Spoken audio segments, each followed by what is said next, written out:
One of these days I'll be alright. There's nothing here that I don't like. Just being me, living through my scars as I watch the clouds near and far. Hard to live within the truth, the memories of my youth. I'm doing my best to get it together, no matter the storm or the weather. Living like I had nothing to lose, not allowing them to light my fuse. I know I can't be the only one, a different path I never dreamed I'd find. It's a beautiful day to start with own mind. Live your best life, I'm not crazy. Stay a while, don't worry about tomorrow. Live for today, one of these days I'll be alright. There's nothing here that I don't like. Just being me, living through my scars as I watch the clouds near and far. To live what's in the truth, the memories of my youth.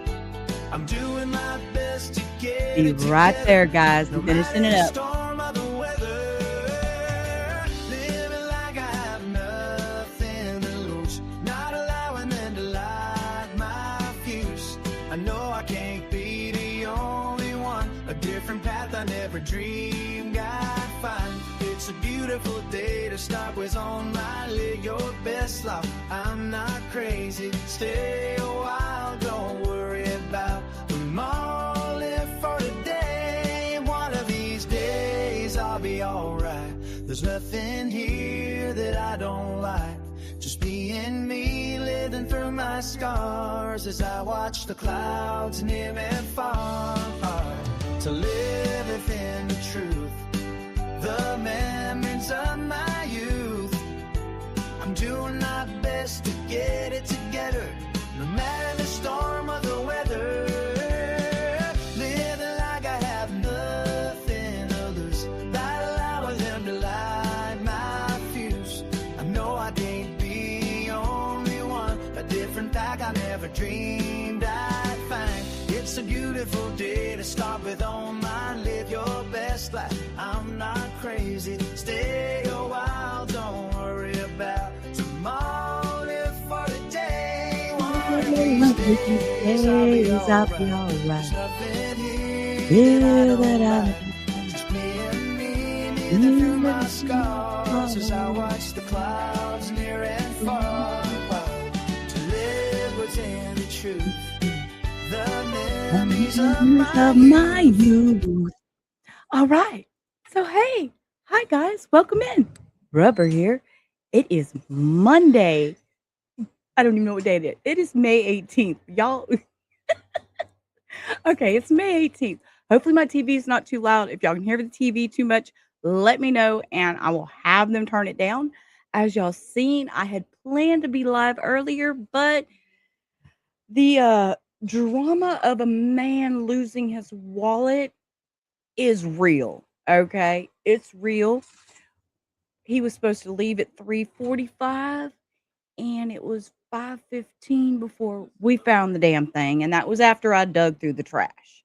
So it was found in the trash can under trash, eating food, banana peels, one of those things. That moment I found it. So we are back on track. I'm here. I'm going to stream. I have a very interesting trial. We're going to start a trial today. Y'all know I haven't done trials in a while. This is a very interesting one. I'm going to kind of give y'all a rundown of what the trial is going to be about. Her name is Ebony Parker, and I will tell y'all a little bit about that on the flip side after we roll the intro. Hoopies! Rubber around the model room welcomes all. Thanks for stopping by, answering the call. Ups and downs are normal for some of us. Many days I beg to get off this life bus. Neon lights flicker, my shadow on the wall. Dreams on the ceiling, we run and then we fall. Sharing stories over paper cups. Wheels keep turning but never enough. Life's a ride on a rickety old track, holding on tight, never looking back in the rubber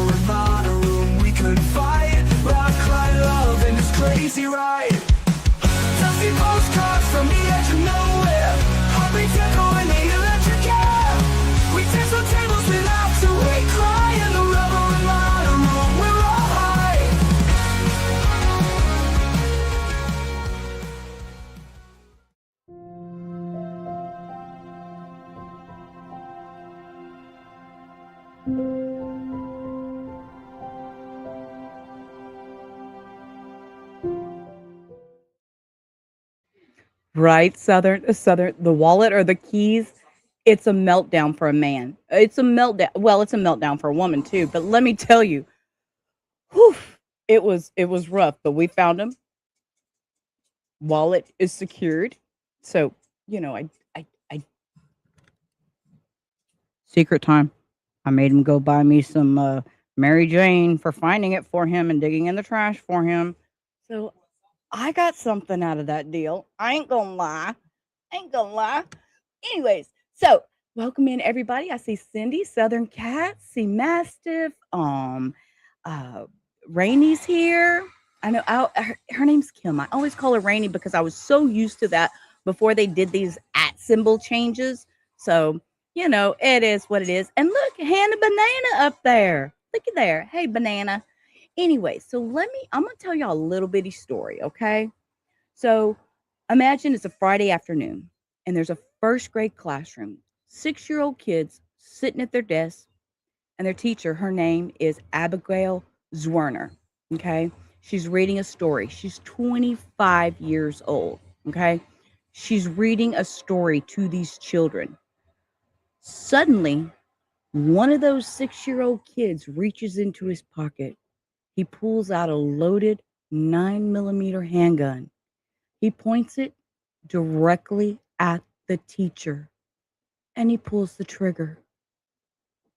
The 6-year-old pulled the trigger. The bullet tears through her hand and into her chest. Think about that. You have a class of 6-year-olds, first grade. Okay. So it's a horrific shooting. It's from January of 2023. It was at Rich Neck Elementary in Virginia. Today, history is being made in the courtroom, though, because the trial for Dr. Ebony Parker, who was the school's assistant principal, now the former assistant principal, is on trial. She's she's facing public backlash. She's facing criminal charges. So far, there's 8 felony. What? Sorry, not so far. There is 8 felony counts of child abuse and neglect, and they're saying it's one count for every single bullet that was left inside that 6-year-old's gun. So if the jury finds her guilty, she's going to face up to 40 years in prison. Now, it's the whole story went from a tragedy to a massive legal battle. Okay, it went to a whole legal battle. There's all kinds of stuff going on with this. Um, so the prosecutor is trying to say that the shooting was entirely preventable, and they're arguing that Ebony Parker didn't make a mistake. They allege that she showed reckless disregard for human life. So let's look at the timeline, and it starts before the first bell even rings. A 6-year-old boy steals the gun from his mother's purse and slips it in his backpack. By mid morning, the warnings start flooding into the front office. So the people at the school know they're hearing about this. There's rumor about this. So the first warning number one, a little boy comes forward. He tells the teacher that this student showed him a gun and threatened to blow up the school. That teacher alerts administration.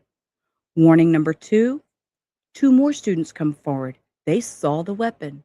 Warning number three, a school counselor was so deeply concerned that he asked Dr. Parker for permission to search the boy's backpack.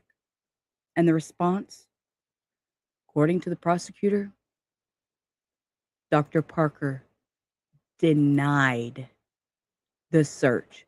She allegedly told the counselor the boy's pockets were too small to hold a handgun and told staff to just let the school finish the day. Hours later, the gun went off. So, here we are today, March 18th, 2026. Ebony Parker has walked into that Newport News courtroom, and she entered a plea of not guilty. So, what I'm going to show y'all is there's a few videos There's a few videos of pre-trial and everything. And today the trial started, but it started with a voir dire. Ugh, no, no, another one of those words I can't say just right. It was a voir dire, and it was quite interesting the questions they were asking. So we are going to watch a little bit of that today, and then the actual. I'm pretty sure the actual trial with opening statements will be tomorrow. So we're going to start over here. Let's see. That's me. Let's not look at me. Well, gotta share the screen, Sheila. My screen's freezing. My screen's freezing.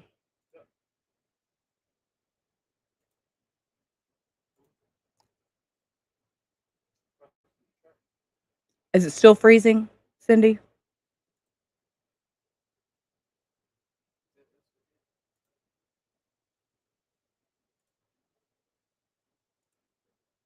Nope.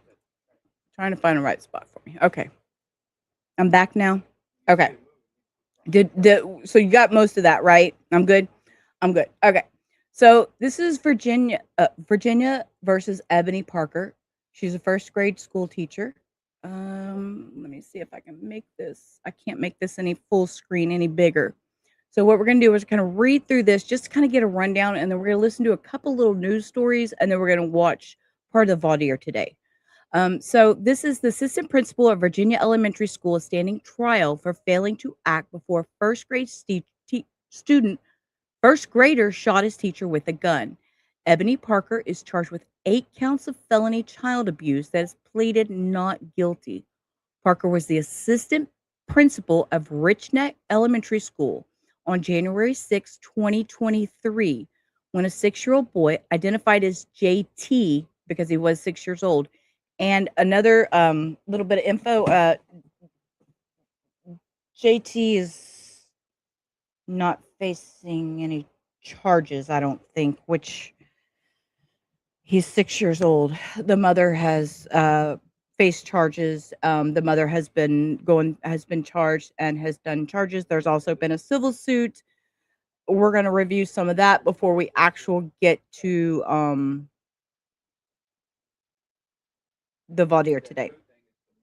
So Parker was the assistant principal of Rich Neck Elementary School on January 6, 2023. Hang on, I'm gonna put me behind this so y'all can see that better.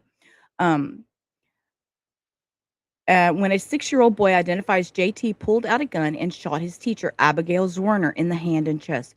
Zwerner, who suffered serious injuries in the shooting, claimed in a civil lawsuit against Parker the student who had shot her had a history of issues, including an incident where he attacked a teacher. On the day of the shooting, one student told teachers that JT had shown him both the bullets and the gun and threatened to hurt us, blow us up. 2 other students also reported that the child had a gun in his bag. Teachers and a school counselor testified at the civil trial that they had concerns about the student and had wanted to search his backpack before the shooting. When she testified at the civil trial, Zwerner said she had gaps in her memory from the day of the shooting, but said she remembered thinking she had died. I thought I was dying. I thought I had died. I thought I was either on my way to heaven or in heaven. But then it got all black. And so then I thought I wasn't going there, she said. My next memory I see is 2 coworkers around me and I process that I'm hurt and they're putting pressure on where I'm hurting. Prosecutors say that Parker ignored warnings and refused to grant permission to search the child's belongings and allegedly told other teachers she thought the child's pockets were too small for handguns. Did resign shortly after the civil suit was filed. Her defense has argued that the civil trial that nobody could have expected a 6-year-old to bring a gun to school and said she followed proper protocols and procedures on that day in question. She's appealing the civil jury's $10 million award, which was stayed pending a post judgment hearing. And if convicted, she faces a potential sentence of 1 to 5 years on each count. So let's see. So this was 6 months ago. This was the jury returned a. Okay, hang on. I gotta pull it down and put it back up because It stopped. Yeah, you're flat. I am too. I am too, Hannah. I mean, I'm I can't believe this is even real. Um, I'm yeah. So a jury has returned a $10 million verdict in favor of the first grade teacher Abby Zwerner against Rich Neck Elementary School's former assistant principal Ebony Parker. Zwerner was shot and she sued alleging that Parker had ignored repeated warnings. So this was the end of that hearing. So we're going to listen to this real quick. It's 13 minutes long. They kind of talk about it a little bit, so you get to know a little bit more about the trial. You're gassed or flabbered. Yeah, I when I heard about this, I wanted to do the Millette trial, but it was a 3-month trial and it's not being televised. So here we are. I found something different. I wanted to do a trial. It was just something I wanted to do. So let's listen in. Beginning on June 1st, 2024. Thank you, Madam Clerk. Any requests from the plaintiff? Any requests from the defense? That we schedule time for post-trial motions. All right. And All- motions may not be entered on the verdict today. All right. So the court will withhold entry of a judgment order in the case. The court will further reserve all rulings and hearings on post-trial motions for a later date to be set by the parties. Anything else to take up at this time, Mr. Beniozen? Ms. Douglas? So, Your Honor, thank you. All right. Ladies and gentlemen of the jury, your term expires tomorrow, so you were... I'm sorry, I was talking. That was so rude. Hector was trying to tell. I'm not used to streaming with people home, and Hector's trying to talk to me and told me he can't do reserve that. all rulings and hearings on post-trial motions for a later date to be set by the parties. Anything else to take up at this time, Mr. Beniozen? Ms. Douglas? So, Your Honor, thank you. All right. Ladies and gentlemen of the jury, your term expires tomorrow, so you were still admonished by the court that because you still are in term, that you are not to talk about any of the cases that you've heard during this term, but you do not need to call back. Thank you very much for your service. It is an important service to all of us, and I know it has been a difficult service, but one that is necessary for the resolution of disputes in this country that I'm very proud And that's that we the get to teacher exercise those rights. right here. This blonde Ladies lady. and gentlemen of the jury, you are excused. This blonde lady right here. This is the teacher, Abigail. She was shot in the hand, and it went through into her chest. Please rise for the jury.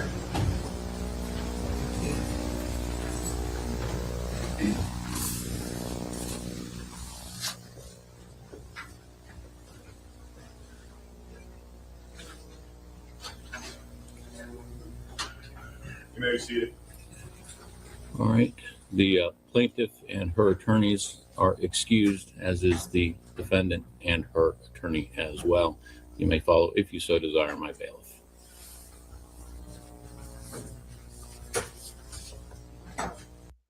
That's them walking out. So that was her being awarded her $10 million. Now, we're going to also look at this. This I found interesting. Hang on. Why did it do that? So this was on November 10th. So this is a look ahead into, this was posted November 20, 2025. It looks ahead at Ebony Parker's criminal case. Parker was assistant principal. So I'm not sure who this is testifying, but I found that there wasn't a lot out there to see any pre-information before what this trial is going to give us. So I found what I could, and this was one of those. Shot. Once you heard the shooting, what did you think that was? I knew it was a gunshot. How many times was she shot? How many gunshots did you hear? I thought I had died. Do you have any opinion on whether Dr. Parker could have foreseen JT's actions that day based on the information that she had? I think it would be difficult for anyone to have foreseen that. Well, it could be tipping the scales in the criminal trial for the first grader shoots. I'm going to turn off my camera and we're going to watch this quietly, and I'm going to not do a whole bunch of interrupting. Y'all know I talk a lot. I talk a whole lot, but in trials, I try to keep it on a down low. It's been a while since I've done a trial, and y'all know me and my mouthy talking, so I'm going to try really hard to be quiet. So I'm going to mute and let them talk. Teacher case in the case against Dr. Ebony Parker, the former assistant principal of a Virginia elementary school. Abby Zwerner, the teacher who was shot by the 6-year-old, won her civil case. We watched that play out here on Court TV. We, the jury, on the issues joined, find in favor of the plaintiff, Abigail Zwerner, and assess her damages at $10 million. The award interest beginning on June 1st, 2024. That was $10 million. It wasn't her money. You know, I'm sure she was a little disappointed by the civil jury's verdict, but now the criminal proceedings are ahead, and she's charged with 8 counts of felony child neglect. What can we expect at the trial? How might witnesses here play a... And I can't get over that, okay, yes, I'm pausing and speaking, but I'm trying not to. I'm really trying not to. Hey, Mustang, how are you today? So I'm really trying not to. But 8 counts, and that's 1 count for each bullet left in the weapon. Let that sink in. It just seemed like a strange,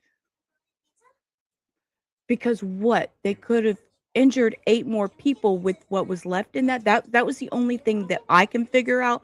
So give me y'all's thoughts in the comments, because they may tell us, but y'all know me and my jumping the gun and thoughts, because I don't watch everything. We do this raw Rubber Ramada reviews. Factor into the criminal courtroom and civil night and day. We have with us an attorney representing many of the students, 8 of them, and an adult. Let's bring her in here to discuss. Emily Brandon. Emily, good morning to you. First, what is your connection to the case? You're representing students, these 8 students. What's your role? What's the student's role and the adult that you represent's role here as we move forward towards this criminal proceeding? Thank you, Ted. Yes, I represent 8 students who were witness to the shooting in the classrooms. And I represent an adult who was actually on school grounds that day to pick up a grandchild and ended up in the melee in the front office, and actually did render some aid to Abby during the commotion before first responders arrived. And the basis of those lawsuits is related to the emotional pain and suffering, along with some physical injuries such as sleepless nights. We've had some kids that have experienced bedwetting, flashbacks. Most of them have been diagnosed with PTSD following this event. And so that is the nature of the cases that I have, which are civil. Turn your mic on, Sheila. And again, this goes to now all these kids that were subjected to this. Here we go with the mental health, and y'all know how I feel about mental health. So, in nature. And is the assistant principal named in this, or is this the district? Is the same scenario as we saw with Abby's lawsuit? It is the same scenario as Abby's lawsuit. However, in my case, everyone is still in the case. So in Abby's case, right before trial, I think back in maybe July of 2025, there was a hearing, and the school board and Dr. Foster Newton were both dismissed from the case, leaving only Ebony to stand that trial that you just finished up last week. In my case, we haven't made it yet to those motions. And so every entity is still in my case as a defendant. Gotcha. It makes sense. Let's talk about the criminal case that is ahead here. What are your thoughts? I mean, the civil, I get you'd sue her, but should this woman, she had a horrible day at work. She made every wrong decision you could argue. Should she go to jail or prison for that? What's your take on the state going after her criminally? Well, I think it's important for people to know that this was a very special proceeding that happened in order to bring these charges, which was a special grand jury. So in Newport News, they convened a confidential, I believe, special grand jury, and they heard evidence over a course of about 2 to 3 weeks, which is essentially like a trial, but with a lot less of the rules.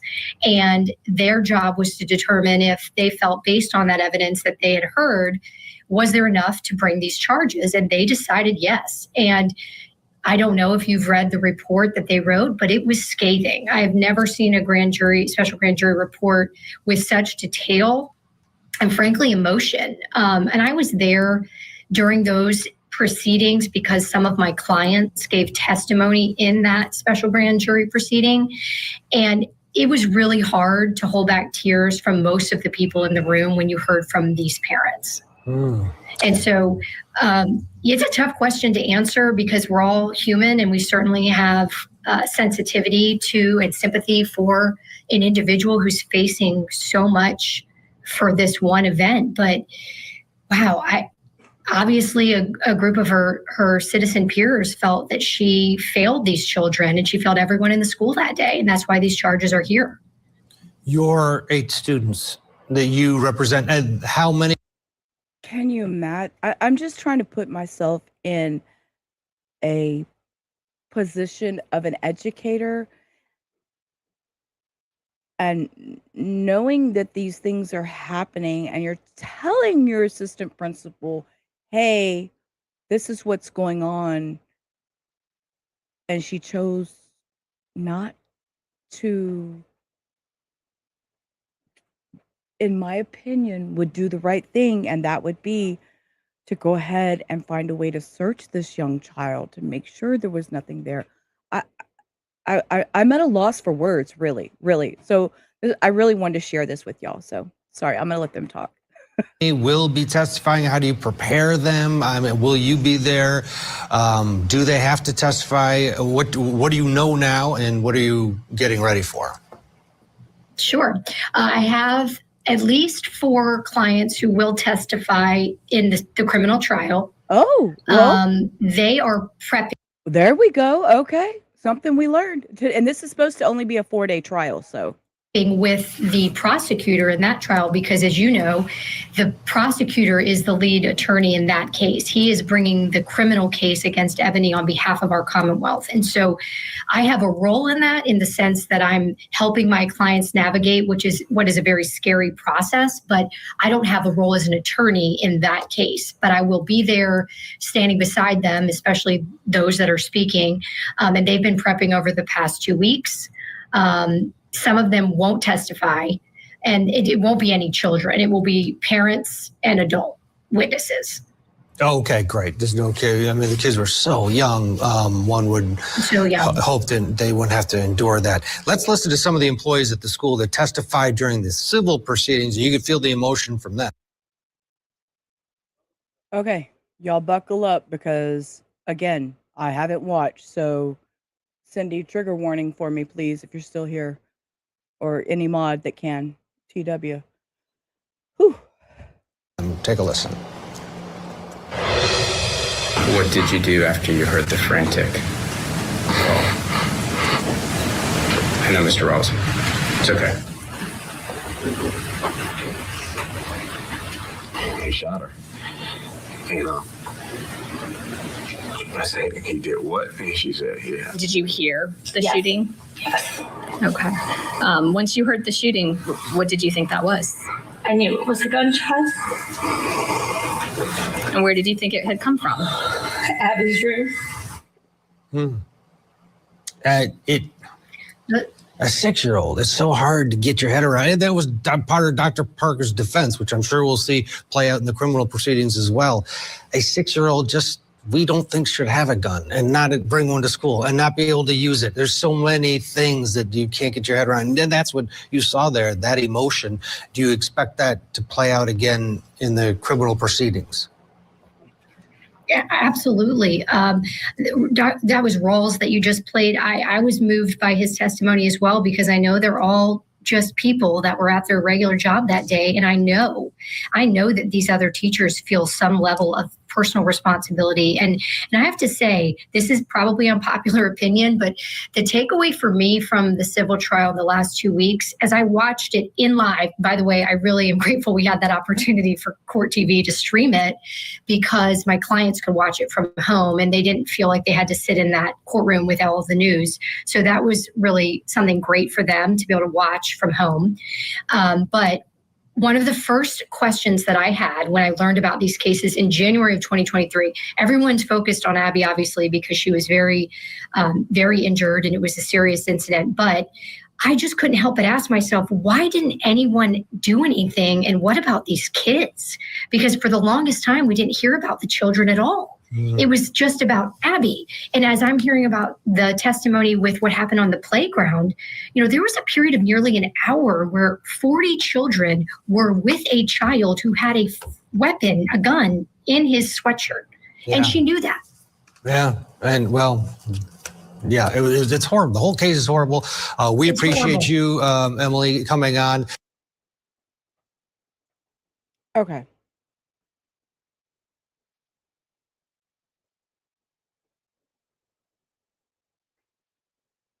So, because I want to give y'all a little bit more insight. Okay. So I'm gonna run this trial. This trial is gonna be a 4-day trial. And like today was basically just all the voir dire, which I thought was interesting with the questions, and we're gonna watch some of that. But this is actually from July. No, this premiered November 5th, 2025. So these are closing arguments from her civil trial that we're going to watch. So this kind of just gives us a little insight into what it is that we're actually getting into. Perfect timing. We're in Virginia this afternoon. Closing arguments just getting ready to begin in the first grader shoots teacher civil trial. Yeah, we're about to hear from. Now, again, this was the civil trial, which we already know the outcome.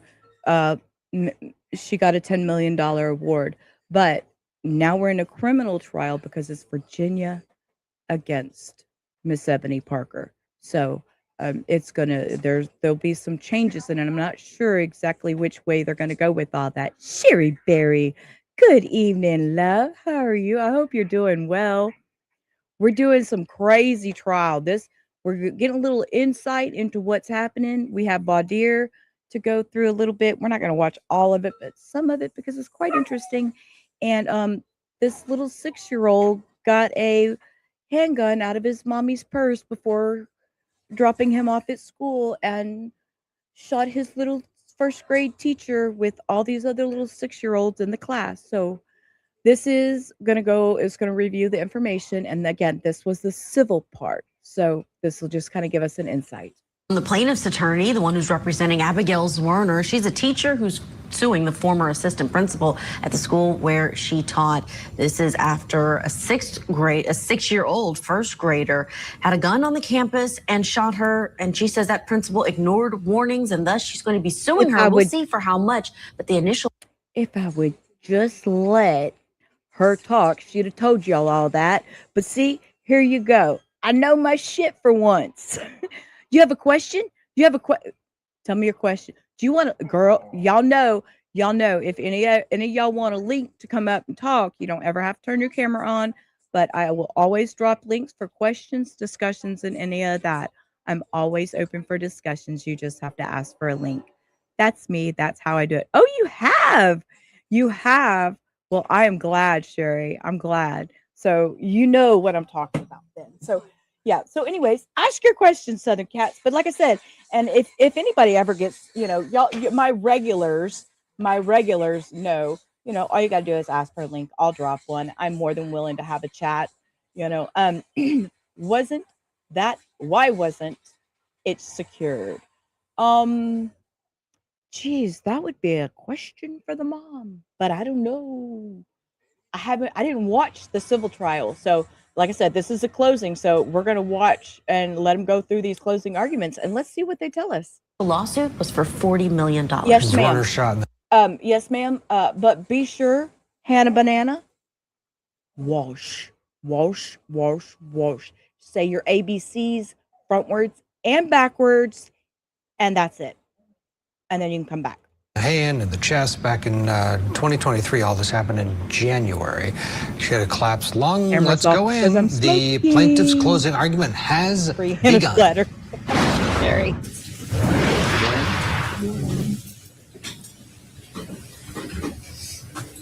A gun changes everything. At least it should. And on January 6th, 2023, a gun walked on the campus of Rich Neck Elementary School. Wait. Okay, y'all. Damn it. See, this is my problem. I try not to be a smart ass, but what did this man... This man just said a gun walked on the campus. Sir? Sir? Guns don't have legs.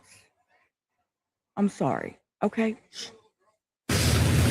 On the campus, 2023, a gun walked on the campus of Rich Neck Elementary School.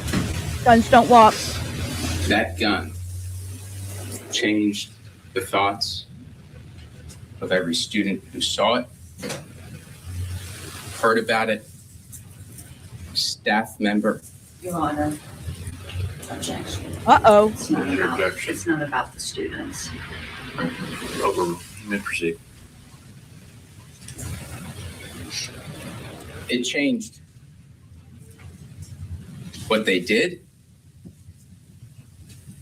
where they went,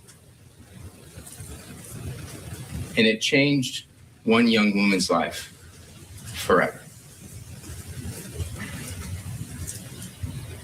Except it didn't change the actions of one person. It didn't change where Dr. Parker went. It didn't change what she did.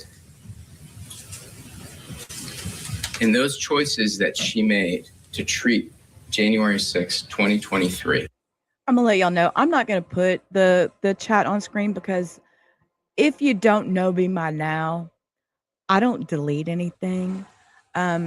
Everything of mine stays up, including all the chat, unless I have to go in and like take some music out or something that we kind of sort of accidentally played and shouldn't have played, which I'm being a little more particular about that. So yeah, I'm not gonna I while it's great seeing your chats up on screen and everything, I don't delete my chat. So if anybody ever goes back and wants to review my streams, all the chats are there. Enjoy. Like any other day, even though a gun should change everything, is why we're here today. We're here today to ask you to do something that we can't do alone. And the thing that we cannot do alone is that we cannot achieve accountability by ourselves. That's what jurors are for. That's what you all are here to do if you find that accountability should be had. And you all may have different jobs when you walk outside of this courtroom. You may have different obligations in your personal life. But when you're in this courtroom and you walk back to that deliberation room, if you're one of the jurors that decides this case, your job is to deliberate together and return a unanimous verdict. And in doing that, one of the first things you all will do, if the judge hasn't already told you, is you're going to pick a foreperson. And that foreperson's responsibility is to make sure that everyone participates in the verdict, that everybody's voice is heard in that room, that everybody chimes in and shares their ideas and talks about the evidence. And the reason for that is that the 9 of you who are here and the 7 of you who will decide this case are here as representatives of this community to voice their conscience of what's right. Just like yesterday was election day and we all cast our ballots, you all are here individually, but as part of this community to decide what should have happened on January 6, 2023. And when you're in that room and you're deciding these issues, there may be times where you disagree. And the hard part of this is You've been here for a week and a half and you get to know each other, and sometimes we can hear you laughing as you come out, which is great. And you've made friends. But when you get back into that jury deliberation room and you're talking about the issues in this case, and you're talking about how to decide something, you're going to have to speak and share your thoughts. And we're asking you to fight. We're asking you, when you get back there, to fight for what you believe is the right outcome in this case. And when you're doing that, one of the instructions that I will point you to, and the judge talked about it and I talked about it earlier when we picked the jury, is the burden of proof. We talked in voir dire, if you remember, we said this isn't a criminal case where you decide things beyond a reasonable doubt. And I may have done this with my hands, depending on which group you were in. I say this is a case you decide on the preponderance of the evidence. And I show you this because when you get into that deliberation room and you're fighting about issues, or you're trying to decide something, and look, I hope you get back there and everybody takes a straw poll and says, you're with us. I hope it. And we've put on enough evidence, I think, that that may be true. But as you're deciding those issues, this is where you come to. This question of what's more likely true than not true. That's the burden of proof in this case. And so with that, I'm going to take a step back and I'm going to give you a roadmap for what we'll talk about. This is called summation. It's my chance to tell you all what I think the evidence was, but you all were paying attention. You all took copious notes. And candidly, if the judge lets you, I'm sure you could come up here and give closing arguments yourself. Here, let me. Oh shit, wrong button, Sheila. How do I make this big? Oh, right here. Look, I think that. Wait, nope, that makes the whole screen big. Damn it. Here, look, put me in the back just so y'all can see. Okay, look. The gun allegedly jammed after the first shot. The teacher survived and is suing the assistant principal. So that's what I see. The mom did have charges against her. I'm gonna pull that up while we're playing this. I'll pull up the charges with the mom. Okay. And tell us what this case was about. I think you know it that well.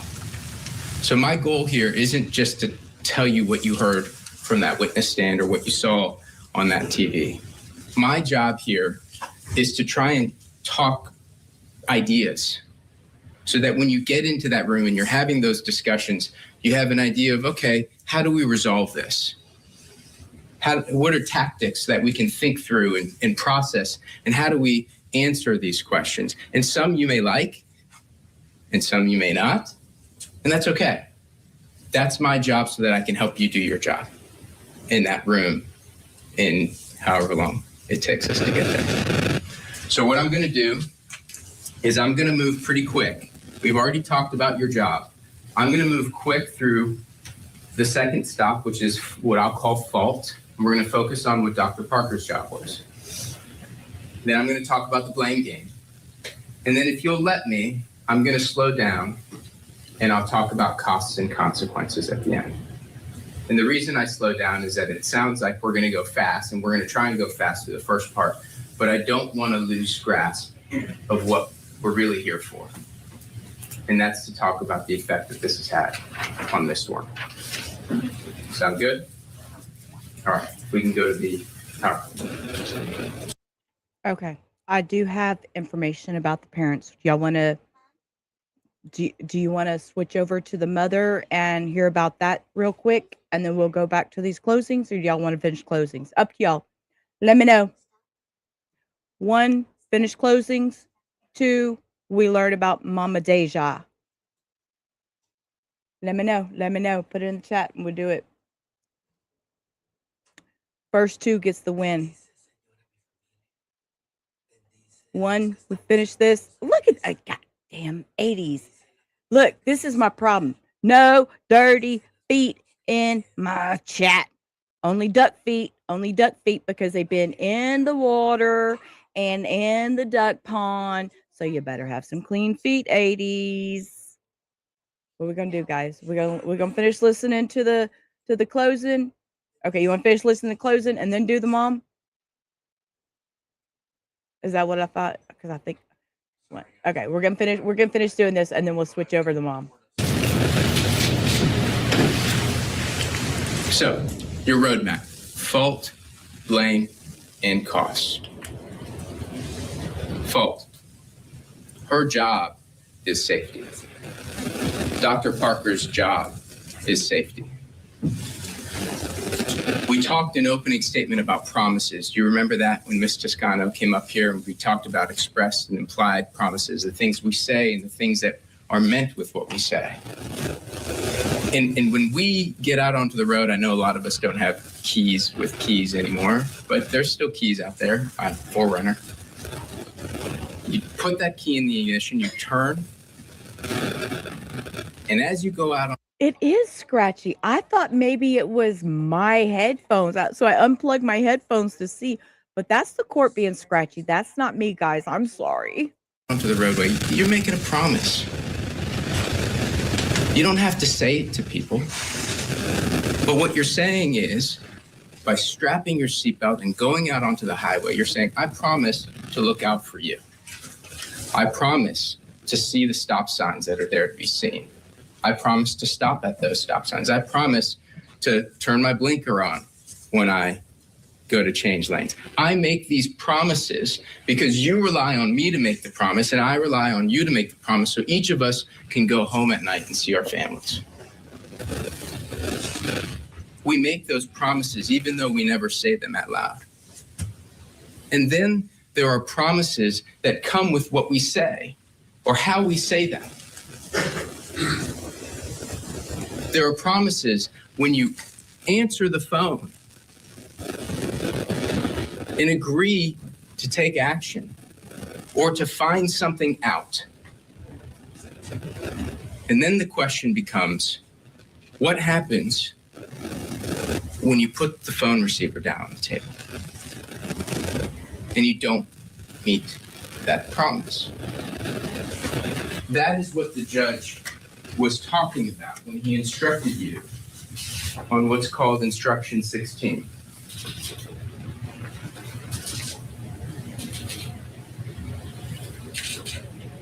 And this is the law to govern you in this case. It says a person who undertakes gratuitously or for consideration, in other words, whether you're paid for it or not, to render services which she should recognize as necessary for the protection of the third person, is subject to liability, talking about fault, to the third person, in this case, we're talking about Ms. Zwerner, for the physical harm resulting from her, Dr. Parker, failure to exercise care to protect her undertaking. So what does that mean? And we'll get through some of this evidence in a moment. But whether it was on a phone or through a doorway, around noon on January 6, 2023, there was a communication. And that communication involved a gun and a backpack. And she answered the call.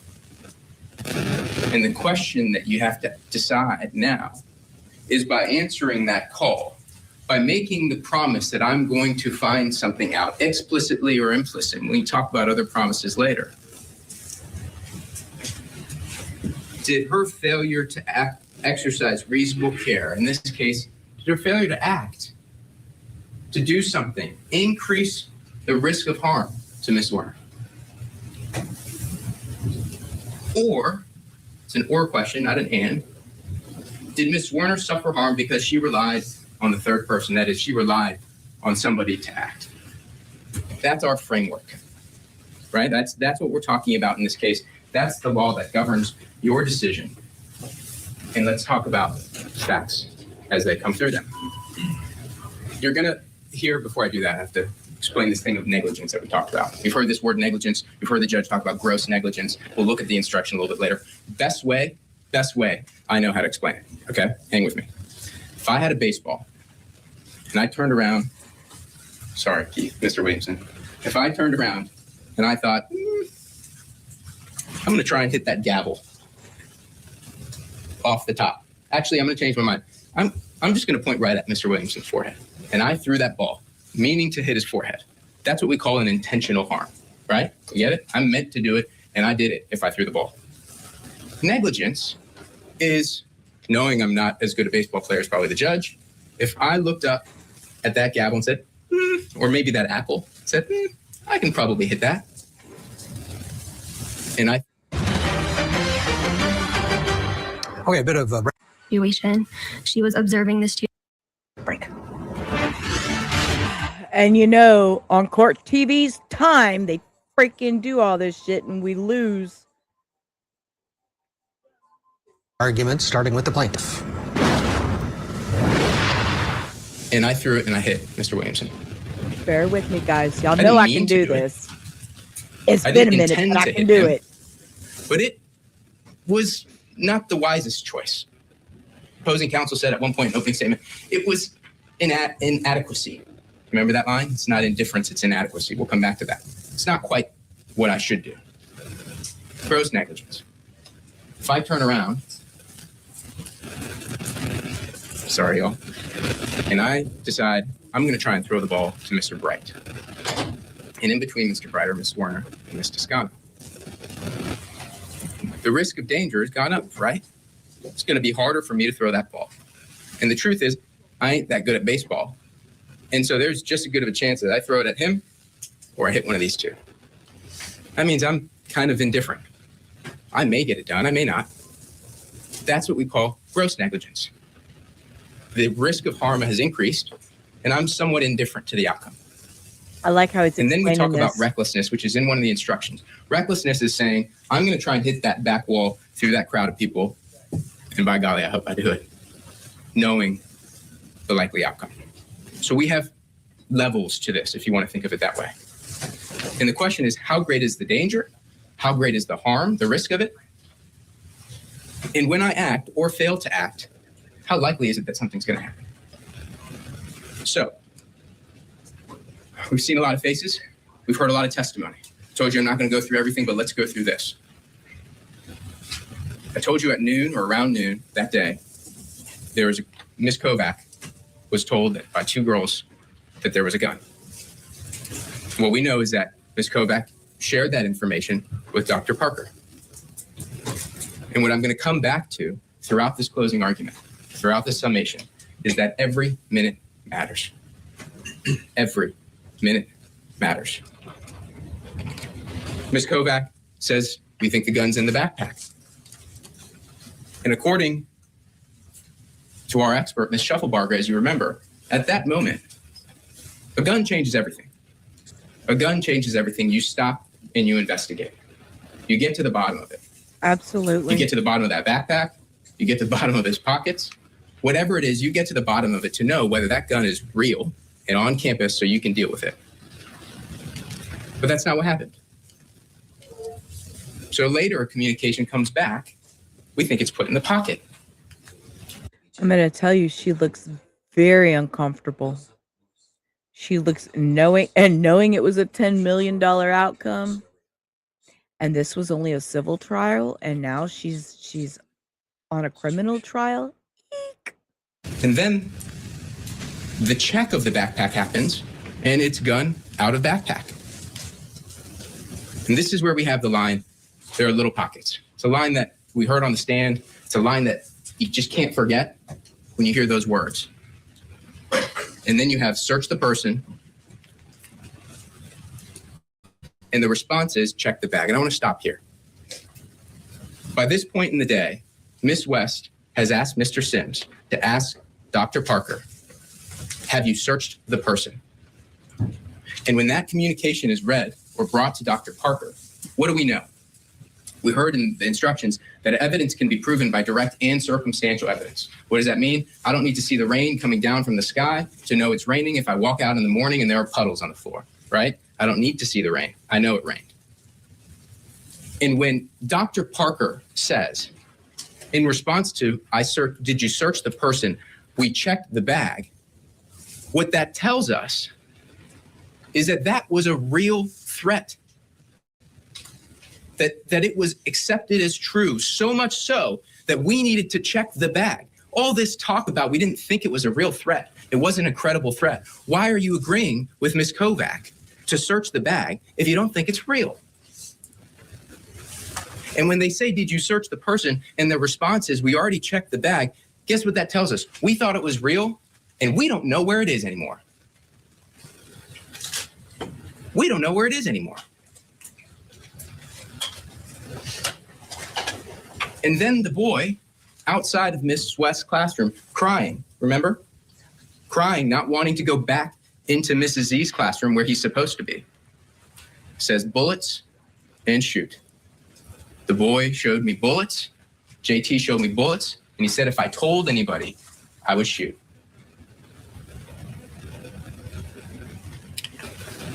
Bullets, shoot, gun. The only way you can shoot a bullet is if you have a gun. And to tell us that telling a boy that he will be shot is not a threat, not a threat, goes against the very language that that 6-year-old used. And then he goes and has a conversation with her again.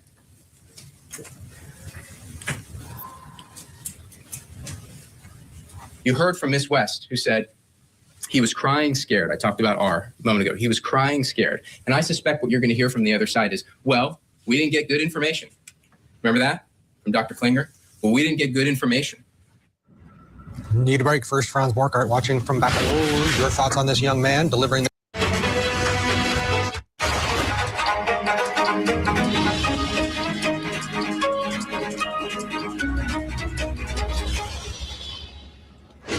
Let's head back to Virginia now. We're watching the closing arguments in the first grader shoots teacher civil trial. Yeah, this is a former Rich Neck Elementary School teacher, Abigail Zwerner. She's seeking millions in damages after a student, 6-year-old, shot her back in 2023. And this lawsuit claims that there was gross negligence in the principal not preventing the shooting, alleging that this assistant principal, Ebony Parker, ignored several warnings that the student had a gun on campus. Let's go back to the courtroom now, pick up the close from the plaintiff's attorney. We didn't know that he was crying and scared. Somebody should have told Dr. Parker that he was crying and Thank scared. you, Cindy. That's fine, love. When we go out onto the road and there's a stop sign on the corner of the street, tuck it behind a little corner or right there for us to see either way. It's our job as we're driving down the road to see the stop sign. It's our job to look out for the stop sign. It's our job to find the rules of the road and the signs of the road so that we can then govern our behavior. It was Dr. Parker's job to investigate. The manual that governed their relationships amongst each other told her that you must first assume it is credible unless analysis suggests differently. Cause the student making the threat, if known and on campus, to be immediately removed pending further investigation. What does that mean? That means you can't stick your head in the sand. You cannot stick your head in the sand and then come into court and say, I didn't have the information when it was your job to find it, when it was your job to look for it and to do the investigation and to talk to that little boy who saw the gun and to talk to those 2 little girls who talked about the gun and to talk to all of these people. If it's your job to investigate, which their handbook tells them it was, you can't come into court and say, I'm going to close my ears, close my eyes, put my head on my desk, and then use that as a defense to my case. The law says you know it because it was there to be known, because the stop sign was on the corner of the street and it should have been seen. It's no excuse to walk into court on a traffic ticket and say, well, Judge, I didn't see the stop sign. The stop sign was there.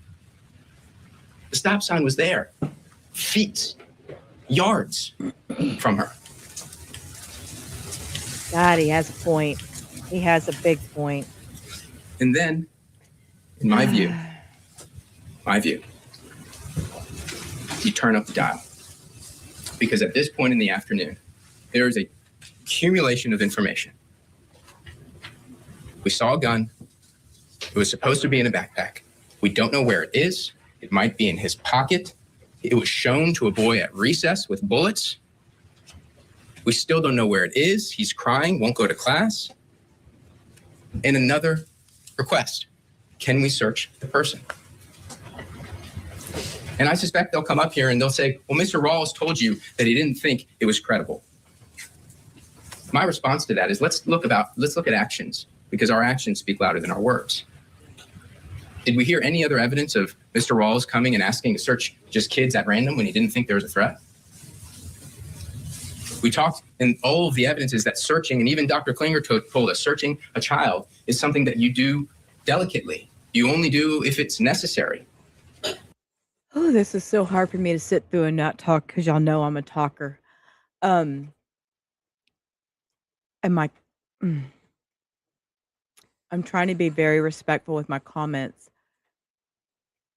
But why wasn't he? I don't understand why he wasn't, sir. I wish I could have seen this whole trial, but knowing what this as a preview of the closing of the civil trial and knowing now we're going criminal trial, I'm here for it.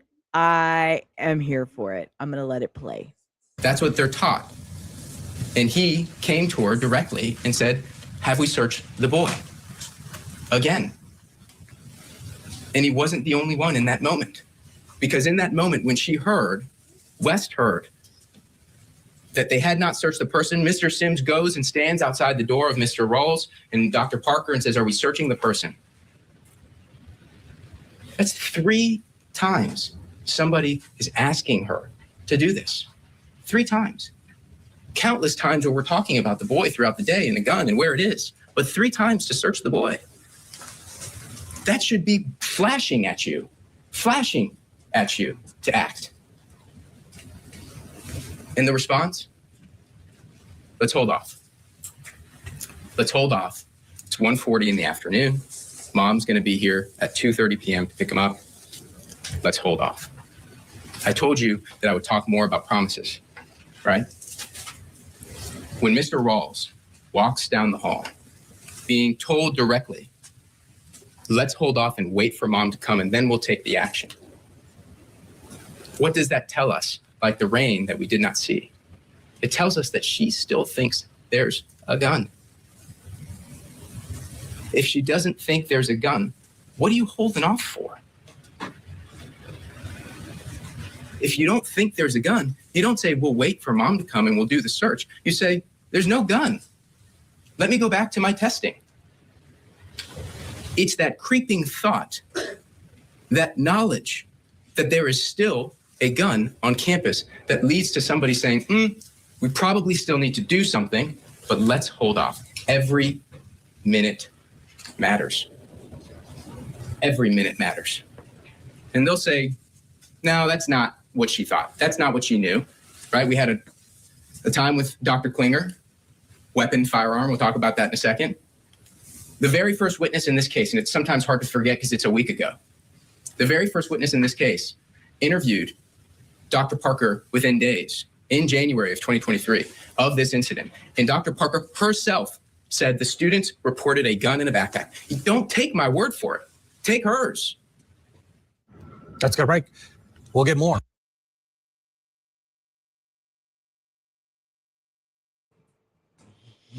You have got to be shitting me. Did he just say to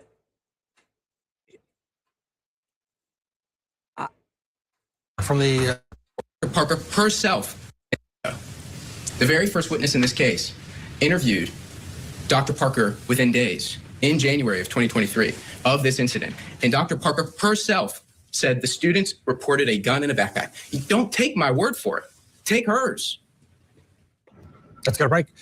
We'll get more from the closing arguments on behalf of the plaintiff when we return. And fast forward, are underway in the civil trial connected to a lawsuit involving a former elementary school teacher. Let's go back in the courtroom and pick up the closing argument on behalf of the plaintiff. We'll pick up where we left off. Teddy. Southern's got another question. We got another hand in the air. Southern, why wasn't the mom called as soon as they heard what's possible? Good question. But we're going to do the mom as soon as we're done with this. This has a little bit more time. So I'm ready to get to the mom too. But let's finish this. Y'all, I want to know what. Yeah, what? As soon as somebody said, hey, your kid's got a gun. I think your kid's got a weapon here at school. I'd have been like, oh wait, where's my weapon, and make sure, just out of the secureness of communication, maybe. I don't Southern, we're gonna find out, hopefully. And like I said, here, this is the civil trial. She was awarded the teacher was awarded 10 million. Now we're at a criminal where this woman may face years in jail. At 12:20.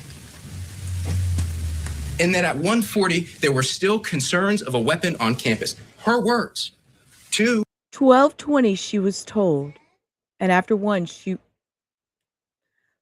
y'all see, this is my problem. I'm gonna lose my shit. Look, ooh, girl, I need to do my nails. Ooh. The school system as part of the investigation. Not my words. That means for an hour and 20 minutes, and we still got another 20 before Miss Zwerner shot. There is a gun on campus. And they come up here with Dr. Klinger and say, well, she needs more information. What more? Okay, Denise, if you're driving home, let me know when you're home and I'll tell Ann hi, okay? What do you need? You knew who. You knew what. You knew when. You knew where he was all day. You knew when he was in the classroom. You knew when he was on the playground. You knew when he was back in the classroom. What more do you need to act when a gun changes everything? And this is no time to play name games. This is no time for, well, maybe the child said bullets. Is bullets really a gun? Ladies and gentlemen, if you have an elementary school, 6-year-olds, if we looked at the classroom walls, we're still teaching them how to use punctuation correctly and what words to use and how to capitalize letters. And you're gonna wait until a voice says, no, it was a gun, it was a real gun, it was black, it had bullets in the gun? No, ma'am. Gun, bullet, weapon, firearm, we don't need to talk about what all they mean. Each of them required a response, each of them. But what we know for certain is that it was a gun from her herself. She's shaking her head no, y'all. I'm watching her 2020. body language. Remember that? Hindsight 2020. It's easy to see now that there was a shooting, that we look backwards and now that we know there was a shooting. It's easy to know that looking at our rearview mirror. You don't need to look in the rearview mirror. There were road signs in front of Dr. Parker for an hour and a half, screaming at her, flashing at her, red flash, telling her exactly what was going to happen. Here, y'all want Rubber Ramada raw reaction? There was blinking fucking red lights in this woman's face, and she didn't pay attention. Okay, there you go. And if she did not act, you do not need to look in the rearview mirror to know what's coming ahead. And the only reason it's in her rearview mirror is that she blew past the signs. She blew past the signs. Do we need every letter to know what it means? Do we need every letter? They're going to tell you this wasn't foreseeable. Remember that discussion? It wasn't foreseeable that this would happen. And that's why we talked about this question of foreseeability. And I'll show you an instruction on this.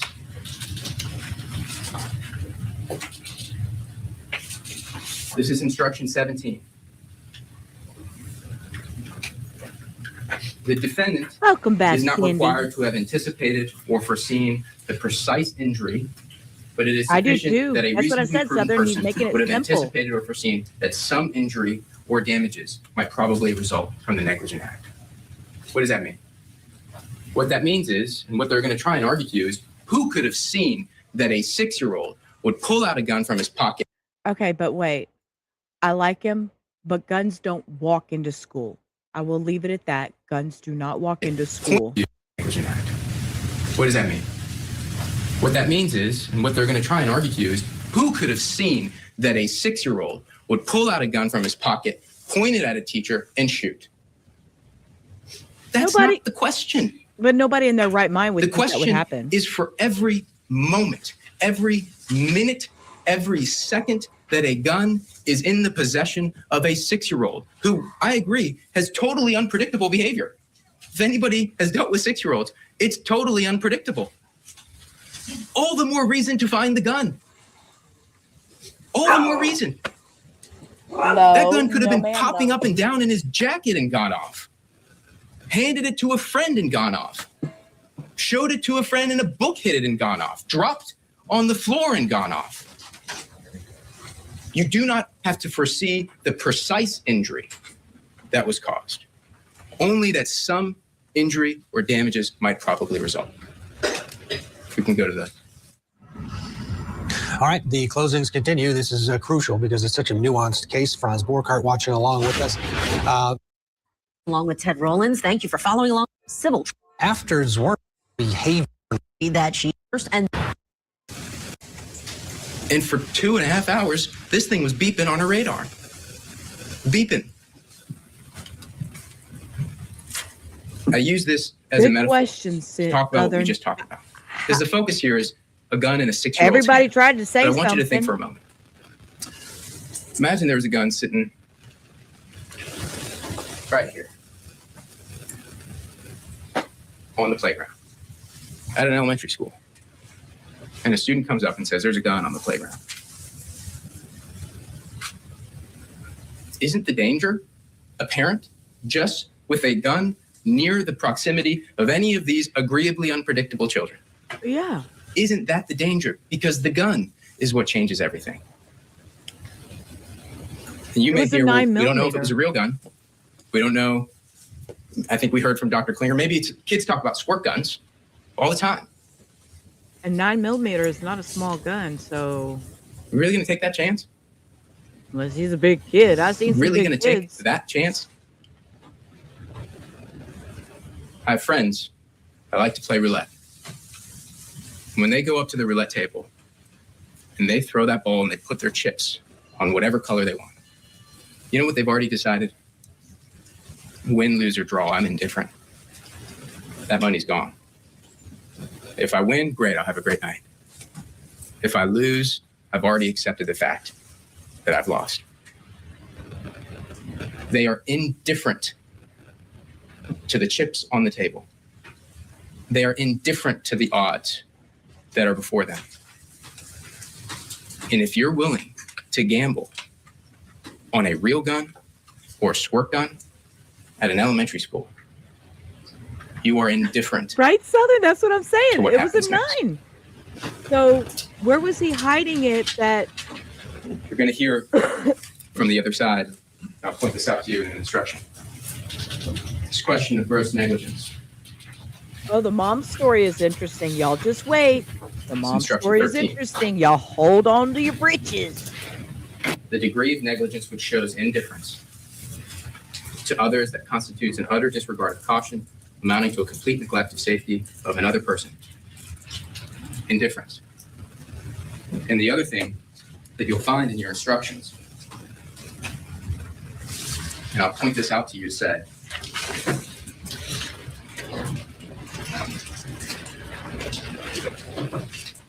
a gun changes everything. I've said it many times. I'll say it again. That first time, that first moment, not acting is indifference. Every minute is indifference.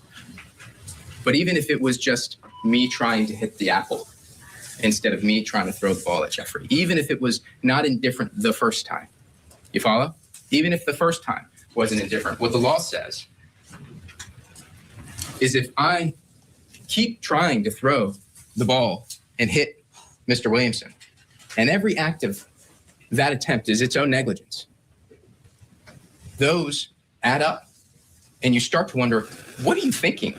Yes. Why do you keep trying to throw the That's ball Abigail. and you're not getting the outcome Her that up you're here in trying this to picture. achieve? And so each minute, I said every minute matters, because each minute in which there's nothing done, in which the actions that she's supposed to take are not taken, in which she's not ensuring the safety of the people on that campus, each minute adds up. It adds up, even if each one of them on their own is an indifference.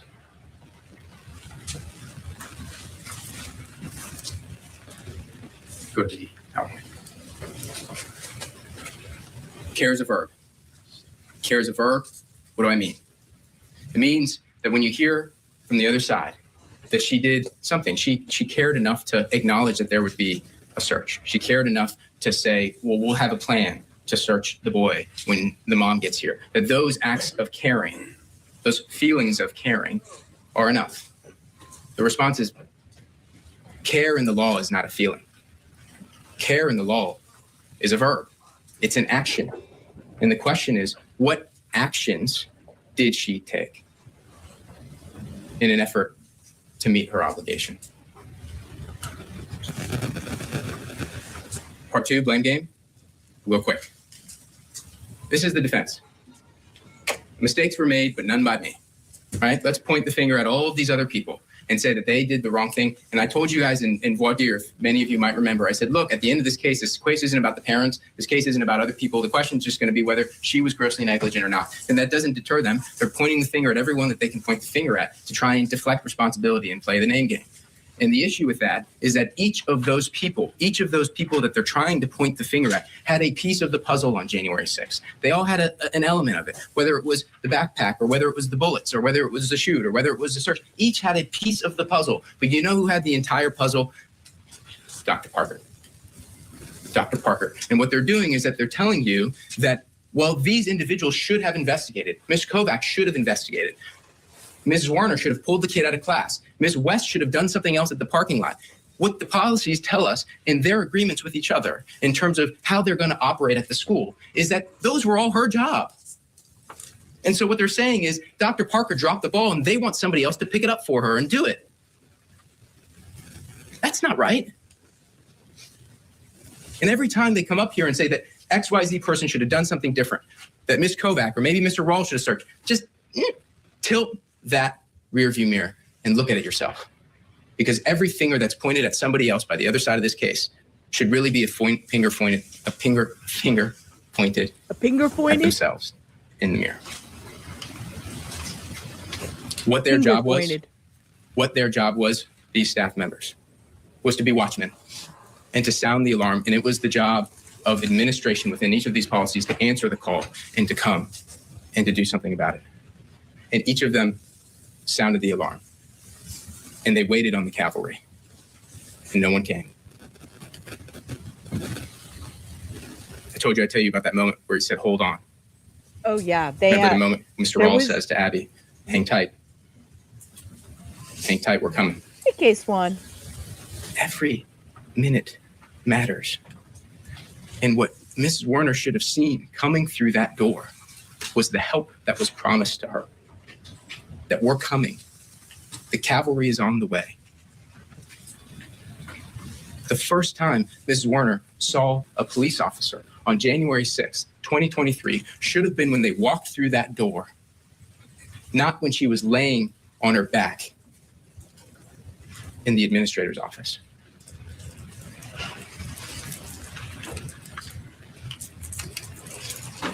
Told you I'd pause. Pause. I don't want to rush through this. I'm going to try and be efficient, but I don't want to rush through this because it's so important. Costs and consequences.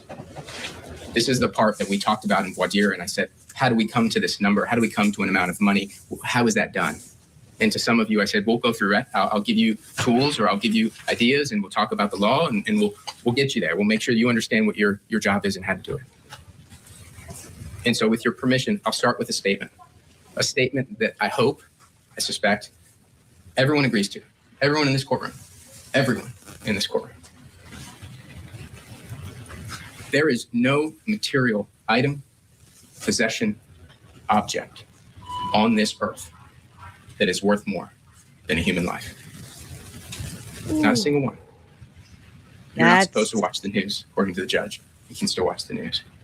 And last night I was watching the news, and I saw the news of a plane that crashed outside of Louisville, Kentucky.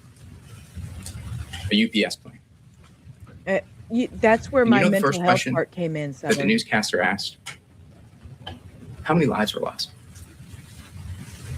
He didn't ask, well, how much the plane cost? Or was it holding freight? Or what was the freight? Or what was in the plane? The first question that each of us thinks, whether it's in our gut, in our head, or out our mouth, is how many lives were lost? And that's because there isn't a single thing on this planet that is worth more than a human life. So we start there. And then the question is, how do we count the value of a human life? Well, over time, we've come up with phrases that we use every day. We use phrases like time is money. Heard that one? Time is money. We hear phrases that started in the 1600s and the 1700s that say, can I have a penny for your thoughts? Or, is it worth my time? All of these questions tell us that we understand that there is a value, a dollar sign, as weird as it seems to think about it, that we equate to our human experience that we count in minutes, hours, days, weeks, months, years. And you heard it in this courtroom. We had experts take the stand, and they were asked, how much are you being paid for your time? Yes. Remember that? Cindy. $500 an hour. This is the civil. This was the closing for the civil part to where the teacher was awarded $10 million. Now, the criminal trial started today, and they did the voir dire. That's what we're going to get to. Hour to be here. All right, we're just about to get to the number. What is he going to ask this jury to come down? Back into the courtroom now. We're still listening to the plaintiff's closing argument in front of this jury.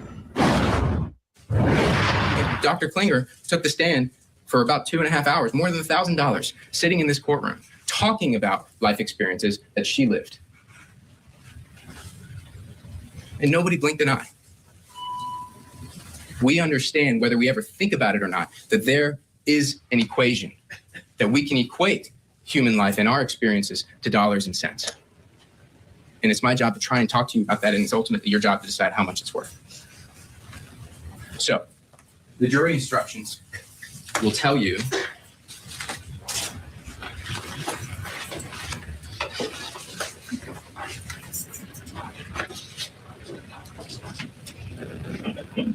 what I call what buckets or elements of damages to think about. And when I say that, I mean these 4 things right here. And we'll take them in order, and I'll tell you that I'm going to merge some of them. So we're first going to talk about bodily injuries, disfigurement, and deformity. The law says that if she is entitled to recover, that is, if Ms. Zwerner has proven her case, that she's entitled to recover money for each of these elements. So why did we put on the evidence? Why did we, if we can go back, put on the evidence of these 3 doctors and other doctors that came before you? It's to show you the injuries. To show you the injuries so that you can understand, based on the jury instruction, how bad, how severe, and duration, which is what the jury instruction says. How long will this be? And this is what we talked about. That a bullet pierced through her hand, into her rib, through her lung, and that it pooled. Remember that from Dr. Munn? That it pooled and it collapsed her lung, but that cavity is still. And I believe she had to have 5 surgeries for correctiveness in her body. And because that cavity is there and that bruising comes through, we talked about scar tissue. Like you pull a muscle and it never goes back to the way it's supposed to be. And it stays that way, and it affects the way that they can breathe. And it pierced through her hand. We had pictures of the fragments that were through the wrist. And we talked about the issues with the thumb and the index finger and the middle finger. And you heard Dr. Anderson tell you that this is the type of injury we see in war, that it's devastating. And that even though the bullet made its way through the hand and into her body, it still rests there today. And it still rests there today because it is 2 centimeters from her aorta. She was 2 centimeters from death. And that's never going to change. It's never going to change. It's there forever. And we talked about the surgeries that were done. And even to this day, she sits here with a piece of metal on her finger. Not because she did anything wrong, but because this bone still will not heal. And I will tell you, whether that bone heals or does not heal, we know for certain her wounds, all of them, will never go away. Don't we know that? Don't we know that even every moment she goes into the doctor's office and has concerns about what her medical condition might be, and she has to tell them, I've got a piece of metal 2 centimeters from my aorta, I can't have that test. I can't do that thing that I might need. And so when we talk about bodily injuries and their severity and their duration, what we're talking about is how bad is it in the way that it affects somebody's life every day. And if you can't open a chip bag, and somebody might say on the other side, it's just a hand. It's just a hand. Is it? Is it when you return home from surgery in the hospital and you're with your mother, and we're talking about disfigurement and deformity, and you can't move your hand, and you can't bathe yourself at 25 years old?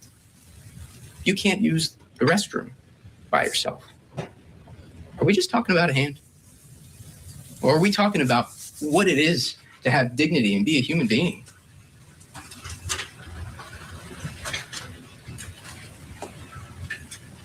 The element of instruction talks about mental anguish. It talks about physical pain and mental anguish. But I'll tell you right now, physical pain, she felt more than anyone could ever imagine. I promise you that. And we showed you videos to try and tell you and show you exactly what it was like. But even when the pain goes away or goes down, this doesn't. This keeps going. And we heard from Dr. Watson, and we spent time talking about re-experiencing. Do you remember that? And I had a roadmap stop with Dr. Watson that said brain and body. Remember that? Brain and body. Why did we talk about brain and body? Because you don't injure part of a human being. You don't just injure a hand or an arm. You injure all of them. You change all of them. And what we heard about and what we talked about is a young woman at 25 years old, who had chosen her way of life, who had decided who she wanted to be, where she wanted to go, and the purpose that she would achieve. You heard from her sister that said she had a purpose. She knew what she wanted, and she was chasing it at 25 years old. And some may say, do you want to be a teacher? Really? That's what she wanted. Maybe it's because her mother did it. Maybe it's because she wanted it for herself. But that was her choice. And they'll talk to you about cosmetology school, like she had considered this beforehand. Really? Really? She chose to be a teacher, knowing full well from the experiences of her mother exactly what it meant. That it meant sitting with a printer next to you while you sat next to your sister and she watched movies. That it meant late nights, that it meant early mornings, that it meant difficult times with your students, that it meant being around them and shaping the future of our country. And I'm not saying that to you to tell you that being the teacher is the most valuable thing in the world. What I'm telling you is that it was her choice. It was her choice, and her choice to be what she wanted to be is changed and taken from her.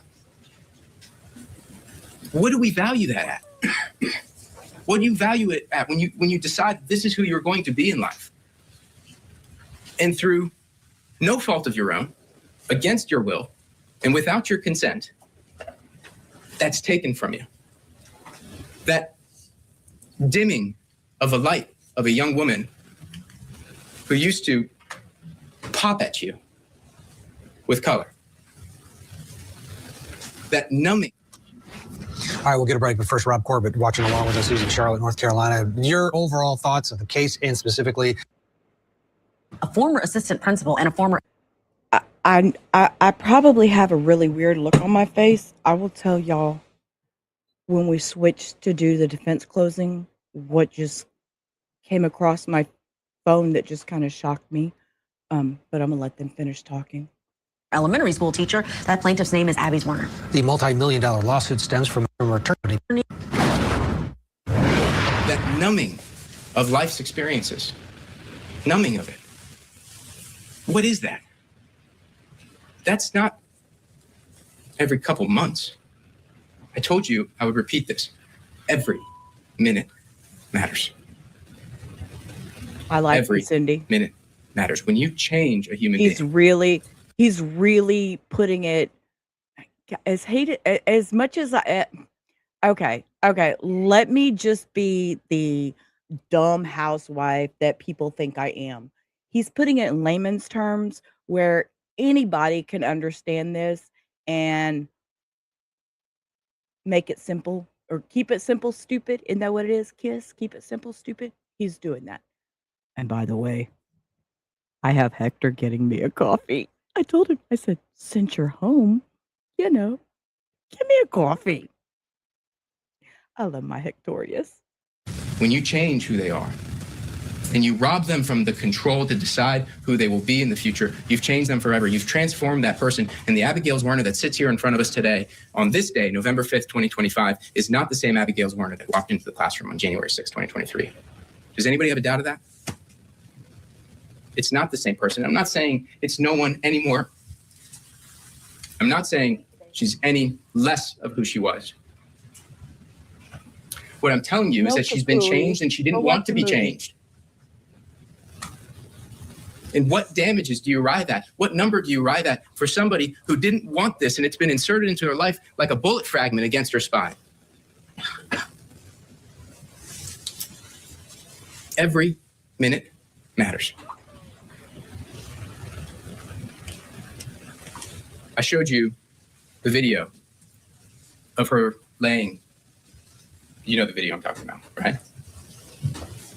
Outside the office. I don't need to show you again, right? I don't need to show you again as she laid in the office and the color that her sister talked about in her face and the light that was in her life, you could see was sucked out of her in that moment. And I asked her to step out of this room when we showed that video. I asked her to step out of the room because she doesn't need to see the video to know what that was like. That was her life. She lived it. And just like it might be burned in your memory. During the trial, they made her step out to not have to relive the video. Oh, my little heart is going. Wow. Yeah, I was kind of getting that too, Southern, is that bullet can move. I mean, this is some serious shit. Whew. Memories. Do you think it's not burned in hers? And when you think about moments of compensation, what is fair? The question that I asked you to determine is if in that moment, and in that moment, someone came to Ms. Zwerner and said, Abby, this is what you're about to experience. This is what we're going to put you through. There's going to be a boy's face you'll never forget. It's going to come to you when you don't want it to. Oh, bless And you're going to heart. be walking down a hall and you're going to be thinking you're on your way to heaven. And then for a moment, you're going to think you're not going there. Until you're shocked back to life with the pain and pressure of a colleague trying to save your life. If I stopped this case right there, if we stopped it in that moment in time, at 1:59 in the afternoon on January 6th, do you think that Abigail Zwerner would trade any amount of money and say, yeah, I'll go ahead and experience that? That moment that I thought I was not going to heaven, that my faith had failed me. I'll trade that for $10 million. Do you think she would trade it? She wouldn't. She wouldn't for a moment, but your job is the difficult one, which is to say how much would be fair in full if she had to take a trade. If a trade was forced upon her, what would be the fair amount of money? Because that's what's happened. It was forced upon her, and you have to decide how much would be close. And not just for that moment, but for the next, and the next, and the next. And the moments where she wakes up in the middle of the night, thinking of that exact moment, reliving it again, like it's playing on the screen in front of you and she doesn't need to see it. What is that worth? There are some holes. I told Ms. Toscano not to get too close to me, but it reminded me of something. We've all had that moment where you're getting a cold. You can feel it coming on, right? You can feel the tickle in your throat. And it's coming to you and you're thinking, tomorrow, probably not going to feel too good. My nose is going to start to run. Next day, I may have a cough. I'm going to stay away from people. Next day, I'm going to feel worse. My head's going to hurt. But what we have when we have those colds is that we know that one day will come, whether it's tomorrow, the next, or next week, that we're going to throw our legs off of our bed. We're going to sit at the end of it. And you're going to go, it's gone. I don't have it anymore. It's not with me. She will never have that moment. As much as she wishes to escape in her dreams and escape in real life, every time she throws her legs off the bed, that will be with her forever. And every time she sees somebody reach their hands in their pockets, which I've tried to be conscious of, we'll be picking a scab at a wound that will never heal. It is for all these reasons and for all of these moments that when you sat here a week ago, I asked you that we would be asking you for a verdict for $40 million. And if the evidence supported it, could you return the verdict? It is because she will never be the same. And somebody might say, that's a lot of money. It is a lot of money. I agree. But do you think for a moment she would trade it for what she's endured? If we could tell Abby to walk out that door right now, and her sister could look in her eyes and talk to her again, do you think she would trade it? This is the final thing I'm going to talk to you about. When you get back into that deliberation room, I want you to remember our conversation in jury selection. And I asked you about rendering a verdict based upon sympathy or not. Remember that conversation. And I said to you, it's not supposed to be based on sympathy for her, but it's also not supposed to be based on sympathy from Dr. Parker. Because when you go through this calculation and you decide what all of these harms and these losses and what's been taken from her is worth, it's not up to you to decide where the money comes from. It's up to you to decide what it's worth. What it's worth. And if you get back into that deliberation room and there's a conversation and somebody says, well, what effect will that have on Dr. Parker? Or how will she ever be able to pay it? And if for those reasons you reduced your verdict, the number might be correct. Whatever number it is that you decide in that moment might be correct. But it would be the right verdict for the wrong reasons. Because the only reason that you can reduce the amount of what it's worth to her is if you decide it's not worth as much as what we're asking. And that's a critical point, because at the end of the day, what we want is a right verdict, but we want it for the right reasons. Because if it's full justice. Whatever full means to you, whatever you decide full is, that is full justice. And any centimeter or sip less than full justice is injustice. And injustice anywhere is a threat to justice everywhere. And so when you decide this case, when you analyze the facts, when you consider all the evidence, and you decide what's full and what's fair, I'm asking you, and I trust you, to render the right verdict for the right reasons. Thank you so much for your attention. Okay, we have defense closing too. And oh shit, hang on, escape.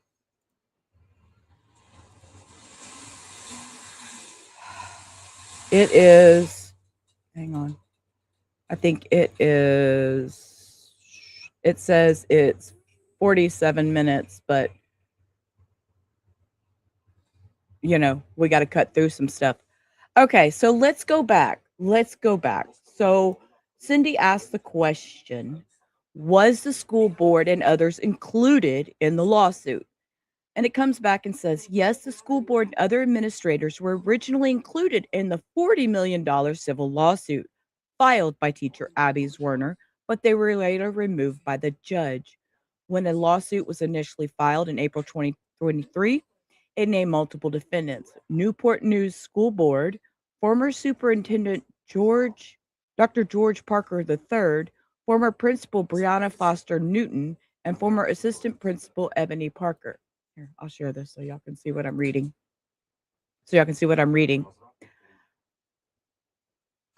Right. Where is this assistant principal going to get $10 million? But stop. Why were they taken out? So it's, and I have another question.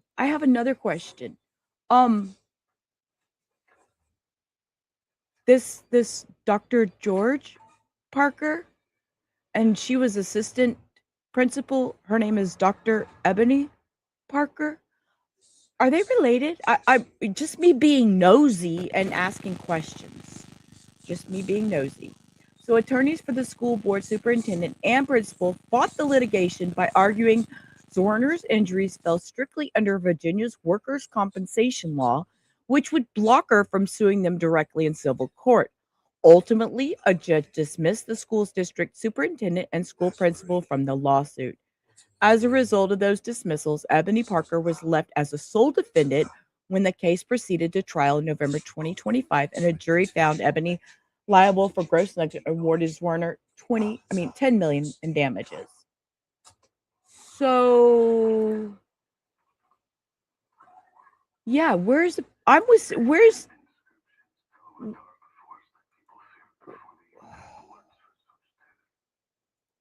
okay.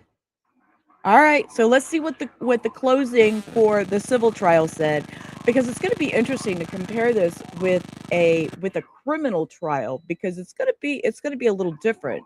So, and like I said, we'll go over the voir dire.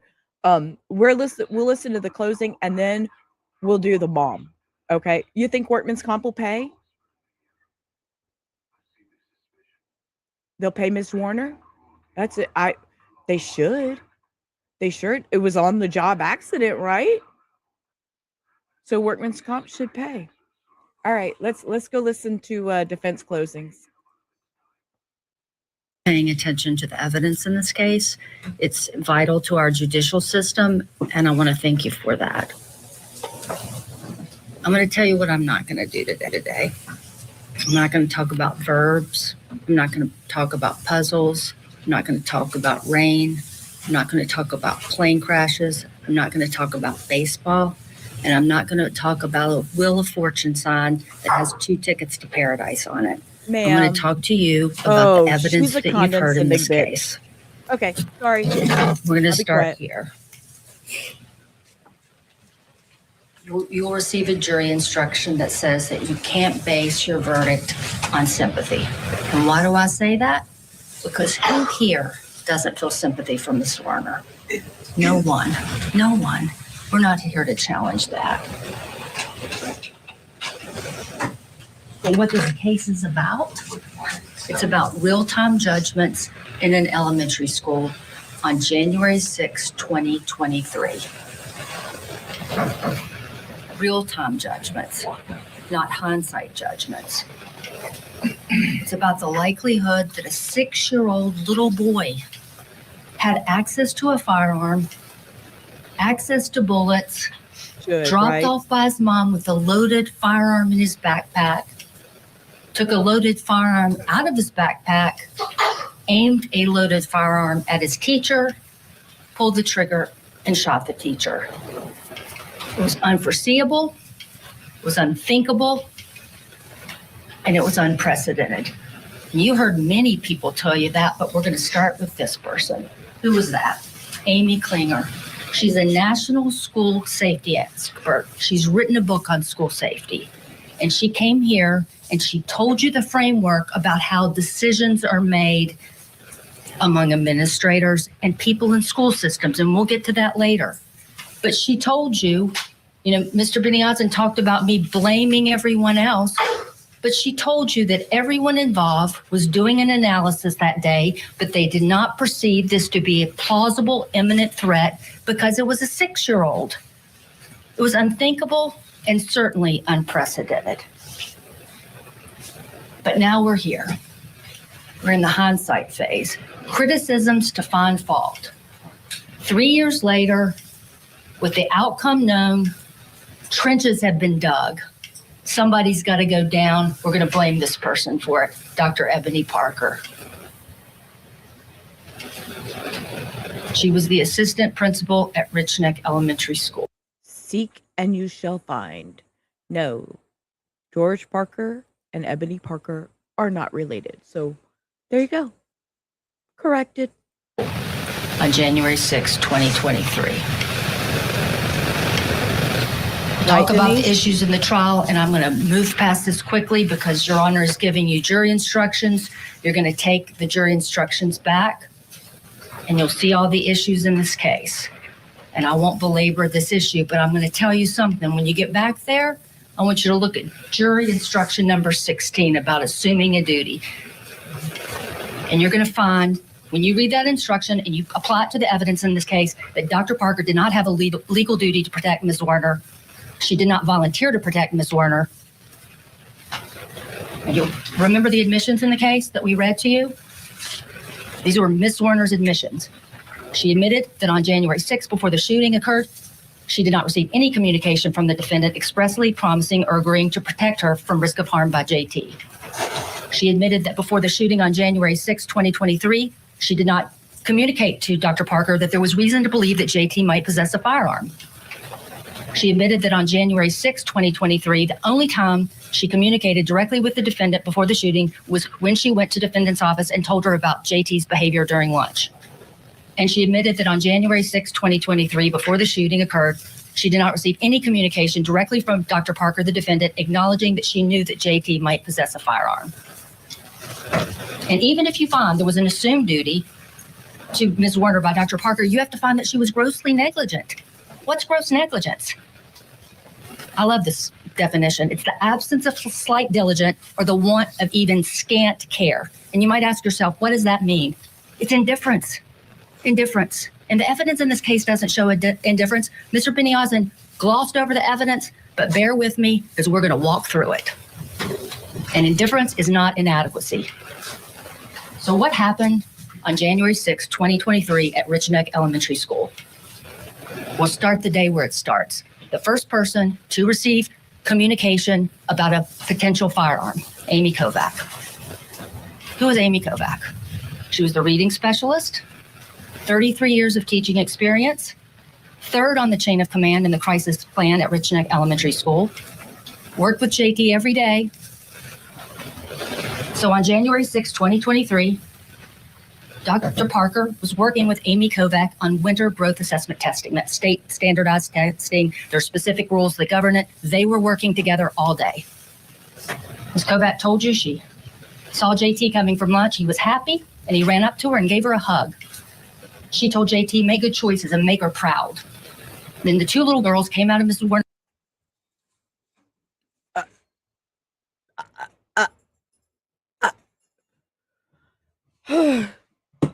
Y'all, I'm Usa.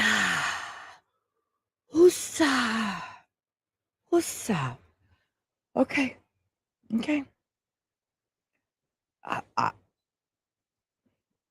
Right? I Cindy, thank you. I'm glad y'all are following. I mean, I'm not the only one watching this and seeing and going, what, excuse me? And I didn't even see the whole trial. We're just hearing closing arguments and what we've read in but on the news media so far. Well, I can't wait to get into this trial, y'all. I cannot wait. Nurse room to the doorway and told her that JT had a gun in his bag. Ms. Kovac went straight into Ms. Werner's room, straight to JT, and told him what the little girl said. And she asked JT, can I have that bag? He said no. So she sat with JT for a while and asked him, do you have a gun in the bag? He said, no one's getting the bag. And she said, okay. She stayed in the classroom for 30 minutes. 30 minutes. And made the decision to leave. She knew the child. What did she not do? Didn't follow up with the two little girls. Did not remove the backpack from the room. Did not remove JT from the room. Did not take JT down to administration. Did not evacuate the classroom. Did not call the guidance counselor. Unmute your mic, dummy. It's okay, Cindy. I'm always behind. I try to make it on time. I try to be here. I try to do this. Something always interrupts. So it's okay. You can be as behind as you want to be. I love you just the same. We're in the closing of the defense. I know. Why was his mom called? Look at all this stuff. Didn't. And this was just with this one teacher. Made a plan to check the backpack when they went to recess, went back to testing, and had discussions with Dr. Parker. So this is the knowledge that gets sent to Dr. Parker. Now here's the part where you've got to decide which Amy Kovac to believe. The Amy Kovac that told Dr. Parker it was a toy gun, or the Amy Kovac that told Dr. Parker it was a real gun. But her actions don't suggest she thought it was a real gun, do they? Which Amy Kovac? She testified in front of you. Her personal thought was it was a toy gun, and she had told that to HR shortly after the incident. But it doesn't matter if it was a toy gun or a real gun. They should have been looked. It should have been looked at. Everything should have been. Stop. Hold the press. Everybody lock down. We're going to make sure. I don't give a shit if this one thinks it might be a toy gun, a squirt gun. Oh my God. Do they not know what year this is? Do they not know this is 2026, right? I'm trying to look at my calendar, but my calendar says October 2025. I guess I need to change it. But then she testified in front of you. She told Dr. Parker that the girls had reported to her that there was a possible gun. Which Amy Kovac to believe? Try this one. Amy Kovac's text to Dr. Parker 2 days after the incident. Look at this. Amy Kovac to Dr. Parker. You are an amazing person and educator. No one could have ever predicted this. Out the gate, this defense, starting with the other people who had knowledge outside of the assistant principal who is sitting at the defense table. Let's get to our break and we'll bring you more closing arguments. Zwerner should be in favor of the plaintiff or the defendant of a gun in the child. Teacher will do in this situation. All did our best. We did what a true teacher will do in this situation. Be there for our children in school. As I look back, I should have sent JT out of the room with a note and a job to deliver it around the school. And I could have gotten that book bag, but I didn't. We can't look back. We can only move forward. I love you and I'm proud to work with you. But that Amy Kovac didn't come to trial. She sat here and she threw shade at Dr. Parker. She dissed her work and she threw shade, not this Amy Kovac. Remember that. Credibility. You'll get an instruction on credibility and you can use your common sense. You'll see the jury instruction. You're the judges of the facts, the credibility of the witness, and the weight of the evidence. Use your common sense in judging testimony. Think about this. Hang my calendar back. Who was the second person that day to hear about whether JT might have a weapon? It was Miss Werner. She was in the classroom when this went on with Miss Kovac. 30, 40 minutes, whatever it was. She sat here and she agreed that discipline is the initial responsibility of the teacher. She had dealt with misbehavior. How she dealt with student concerns was to first talk with the student. She told you she had taken a student by the hand, had removed a student from the classroom, and that was JT just 2 days before. He had thrown her phone, broken her screen protector, and she took him by the hand and she took him out of the classroom and brought him over to Miss. Wait, what? Wait, he had a Ooh, woosah. Where's my duck? I need to squeeze a duck. Okay, all right. I knew I was missing something. I was missing my stress duck. What the fuck? Okay, y'all look. I'm fixing to get nasty. I know. I need to let them talk. But do y'all just understand? There was a confrontation between this teacher and child 2 days earlier. He threw her phone and broke her screen protector. And now we're like, when it was announced to anybody that this child may have a weapon, and we did what? Where did we? Well,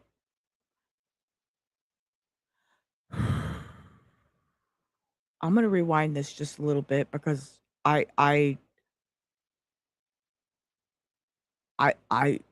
testimony. Think about this. Who was the second person that day to hear about whether JT might have a weapon? It was Miss Werner. She was in the classroom. Is not even when this the went right on with word. Miss Kovac. 30, 40 minutes, whatever it was. She sat here and she agreed that discipline is the initial responsibility of the teacher. She had dealt with misbehavior. How she dealt with student concerns was to first talk with the student. She told you she had taken a student by the hand, had removed a student from the classroom, and that was JT just 2 days before. He had thrown her phone, broken her screen protector, and she took him by the hand and she took him out of the classroom and brought him over to Miss West's class across the hall. She also told you that she had a classroom phone to call the officer parents. And she had requested assistance from guidance before, had requested help on the walkie-talkie. Miss West across the hall had the walkie-talkie. And the same day that JT threw her phone, she went over with JT and had Miss West get on the walkie-talkie and call Mr. Rawls to come and get them. So she knew how to remove him from the classroom. She also knew how to evacuate the classroom if she sensed danger. And remember, showed her the text. It's a year before. Miss Zwerner herself tells her friend Rosalie List, another teacher at the school, that Q was at the office all day. I had to evacuate my room early for lunch. But on this day, she was in there when Miss Kovac was there, loudly talking to JT about whether he had a gun in the backpack. She also told you in court that she had emailed Dr. Parker before. She had walked in and talked with Dr. Parker before. She had had guidance take students to Dr. Parker's office. Right, Cindy? Oh, my God. Remember that testimony? You'd go to Dr. Parker at times. You would email her. You'd walk in her office. And if necessary, you'd get guidance to take the student to Dr. Parker's office. Ms. Zwerner told you that she had discussions with Dr. Parker about JT's behavior during lunch, but not about a report of the gun. She had discussion with Amy Kovac in her classroom about the reports from the two little girls in her classroom. She had discussion with Amy Kovac in her classroom after Amy spent time with JT and did not search the backpack. She witnessed JT rummaging through the backpack. She witnessed JT put something in his pocket. And she observed JT at recess with hands in his pockets and R telling JT to keep his hands in his pockets. She had discussion with Jennifer West about that, the lead teacher with the walkie-talkie, and discussion with Amy Kovac at recess. But there are things she did not do. She did not follow up with the two little girls. She did not speak to JT, did not remove the backpack from the room, did not remove JT from the room, did not take JT down to administration, did not evacuate the classroom, did not call the guidance counselor, did not make use of the walkie-talkie, and did not call the parents of JT. Did not seek classroom coverage to personally discuss any of this with Dr. Ebony Parker. No visit, no call, no email. You'll get a jury instruction on contributory negligence. It is the failure to act as a reasonable person would have acted for her own safety under the circumstances of this case. Any negligence of Ms. Zwerner, which was a proximate cause of the accident, will bar her from recovering. Let's talk about other people involved that day. Jennifer West. You remember Ms. West? First grade teacher across the hall. All right, Cindy. She had the walkie. The classroom right across the hall from Ms. Werner's classroom was on the playground during recess with other first grade classes. Learned about JT on the playground and the discussions about him. I was informed that he took something from his backpack. I can't speak for sure if I was told it was a weapon. That's what she said in court. We're hitting the pause button on these closing arguments so we can hit our break. First, let's check.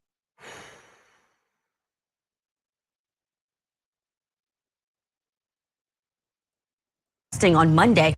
Okay, we're going to palate cleanse for just a second because my anxiety, I did not know, geez, that it was going to go so bad. And wait.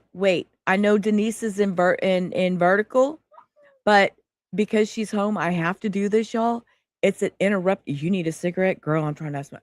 It's an interruption I have to do because it's a ritual for me. Are y'all ready? Here we go. Sheila's going big. Okay. Guess what? Hi, Ann. Good to see you. You got your woman home. You and Denise have a good time. And make sure you cook her something nice. Cook her something nice from Sheila. Okay? Put that little good kiss on it for me. All right. Okay. Let's go back to this insanity. Let's watch some Amazon for just a minute just to take a chill down because I'm my duck, I'm kind of breaking his head off over here a little bit. Yeah. Currently being recorded. These are actually funny. Because I'm Amazon. I'm Amazon. Amazon. I adore you, Denise. Pretty cool. Do you hear this? Listen. And black like me. He's talking about his house, that guy's house. Listen. I'm inviting you, so I invite you. Ouch! Fuck! I just hit my whole head, bitch. Hold up. Oh God, they're gonna go look back on the damn camera. And he said, somebody gonna look back on that damn camera. He said, somebody gonna look back on that damn camera, and I would be that one. Y'all, I have I'm not even gonna lie. I have camera recordings of my niece singing, oh, Sheila out front in my camera. I have a camera recording of my sister-in-law falling and busting her face walking down the sidewalk of my house. Y'all, I have some great camera record. I'm not gonna put them out there, but I got some good shit. 3 of us here at one time. Is this a commercial? And look, this is funny too, because look, let me see if I don't think I can back it up. But the Amazon driver and the UPS driver, and I think it's a FedEx driver, all showed up at the same time. And he said, we could make a commercial. No, you're kidding. I'm going to make it go back so it'll play that again. You are currently being recorded. I currently don't care because I'm Amazon. I'm Amazon. Amazon. What? Like your house? Pretty cool. Bro, I like your house. And then he was walking away. He says, it's black. And black like me. Black like me. I'm inviting you, so I invite you out. And this is. I just hit my whole head, bitch. Hold up. Okay, be quiet. Oh Listen. God, they're gonna go look back on the damn camera. What the hell is this? All 3 of us here at one time. Is this a commercial? No, you're kidding, bro. You're kidding, bro. This is my first time. Oh, you're kidding. I needed this today too, bro. You're kidding. Ooh. Oh my God. Dude, y'all are some G's. I'm starving. Y'all are some food. Look, watch. Listen. No way, that's a dog in there. He heard dogs barking.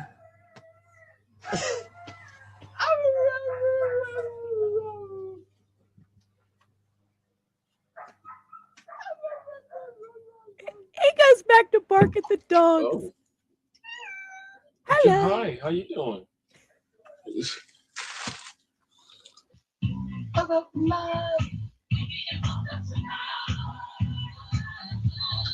We gon' back up now. Let's do it. This is cute too. Oh, so sorry. I did not see. I thought that was a dog coming up on me. Thought it was a dog coming up on me. Look at this one. He tries to get across the and then he goes back and he fixes it. This was so cute. This is me. I would go back and fix your flower bed. I really would. Here, let me straighten that out. I'll make it clean. I didn't mean to.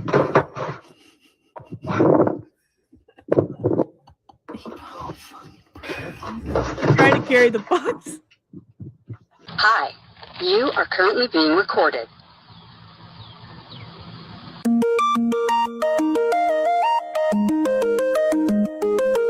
Kind of guy.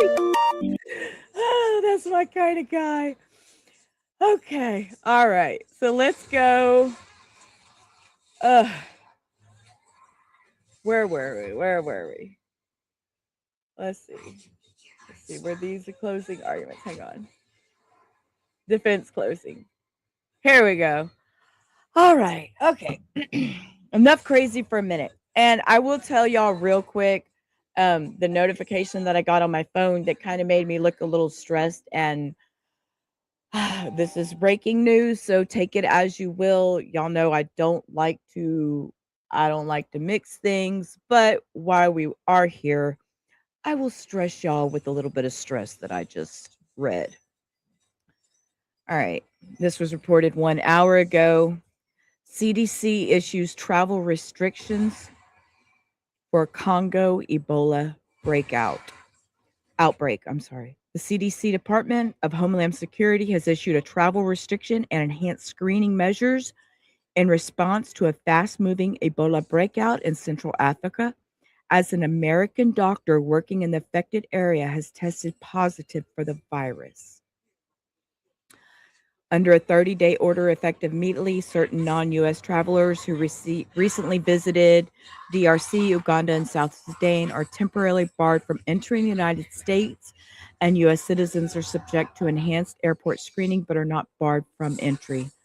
Outbreak is caused by the Bundibugyo Uyghur strain of Ebola, a rare variant with no approved vaccines or treatment. Nearly 400 suspected cases and over 100 deaths have been reported across the DRC and Uganda, with most cases concentrated in the Uturi province. The WHO declared outbreak a public health emergency of international concern on May 16th. And it says the CDC says the overall risk to American public still does remain low. So that was a little concerning. So I just, breaking news. So we will put that out there. All right. So back to this. Now that we've all had a woosah and I broke my turtle's neck and we watched some Amazon Driver, let's go watch this closing by the defense. Let's get you back into the courtroom for these closing arguments. The defense talking about other people who should have known what this child may have done. She was in court. She left the playground to deal with another student. Asked Ms. Zwerner to take her class back in the building. Remember, you're the judges of credibility. If you thought you were leaving a child on a playground with a gun, why would you say, why don't you shepherd your class and my class back in the building? Use your common sense. Ms. West encountered Dr. Parker in the hall. And so they'd come in and said Dr. Parker was indifferent. Dr. Parker was dealing with another student, Ms. West's student, and she didn't say anything to her about JT. Use your common sense. There was discussion with R about what JT showed him on the playground. We've heard about that. And Ms. West said, R told me, he said that JT had a gun and he saw it in the bullet. And I said, well, what color? Trying to see if it was real or not. And he said it was bullet color. In trial, Ms. West had one version of that story. She was asked, Ms. West, you testified that when you arrived on the playground, you weren't told specifically whether or not JT had a gun. Answer, that's what my note I wrote down notes that night, and that's what my notes say. But in her deposition, she had to admit she said something different. Your testimony under oath at the deposition preceding the trial was that Ms. Zwerner had reported to you the child did in fact have a firearm. Well, that's what I said then, yes. You're the judges of the credibility of these witnesses. Case. Well, John Sims, music teacher, covering phones in the office. The most important thing he told you, Ms. West didn't call him. He called her about another student, and that's when she mentioned what R had said. Now let's get to Mr. Rawls. Remember Mr. Rawls? Who was he? He was a guidance counselor. He was a member of the threat assessment team. He was part of JT's student success plan. Worked with him all the time. Very familiar with JT. And he told you he had some learning and some behavioral Court audio is horrible. She just sounded like she was drowning. issues. And JT had been taken to Dr. Parker's office on multiple occasions. And he, in fact, had been the one to take JT to the office too.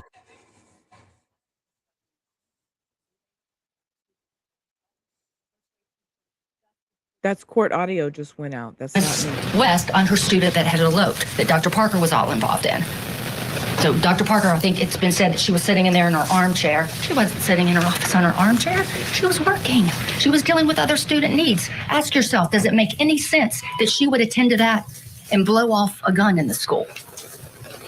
Mr. Rawls said, I stumbled on some information about JT. No one called me. He's coming down the hall dealing with Miss West's student, and she tells him that R said something about ammunition or bullets. So Mr. Rawls spoke with R, and he did not interpret it to be a threat. It was a 6-year-old. 6-year-olds say things. Mr. Rawls, ever heard anything about a gun? No. You heard something about bullets? Yes. So at the time, you did not feel the need to remove JT from Ms. Zwerner's classroom? No, I did not. Later that day, or a little while later, Mr. Rawls had a discussion with Dr. Parker about the other student and about ammunition or bullets, and the bag already had been checked. He learned that the book bag had been checked. And he discussed. The book bag had been, I thought the book bag wasn't checked. See, now y'all are confusing me. This is why I need to see a whole damn trial. We're fixing to. With Dr. Parker checking the person, Dr. Parker looked at the clock and said, why don't we wait for his mother to arrive? And he said he understood because he was 6. And so think of the context that was going on at this point.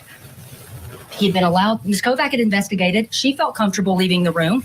She felt comfortable not taking the backpack. She was not a young teacher. She was very experienced. She worked with this child every day. She knew this child, and she felt comfortable leaving that room. So that's a context. And then Ms. Zwerner didn't remove him from the room. And Mr. Ross told you he understood because it was a 6-year-old. And he didn't feel the need to go around Dr. Parker. He didn't feel the need to do that. It's a 6-year-old. Later in the day, Mr. Ross had gone back to his office. There was a lockdown, and he was coming down the hall. And he ran into some custodians. He didn't know there had been a shooting. And one of them said, they got him. And he said, got who? He told you he didn't have any idea who they were talking about. It was like, oh, it's JT. I knew it. I knew it. He didn't say that. He had no idea. And Mr. Ross told you that he went to his office and cried. You'll see that in the statement that HR had Dr. Parker write after, a couple days after. People hadn't lawyered up at that point. Maybe some of her language wasn't the best, but she told the story. She told that she cried too. They told the truth. No one saw this coming. Now let's talk about the experts in the case. Largely, their expert agrees with Dr. Klinger. Let's talk about it. And Shufflebarker. But let's first say, who is she? She's retired from the Virginia Beach Public Schools. This woman really sounds like she's dogging every one of these people. She's like being really condescending and not very nice, in my humble opinion. She's never been an expert before. She was introduced to the case through her sister-in-law, one of Ms. Zwerner's attorneys. She agreed that this was a rare event. She agreed that the assistant principal is not solely responsible for school safety, that it's a team approach. You remember the right. Q&A? You agree that it's unfair to judge someone's conduct with 20/20 hindsight vision. I can see that. You know, so I find this interesting listening to this, and which y'all haven't listened to, but I have some of the questions during the voir dire of the criminals. So yeah, we're going to do a little comparison now that I'm listening to what's going on here. You agree that Dr. Parker, in evaluating information regarding a 6-year-old having a loaded gun at school, something that had never happened to her, she didn't know the outcome of the day, correct? Defense attorney Colleen Kelly still with us and weighing in on this case. PowerPoint sometimes, Colleen. I know update out of Tennessee in this trial, the broke my heart murder trial for defendant Latasha Daniels, charged with murder in the fatal shooting like bullets. And her defense claims that she initially bought the gun to protect herself better. Let's pick it up where we left off with the defense giving their closing to the jury. He also agreed that school safety is a team approach. It's not just one person's job, and we'll get to that in a minute because Dr. Klinger made that clear to you and how that would be a terrible idea for it to be. Well, we already know in advance the judge let the other 3 off, and she's all on her own. So maybe that's why there was Shufflebarger. Was she one of the ones? Let me see. Hang on. Let me look at the names. The school board, George Parker, and then former principal Brianna Foster Newton. So those weren't the ones she's talking about yet. It's just one person's job. She agreed that the teacher in the classroom is the first line responder about student behavior. She agreed that assistant principals must rely on other staff members and teachers in determining whether reports are credible. She agreed that searching a student is a judgment call based on a lot of factors. She also agreed that it's preferred that parents are present during body searches of little students. She also agreed. Okay, if that's a fact, then that could have easily been done by calling JT's mommy. Dr. Parker didn't refuse to search JT. She wanted to wait until his mother got there because the level of concern was not high. Mr. Rawls had said it wasn't a credible threat. Don't get me singing, Cindy. She agreed that age is a factor in determining whether to body search a 6-year-old. Age and a lot of other things are a factor, she told you. Sex of a student's a factor. She agreed that you want to handle the student with dignity and that there are legal rights to their privacy concerns in body searching children. Most importantly, she told you she worked 40 years in the Virginia Beach public school system. And she told you that That never happened. No elementary child ever brought a gun to school. Well, these are rare Dr. cases. Shuffleberger also agreed with me that Ms. Kovac and Ms. Zwerner were the first line responders to the reports about JT. She agreed that Ms. Kovac and Ms. Zwerner were in the classroom with JT after becoming aware of a potential weapon.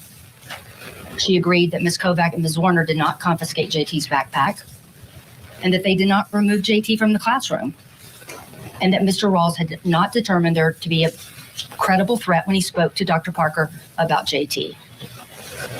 She agreed that other individuals did not stop what they were doing. She said she should have stopped what she was doing, Dr. Parker, but she agreed that no one else did.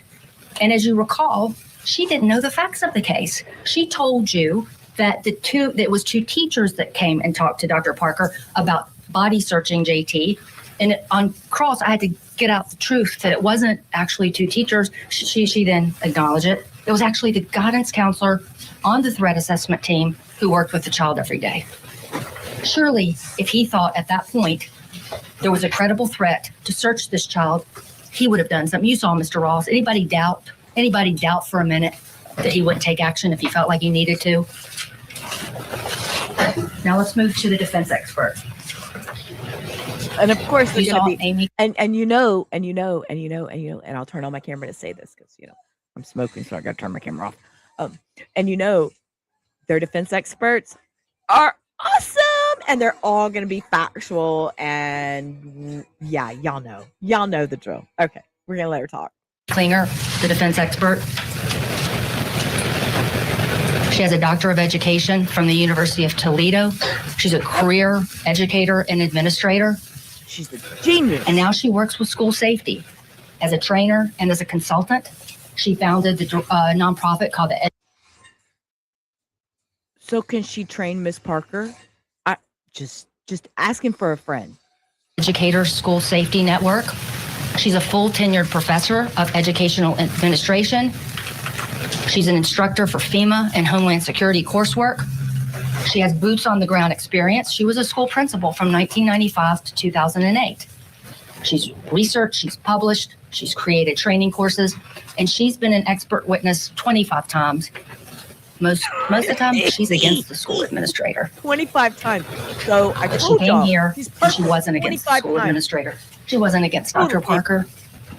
She told you that Dr. Parker did not breach professional standards with respect to Ms. Zwerner on January 6, 2023. And she told you that Dr. Parker, it was her opinion that Dr. Parker was not indifferent to Ms. Zwerner on January 6, 2023. Yep. And she detailed how she came up with that opinion. She reviewed body-worn camera footage from the sheriff's department, including an interview with Ms. Kovac right after the incident. She reviewed the school board video interviews with people that were involved in the incident.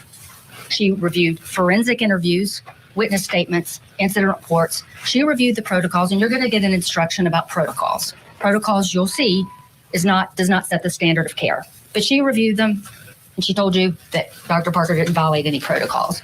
She reviewed all the depositions taken in the case, and she reviewed JT's school records and his court records involving his mother. She reviewed all of that before she was willing to come and sit on the witness stand, swear to tell the truth, and give you her opinions in this case.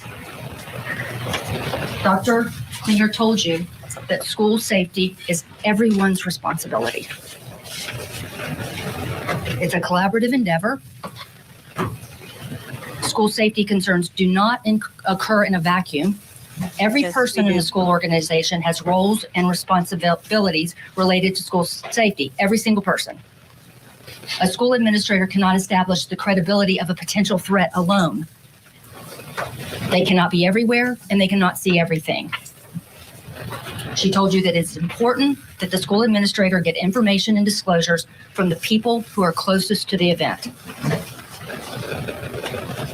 Dr. Klinger told you that discipline is the initial responsibility of a teacher. That's a standard nationwide. It's also in the Rich Neck Elementary School staff handbook that you've seen, and I think we'll go back to you, back to the jury room with you. Important to Dr. Klinger was the context of what else was going on and what Dr. Parker knew. That JT had been allowed to remain in the classroom and class instruction went on, The school day went on, the students went to recess. The first grade teacher discussed suspicious behavior on the playground, but they did not remove JT from the playground. Ms. Zwerner did not make any reports directly to Dr. Parker about a report that JT had a weapon. We all have opinions, right?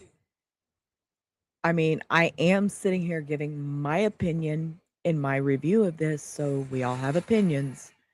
I mean, so yeah, and Southern, we have resource officers here.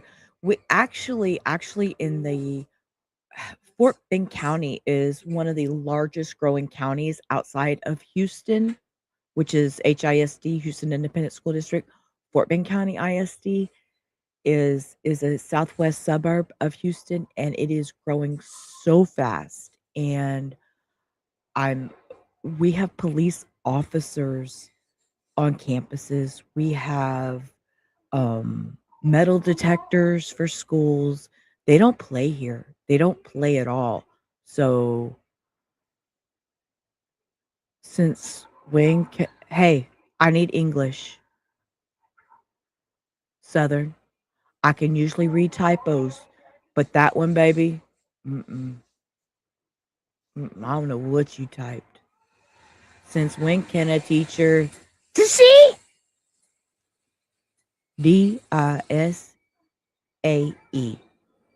I think is what that says. Is that an A? I'm trying to look for another A. Yeah, DIS. Since when can a teacher? Southern, help me out. Since when can a... Oh, good question, Southern. Okay. There you go. Good question. Since when can a teacher discipline a student? Never. You are sent to the principal's office, and it's the principal or the assistant principal that makes the decision to discipline a student. If I'm correct, I mean, geez, I'm only 54 years old, and that's the way we did things back then. And I don't think things have changed with the corporal punishment rules they got these days. I really don't think it's changed. I know, Southern, I'm just giving you shit. And I really didn't know what you said, but hey, we learned together. This is why I like the smaller chats, y'all. I'm not going to lie. I prefer these smaller chats. Yeah, it'll be nice, click that thumbs up. What does that go? Click the thumbs up, subscribe to the channel, all that YouTube-y stuff. I'm just here because I enjoy this shit, and I enjoy the small chat. I like that. Because I can interact with y'all very well, and I prefer to have a channel that is going to interact with me than somebody that has 50,000 subscribers and you're just another name that scrolls on a screen. So I appreciate y'all for being here and spending your time with me in the duck pond. Okay. So yeah, I don't, for all my years, I don't think teachers can discipline the students. You have to send them to the principal or the assistant principal's office. Okay, let's roll. And she explained why that matters. She talked about first line responders. We are approaching the top of the hour, so we do have to get to our break. First, let's bring in for final thoughts. So we are in Tennessee. Key test. What really matters. Parker, let's go back in for more. Oh, we changed.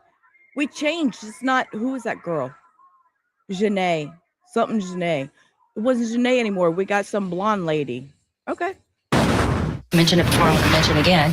And what she said is when an administrator is evaluating a threat, it's important to know what sort of actions are being taken so that what are the first line people doing regarding the credibility and the appropriate action to take for a response. And what she told you is that what really matters is plausibility and foreseeability. And she said when you're discussing a 6-year-old, it's much different conversation than if you're discussing a middle school or a high school student. This is a 6-year-old. Really? And she told you that when discussing a 6-year-old having access and ability to bring a weapon to school, clearly, we know at this point, it's unprecedented. That means it hadn't happened before. It was largely unthinkable and certainly unprecedented. Your job is to consider only what Dr. Parker knew at the time. And Dr. Klinger wasn't the only one that told you it was unforeseeable and unprecedented. Dr. Shufflebarger. She agreed that evaluating information regarding a 6-year-old having a loaded gun on January 6, 2023, it was something that had never happened, and that Dr. Parker would not have known the outcome of the day. Ms. Zwerner herself told you that when she saw the gun for the first time that day, when it was unfortunately pointed at her, that she was shocked because she didn't expect to see a real gun. And she had been in the classroom with this child and on the playground with this child. Amy Kovacs said it too. That? Who would believe that a 6-year-old would bring a gun to school premeditated to shoot his teacher? Mr. Rawls said it. He talked about hindsight bias and feeling regret about what happened.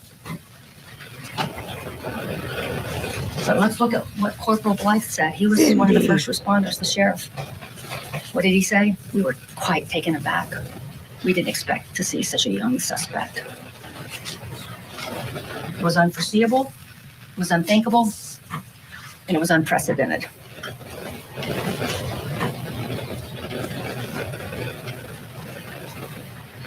I submit to you that Dr. Parker did not assume a duty of care to Ms. Zwerner. She did not breach a duty of care. Ma'am, if you gave me this picture and you told me to describe what this picture means, I'll pause here for anybody on the replay crew. If you put in the comment below, if you see this picture in one of those I see pictures, and let me explain to you what this picture means. What would this picture mean to you? Faults and damages are on either side of a brick wall. I mean, well, back in my day when I was in school, what happened was the teacher you got sent to the office and there was a sad note sent home, or you got pops by the principal. And I always chose the sad note because my principal was a big man and I was so scared of him. Oh my God. What a crazy thought. Even to think about him this day. So I got the sad note sent home. And then, of course, when you get the sad note sent home, then your mom's jerking you around by your shirt and spanking your ass. And, you get the punishment from your parents, but we didn't get it from the school. I mean, you had to have there was a form that had to sign for the principal to give you pops. And my parents never signed the form, but I was a good child and never got in trouble, except that one time because, my best friend, hey y'all, remember my best friend that I went to lunch with a couple weeks back? Well, it was me and her. We got in trouble. We were in 2nd grade and she told me to write nasty things about her sister on a piece of paper. And I did. And she read it and she threw it in the trash. Some bitch got it out the trash and gave it to the teacher and had my handwriting with dirty words in 2nd grade. I got in trouble. Well, my mama, she wanted to know, why would you say that about Heather? Why would you? I said, because Heather's a bitch, Mom. That's what we all decided. Anyways, I got in trouble. But I got in trouble by Mom. And it was a day of ballet. So I had on my ballet outfit. And she was jerking. I was so worried about her stretching my ballet outfit out. Anyways, so total squirrel side rail. Sorry about the squirrel moment there. But y'all know that happens in my life. We have squirrel moments. So anyways, back to this picture. Fault, brick wall, damages. I wouldn't be able to figure out what this picture meant if you were giving it to me in one of those tell me what this means. That's where I was going with this. Let me see what y'all were saying in chat. That's BS. I got in trouble for defending myself too. Boy committed battery at least. Yeah. Cindy's granddaughter getting suspended. Who's at fault and what are the damages? Okay, that's what you get out of that. Who's at fault and what are the damages? But what's the brick wall mean? I don't know what the brick wall means. I mean, we're going to break this brick wall down and I don't know. Okay, we'll run with Cindy's idea. Who's at fault and who's damages? Cindy might have watched this, damn it. And that she was not grossly negligent.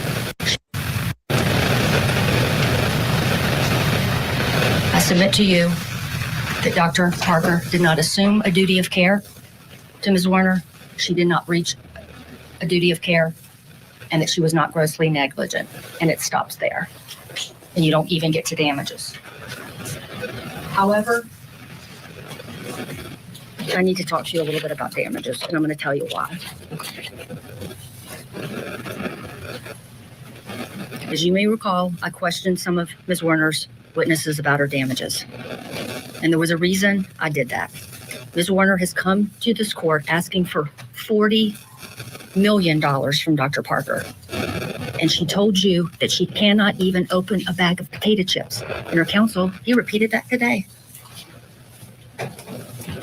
As an officer of the court, and as my ethical duty to Dr. Parker, it's my job. What is that icon, Cindy? I don't know. What the? I can't figure out the icon. Cindy, I can't figure out the icon. I can't make it bigger. Unpleasant as it is to come in and tell you there's a different side to that story. I'm an officer of the court. It doesn't, do you see, it's a brick wall, but do you see when I pop it up here? When I pop it up here on the screen, that doesn't look like a brick wall. But now if I go over to the live stream that you're in and I look at it through YouTube, it looks like a brick wall. So that's insane. See how StreamYard just misled me, damn it. And so I questioned Ms. Zwerner and some of her witnesses about the fact that she has gone to cosmetology school, passed with flying colors, and is a licensed cosmetologist. And some of her witnesses have come in and said she only wanted to be a teacher, but I've shown you, if I'm admitted into evidence, are the texts that shows there's another side to that story too. And the other side to that story is that it was something, teaching was hard. And I'm not saying that to cast any blame on Ms. Zwerner, but to say she had thought about going to cosmetology school for years. So to come into the court and say, I only wanted to be a teacher, that's all I ever wanted, and now I can't, even though I don't think anyone testified she couldn't, I need $40 million. It's my job to tell you there's another side to that story. Ms. Zwerner and some of her family members have said that she can't leave her house. She's become reclusive, that she's withdrawn from the community. And again, I have to show you, when someone's asking $40 million from Dr. Parker, I have no choice but to say there's a statement from Dr. Parker is an inappropriate statement of law. Say that again. The statement from Dr. Parker is contrary to the jury instruction. I didn't assess the damage. I don't think she said anything that Dr. Parker said. No, I could not. I didn't hear that. The statement from Dr. Parker was counsel's argument. Overruled. You may proceed. I showed you the social media posts that Ms. Zwerner produced in discovery. She produced them to us. Flip through them. She's reaching out to international celebrities to go to the concert 9 months after the shooting. Again, officer of the court, duty to my client, I have to tell you the other side. It's my job. And that's why we brought you Dr. Hagan. Dr. Hagan explained to you what a forensic evaluator does when determining whether someone has PTSD. Dr. Watson came, as eloquent as he was not Ms. Zwerner's treating healthcare provider. He was a retained expert paid for by the plaintiff to talk about her damages. But he did not look at her treatment records from before the shooting. He did not see that there had been diagnosis of PTSD before. And Ms. Zwerner herself, the last question exchange we had, she had to admit that she had not been truthful with Dr. Watson.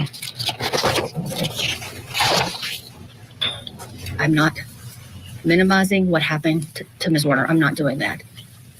You sound like you are, ma'am. I have to bring the truth and the whole story. It's the brutal honesty that Mr. Beniozen stood up when we selected the jury and told you he wanted. I have to do it. This case has been a long road for a lot of people. Mr. Beniozen glossed over the evidence in the case, and I want to thank you for listening to me as I went point by point what happened at Richnut Elementary School on January 6th. I went through the evidence. You heard the testimony. You weigh the credibility. These are the facts. And I would submit to you that when you go back and you consider the facts and the jury instructions that the court gave you, I would ask that you find that Dr. Parker did not assume a duty to Ms. Zwerner. She did not breach a duty to Ms. Zwerner, and she most certainly was not grossly negligent or indifferent to Ms. Zwerner.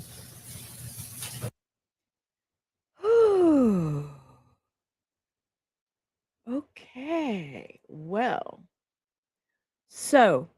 well, no, we're going to do this instead. Wait, where is it? Here it is. Okay. All right. So what we're going to do is we're going to move me to the back. So y'all are here. We'll put me up here. So this is JT's mother. Remember, we were wondering what happened to mom, what happened, all that. Well, this is it.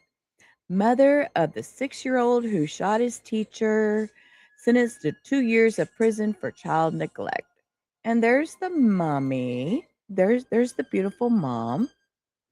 So her name is Deja Taylor. The mother of Virginia's 6-year-old who shot his first grade teacher in January was sentenced Friday to 2 years in prison, according to the court in Newport News. Deja Taylor had pled guilty to a state charge of felony child neglect in August. Taylor's attorney, James Ellison, told CNN the Commonwealth had recommended a 6-month sentence. Yes, 6 months. Recommended a 6-month sentence. He says they do not plan to appeal the state sentence. I think it's excessive and harsh, Ellison said about the sentence from Circuit Court Judge Christopher Papile.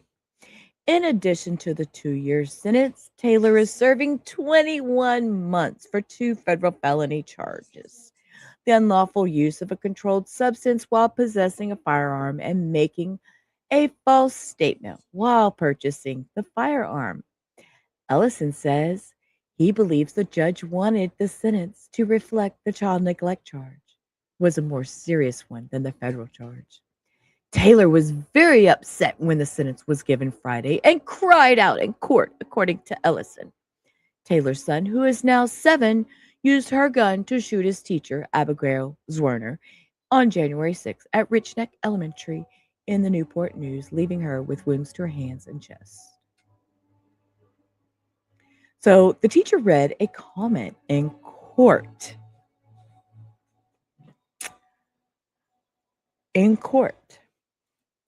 So Zwerner was present at Friday's sentence and recounted the shooting and her long road to recovery in the same emotional victim statement she had previously read at Taylor's federal sentencing.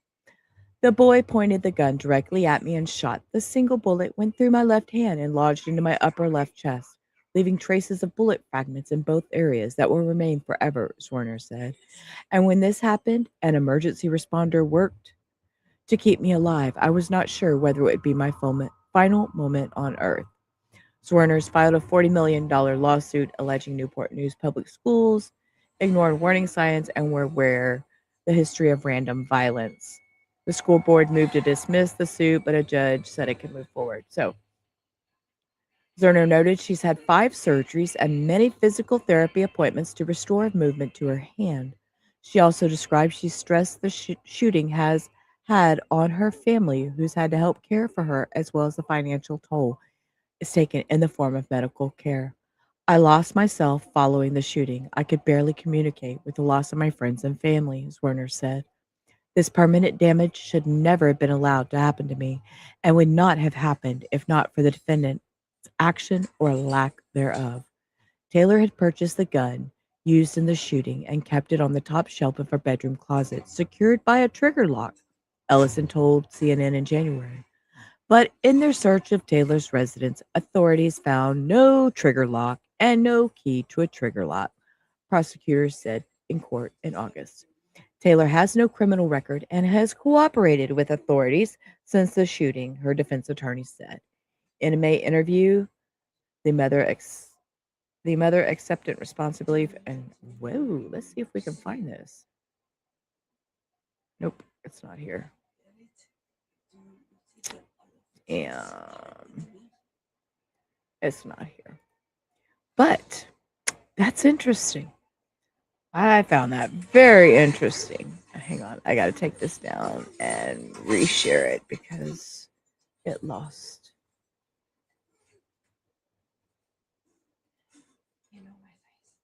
Okay. So I'm going to start it right here, which this is, yeah, I know, what the ever loving hell. But wait, y'all, this is good news here. Wait. So following her okay, so she received a 21-month federal sentence which she served. Following her release, Taylor faces 2 years of probation, which requires mandatory substance abuse and mental health treatment along with parenting classes. So, yeah, and as of right now, she was released from state custody on May 13th, 2026.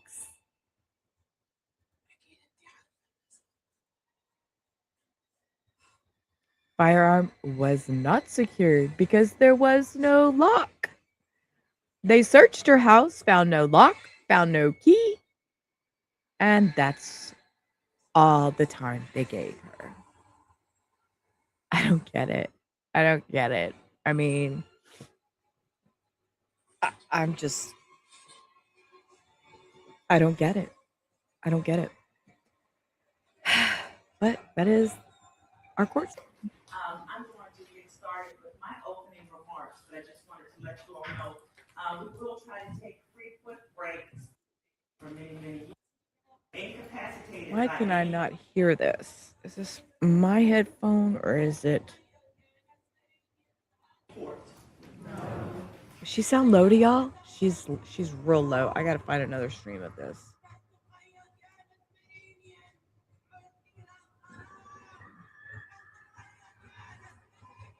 Ten, 11, 12, 13. 14, the court is 22-371.1 subsection B of the Code of Virginia as amended. How do you plead? Use and identify yourself by your number. That's for. Can y'all hear that? And it's part of best practices. So I don't want anybody to feel disrespected because I'm not referring to you by your names. I know you all have full names, but we use numbers again for the press coverage and best practices for. This was the one with better sound, I think. Do we need to get medical attention for it? She said it was just difficult for her to breathe while in there. So let's find out. Okay, just bring number 15.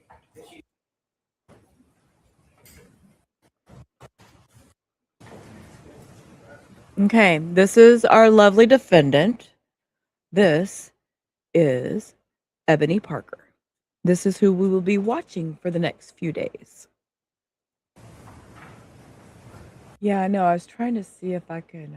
I don't have a sound booster right now because I had to delete a lot of stuff.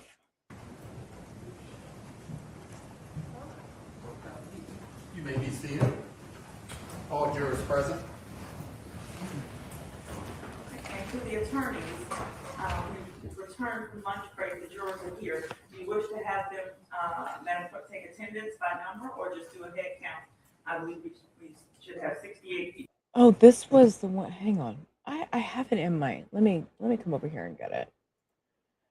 Because I have it. I have it in my YouTube. I watched it earlier. And I could hear everything, so that's not.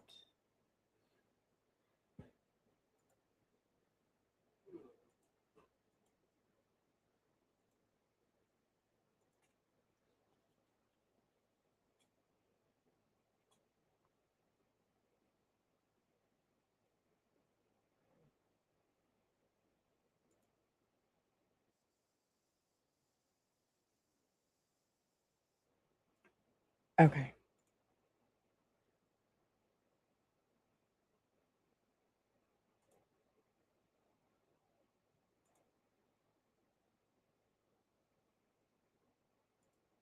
In the current term of this court that is expected to be tried. We're just going to have to turn it up because that's the Yeah. Yeah, we're just gonna have to turn it up because it's not letting me boost the volume any. So I'm sorry. But I will turn on closed caption. By a jury? No. Were any of you present? No. During the prior 3? You back it up. Anyone else?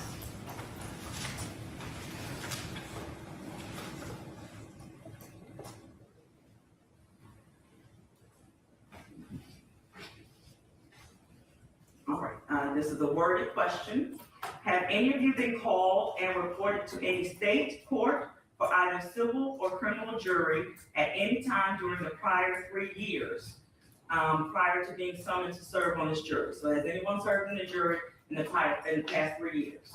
No. Okay, by law, we try to give you a 3-year break between being called for terms, okay? Have any of you been adjudicated as incapacitated by any court? No. Do any of you have a case pending in the current term of this court that is expected to be tried by a jury? No. Were any of you present when the grand jury was instructed on the first day of the term during which these indictments were handed down? No. Do any of you have a hearing impairment not corrected by hearing aids? No. Okay, and I'm going to go a step further. Is everyone able to hear me? Yes. Is there anyone who's having any trouble hearing me? No. And as we go on throughout the proceedings, because different people will speak from different points in the courtroom, if you have a hearing issue, let us know and we'll do our best to fix it. Do any of you all have a sight impairment, a vision impairment, which is not corrected by lenses? No. Okay. Does any? Cindy's playing along. We're gonna be voir dired right now. See if we can make this jury panel or not. Okay, y'all ready?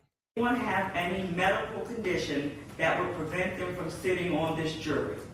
No. Okay, yes, ma'am. Give me your number, please. 15. Are you able to stand? Yes. Please do. Okay. And is it something that you're okay stating publicly? No. Or do you want to answer privately? Yes. Okay, we'll mark you down and we'll take you down. You can have a seat. Thank you. Y'all, my thoughts are bad. I need to stop. I get hemorrhoids for sitting too long sometimes. She sounded old. Sorry. Again, as I mentioned earlier, the trial of this case is expected to take 4 days. Yeah, no, the jury is all in there's 80 people there, I think. And she's asking them questions and the lawyers are going to come in and ask questions too. So yes, we're the hidden jury. We're all hiding back here because we're going to follow this shit. I am so invested. I need to know now. Now I need to know because this is so. Any of you have pressing business that will prevent you. Yeah, and it says it's expected to last 4 days. So we're here. We're here for the party. From giving your full attention to this case for 4 days. Okay? Yes. Number 11. I can see you, number 11. Anybody else? Okay, hold on. We've got number 11. Number 73. I can be here for 4 days. My glasses today, and who knows where they are, but I'll try to have them tomorrow. Teresa, you can be here for 4 days. You be quiet. And 75. And 34. And I'm going to get back to you. I'm just marking it down. And 47. Oh, okay. Me too, Cindy. I got you 73. Okay, thank you. Okay, well, I'm sitting in my comfy pillow. Yes, sir. And you stand, please. I have religious observance on Friday. It's a holiday. Oh, Friday's a holiday. Notified the court and received a excuse. It's a religious holiday, Friday? All right, thank you, sir. Okay, and number 34, juror number 34. Yes, sir. I have a graduation I'm going to on the 28th. 28th of this month? Yeah. Okay, thank you. She said 4 days. That shouldn't interfere.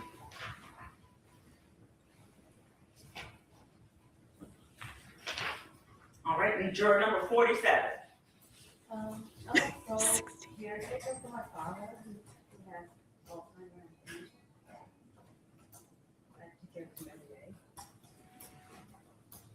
I have it turned up loud in my ear so I can hear what they're saying. All right, juror number 73. Isn't that Monday? Next My Monday. family has reservations to go out of town on Friday for the holiday. Monday is a holiday, I thought. Thank you. And juror number 75. I've been summoned as a witness for another court case on the 20th, and on the 25th, I gotta go to a music festival. This cracked me up earlier. This cracked me up. He's got to go to a music festival too. He's been summoned as a witness for something else, y'all. But he has a music festival to go to. I'm going to back him up.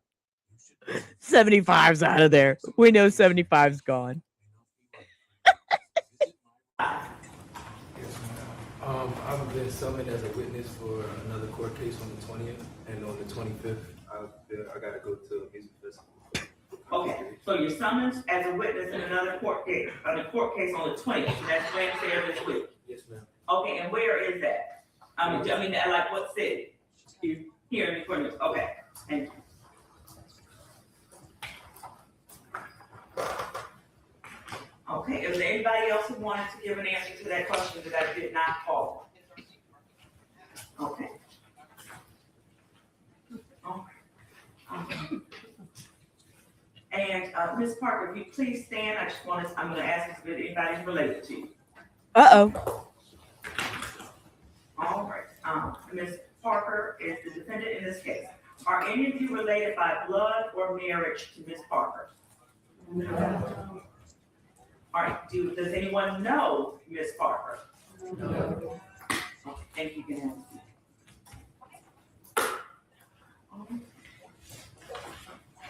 and come over as somebody. Oh, you do. Okay, number 70. Okay. Somebody said, right? He probably has some like what? Probably has like a wild ass rock band. They're in trouble, y'all. I'm just making shit up, and they're all in trouble, and they have to go to court. But they're gonna be playing Friday night. But listen. Number 70's got a problem. Number 70's got a problem. Stand up. Thank you for me. If you can stand, please. Okay. Yes, ma'am. She's in my sorority. Okay. She's in my sorority. How old are these women? I'll mark that down. Thank you very much.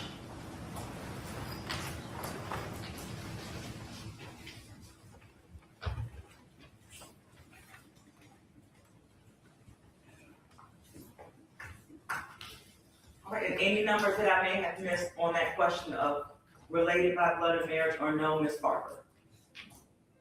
All right, no additional answers. The Commonwealth will ask you about their witnesses. Have any of you had any business dealings or an employee-employer relationship with Ms. Parker? No. Do any of you have any interest at all in the trial or outcome of this case? No. Have any of you? Yes. Oh, we have. Okay, juror number 79. Thank you. 79. Wait, 79. He's got some interest in the outcome. Right? Hey, sorority sister. What's up? I ain't seen you in a long time. What the fuck? Hang on. Babe, you gotta do something. That sounds like some funeral music on that TV. It's not relaxing. Please. I'm about to go crazy. I can hear it. Nobody else can hear it, but I can hear it. Okay, to which question? The last one. Okay. Business dealings? No. Oh, the interest in trial, interest in the case. Okay, juror number 79, yes, ma'am. Friends with the teacher that was involved. Okay. She was friends with the teacher involved. Stop. Yep, she's out. Okay, thank you very much. Okay, and Right. that's number 58. Please stand. Yes, ma'am. Uh-oh. I don't know if this is a conflict, but I believe I work for the same school district. Okay, you work for the Newport News Public School Systems. Okay, thank you. Yeah, she'll be gone. They'll kick her. All right, and, okay, number 8. Yes, ma'am. If that is a conflict, I also work for the same school district. Okay. Thank you. And anyone else? Okay. Hold on, I saw a hand raised, but not a number. In the pink shirt, ma'am, in the pink, you didn't, No, okay, not you. there's two back here. Okay, thank you, let me know. 61, yes, ma'am. I'm married to someone who works in the administration for Newport News. Okay, thank you.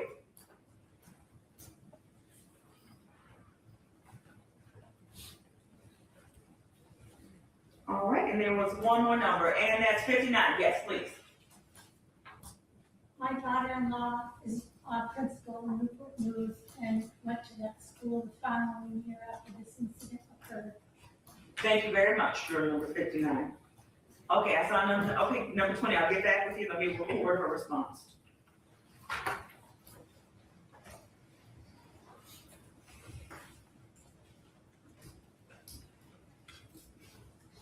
Okay, juror number 20, yes, ma'am. I don't know if I'm a teacher for Newport News School. Thank you very much. Yep, all these that are employees, family, teacher, they're cut. Oh. I have another, okay, 69, thank you, juror number 69, yes, ma'am. It does affect that my sister who I live with is a teacher in the district. Okay, and your sister? Okay, thank you. She lives with her sister and she's a teacher in the district. Okay. Okay, I'm coming. Number 17, 74 and you're number 17? Okay, yes, ma'am. Okay. That's what they all do. This And just number must be a school 74? district. My aunt works for Newport News District for the schools. Okay, thank you. Must be like one of the only other things besides working at a hospital to do there. I don't know. Must be a small town. I have some follow-up questions, so I'll take, we have 80 and 77. So let me start with 80, yes, ma'am. My aunt is a Newport News teacher. Okay, thank you. And 77, juror number 77. My mother's an employee for the Newport News School District as well. Okay, thank you. Any other numbers? All right. Have any of you expressed or formed any opinion as to the guilt or innocence Yes. of the defendant, Damn. Ms. Parker? I'm out already. The Commonwealth today is being No, represented I'll be by fair. Attorney Joshua Jenkins or Josh Jenkins? What's your preferred? Josh Jenkins. Josh Jenkins. And I'll be he's, fair. presenting himself to you.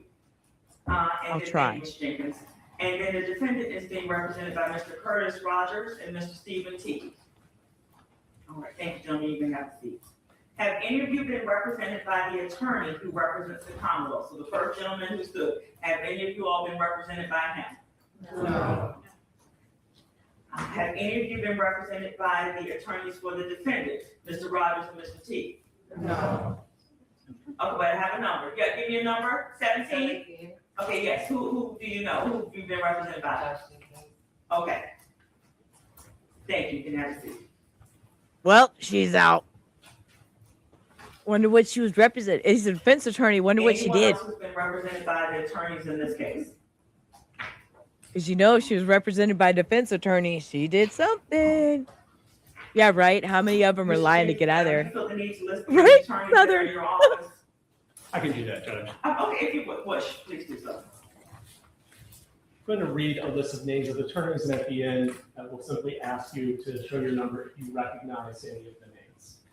Right, Anton Cindy. Bell, Karen Rucker, Paige Buffington, Amanda Winchester, Pia Miller, Faith Laney, Emily Huff, Mackenzie Butler, Mary Button, Emma Cleary, Amy Cross, Angela Davis, Alberto Guerrero, Lynette Hill, Haley Lieberman, Raelle McClure, Molly Newton, Jennifer Truitt, or Ryan Zerke. Please raise your number if you recognize any of those. I don't know any of those people. Okay, and we're gonna go in order, so I'll just hold it up till I get to you. I saw number 14, juror number 14. And which name did you recognize? It's got to be a Okay, and small how- town. what's your I gotta look. I'm gonna see how small this town is. Okay, thank you.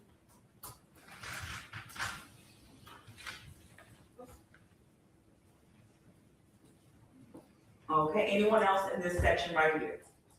Okay, and I see you over there, I'm gonna go to this section to my right, your left. Cassie number 49. Okay, juror 49, which name did you recognize?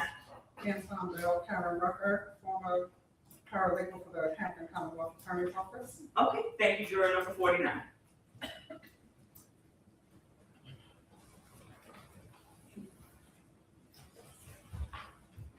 Okay, anyone else in the section to my right? Okay, now I'm gonna move to the section to my left, okay? Juror number 71, yes, sir. Your Honor, I recognize the name Molly Newton. Okay. And I had served in public office, and Ms. Newton had come to my office to interview for a possible position on the bench. Okay, thank you, sir. Thank you, juror number 71. Well, here we go. Here we go for an interesting break. Let's see. So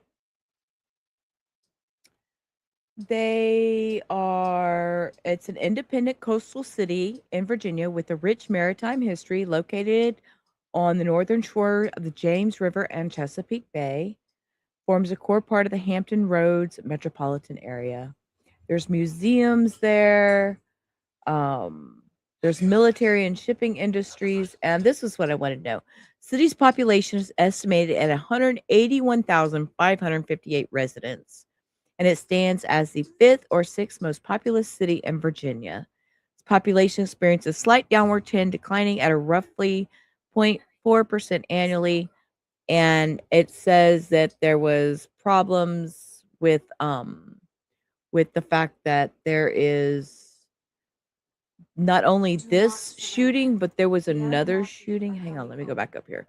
Recent years, it's drawn national attention due to institutional struggles within the Newport News Public Schools following a string of safety incidents, including a 2021 shooting at Heritage High School and the high-profile January 2023 classroom shooting of teacher Abby Zwerner. So, yeah. You must question everything.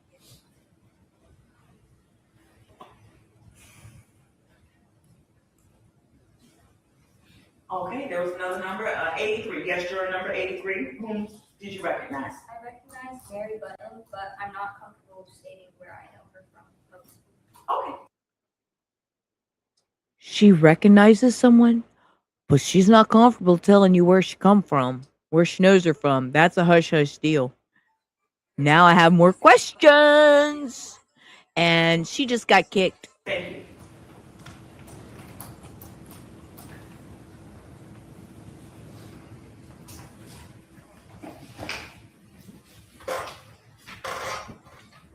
Any other numbers raised in the last section? Okay. And Mr. Rogers, Mr. Chief, do you wish to list any associates and for the jurors today? No, ma'am, we don't have any associates, but under the abundance of caution, should we have Mr. Jenkins list the names of the office that he previously worked in? Cindy! Mr. James, your response to that? I think the whole point of being appointed as a special. Dollar bill. But if you want me to read the names, I can. I concur, right? I think Nancy, you've listed your office and handing it to Cumberland's Attorney's Office. All right. I need Hio's pizza. We need pizza. And Mr. Jenkins, do you have all of your witnesses here? They're not here due to them being scheduled out, but I do have a list of the names. Okay, so I'm gonna ask him to call the names of his witnesses to see if anyone recognizes them. Please do so, sir. And Judge.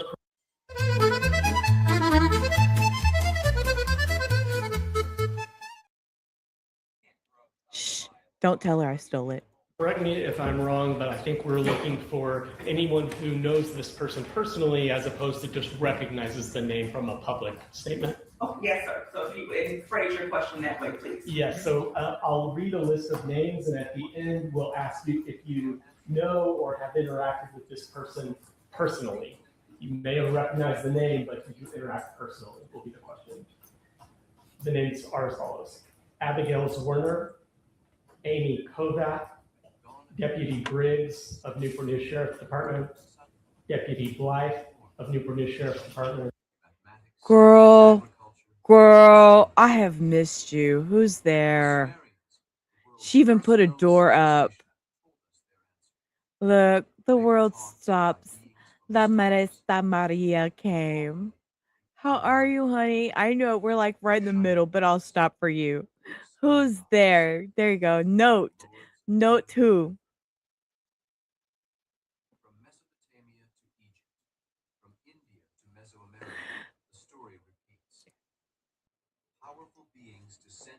Oh, not the day goes by without thinking of you. Girl, I've missed you. I hope you're doing well. You know, I was just saying that earlier. I enjoy my little chat. The fact that I have my small and we're able to, you know, everybody is able to communicate amongst each other and stuff. I love that. So I know we miss you. We haven't seen you in so long. How's school? How's everything going? I'm going to hit play and let this guy continue to talk, but y'all just tap away in that chat. And thank you for coming to the duck pond and hanging out with us where we let shit flow off our back. Don't bring your dirty feet in here. Make sure they are in the water and they're perfectly clean. So with that, I'm going to hit play. Brianna Foster, Mia Oliveria, Rolando Russ, Rolando Rawls, John Sims, Jennifer West, Susan White, Nina Farish, Jessica That's Steves, awesome. Megan DeLeon, Nicholas DeLeon, Mark Garcia, Kynesha Proud of Richardson, you. Alicia Thompson, Kelly Wells of NNPD, Newport News Police Department, Sean Amadeo of Newport News Police Department, Stacy Husterberg of Newport News Police Department, and Aaron Thornton of Newport News Police Department. Also Brittany Gregory, Ramon Gonzalez Hernandez, Sarah Gonzalez. So anyone who knows personally or spoken personally. We have juror number 79. Okay, yes, juror number 79, and I know you did previously say you were friends with the teacher. Okay, all right, but no other person. All right, thank you. In Suma, they were the shining ones. All right, no other numbers presented for that response. In Greece. Okay, and Mr. Rogers and Mr. T, do you have your witnesses here? Your Honor, we don't have any additional witnesses other than those called by the Commonwealth. Same. Oh, all right, thank you very much. Same blood. That blood. Now, I have a few questions. Totally off the wall, but Maria, I'm close to being monetized, so I'm going to have those cute little emojis. Y'all know that one stupid thing I've been striving for is to have membership so I can have damn emojis. I'm fucking addicted to emojis, guys. I want emojis. So I'm just a couple hundred hours off. So, you know, this has been a slow road. I have not, you know, I've totally enjoyed the time we've all had together. You know, it's beautiful how this has grown organically. I wasn't, you know, I wasn't promoted by anyone. I wasn't out here asking anybody to push me, get me there. And here we are. And I want you all to know I appreciate every one of you. So anyways, sorry. One of those blubbery moments. That are going to instruct on what the law is and to assess your ability to follow that. Do each of you understand that the defendant is presumed by law to be innocent of the offenses for which she is charged, and that the presumption of innocence remains with the defendant throughout the trial? Okay, this is a criminal trial, so we have to say yes. She's presumed innocent. We are not going to judge her on the fact we're not, I'm going to turn my camera on to say that we are not going to judge her on the fact that she already has a $10 million judgment against her in a civil suit for the same matter. So we're gonna completely block all that knowledge out, and we're gonna go with a fresh mind in this trial, and we're just gonna learn as we go, right? Everybody say yes. That's what the jury says, right? The jury said yes. And that the presumption of innocence remains with the defendant throughout the trial. Yes. Are you able to follow that rule of law? Yes. Is there anyone who Yes. is not able to follow that rule of law? No. Do you understand that the law requires that the Commonwealth prove the defendant's guilt beyond a reasonable doubt? Yes.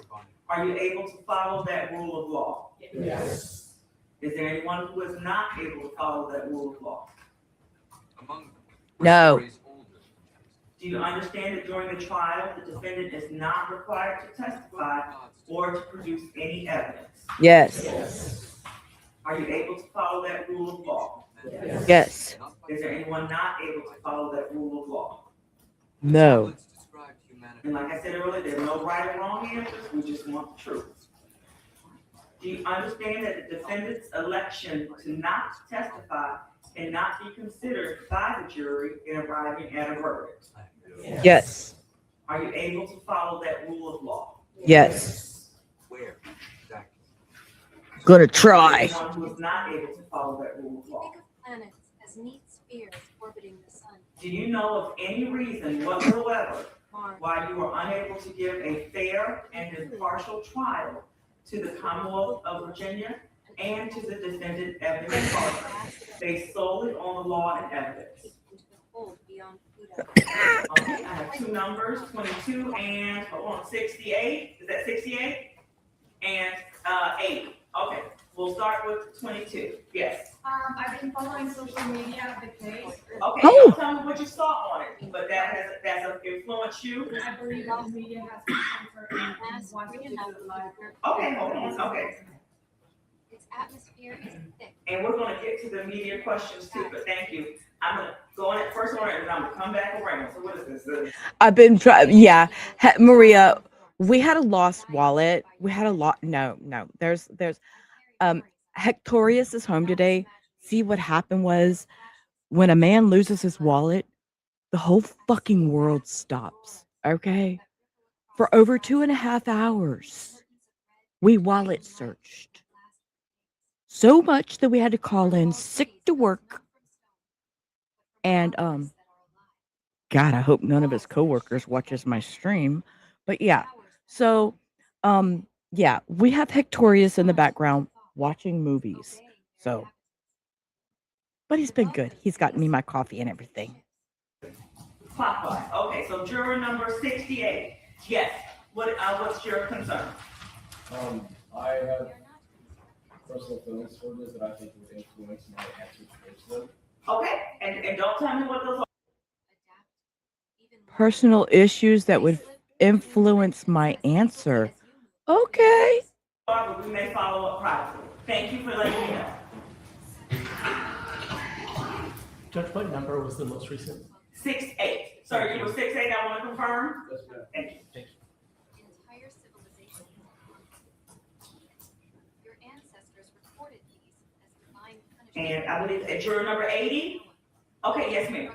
I personally feel like I'm too biased to be on the stand for this case. I work at the hospital, so I see situations like this all the time. Oh. I think it's a personal matter that I can do. Thank you. Ooh, damn, girl. Oh, okay. Now I saw there were some other Yes, people who, absolutely, Cindy. Did answer with their number that I had. You know, Cindy, here. Between you, me, and the chat, and the whole fucking world. He actually got to use sick time, so I was worried about him losing a day of pay because he lost his wallet. And then I kept thinking about everything we had to replace in that damn wallet. All the credit cards, his driver's license, Social Security, all that. I was like, oh my God. And to think I dug in the damn trash to find the stupid thing. Oh, I love that man. Concerns if they can give a fair and impartial trial. And so I'm going to start back around. In the those in the jury box, number 6. Okay. And what are your concerns, or what's the basis for your concerns without giving me too much information? Well, I have personal concerns about it because of something happened to my son years ago, dealing with something like that. Okay, thank you. Yes, case one. In the damn trash can. I dug it out. He dropped it in the trash.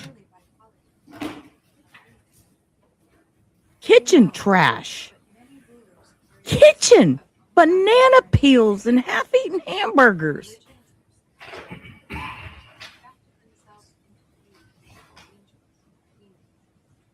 gave commandments and promises. Commanded obedience. But worship is not symbolic. It is energetic. The emotions of fear, awe, devotion. Okay, and then to the section to my right, juror number 16, yes, please. Just to tell you, he did that because when he was over there at the kitchen sink, and my trash can is real close to the kitchen sink, and he knocked something off the counter, which was a glass, and it fell into the trash can. And when it did, he had his wallet at the same time. He had that glass when he was getting it picked back up, and somehow he lost. It fell into the trash can, and that was the last place I ever thought to look. Because we tore this house apart for 2 hours. He was supposed to leave at 3:30, and it was 5:30 before we found it. So that's why I was late getting to stream today. Yeah. My mother is a retired school principal, and most of my friends are teachers somewhere. And also, I am a big proponent for the Second Amendment. All right, thank you. Not only for territory, but the emotional resonance generated on the battlefield.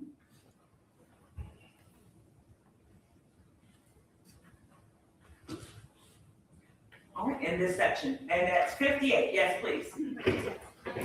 Some view humanity as conflict fighting, others as battle. Oh, thank you. This conflict among them has been humanity's fragile shield. It is why you were not. All right, moving to the third section, juror number 79, Why yes. you still dream of freedom. Very biased. They are. I'm very biased. Sorry, Abigail. Okay, all right, thank you. Did you fucking hear? Did y'all hear that? I'm sorry. We're going to rewind because I need to make sure y'all heard what I heard. I don't know what to think. I don't know what to. Ooh, now my nosy self really wants to know. Okay, y'all listen. Ready? I'm going to hit play again. All right, moving to the third section, juror number 79, yes. Very biased. Towards Miss, sorry, Abigail. Okay, all right, thank you. She is biased to Abigail. So she's already got her mind made up. She's like, you're picking the wrong bitch. I totally think she totally deserves everything. So she got the axe. Right? What is the Second Amendment? I don't know. Cindy beats me.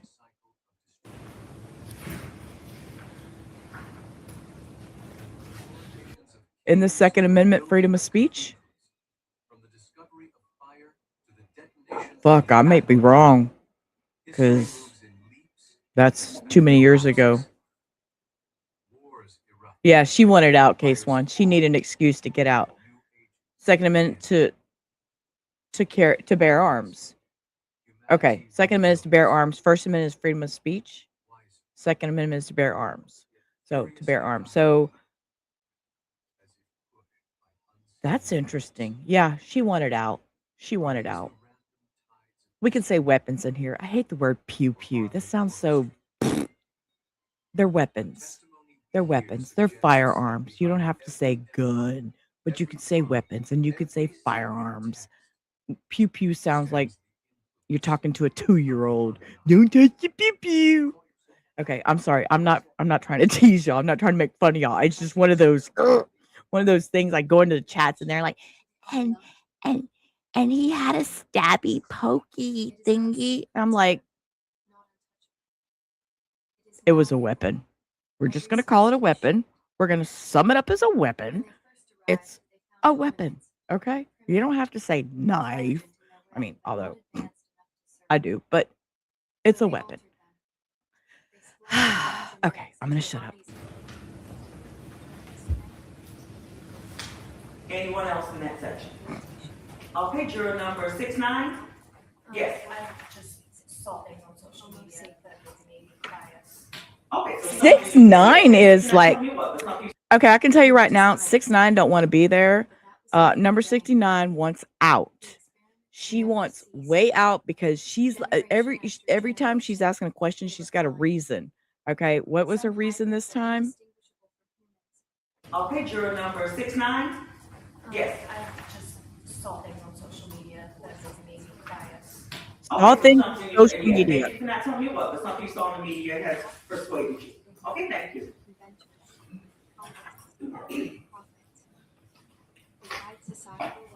Hannah and a binky. Okay, any other numbers to that question? Okay, I'm circling back to juror number 13. Yes, please. I'm familiar through social media with the trial. My husband and many family members are also teachers. Yeah, Cindy, I'm with you. I was engineered for All right, thank you. see beyond the visible spectrum into ultraviolet. So how are they going to pick 12 jurors out of this? I will let y'all know they did pick 12 and opening statements are tomorrow. So that's something to look forward. So I know tomorrow we will have opening statements. I'm excited. Anyone else?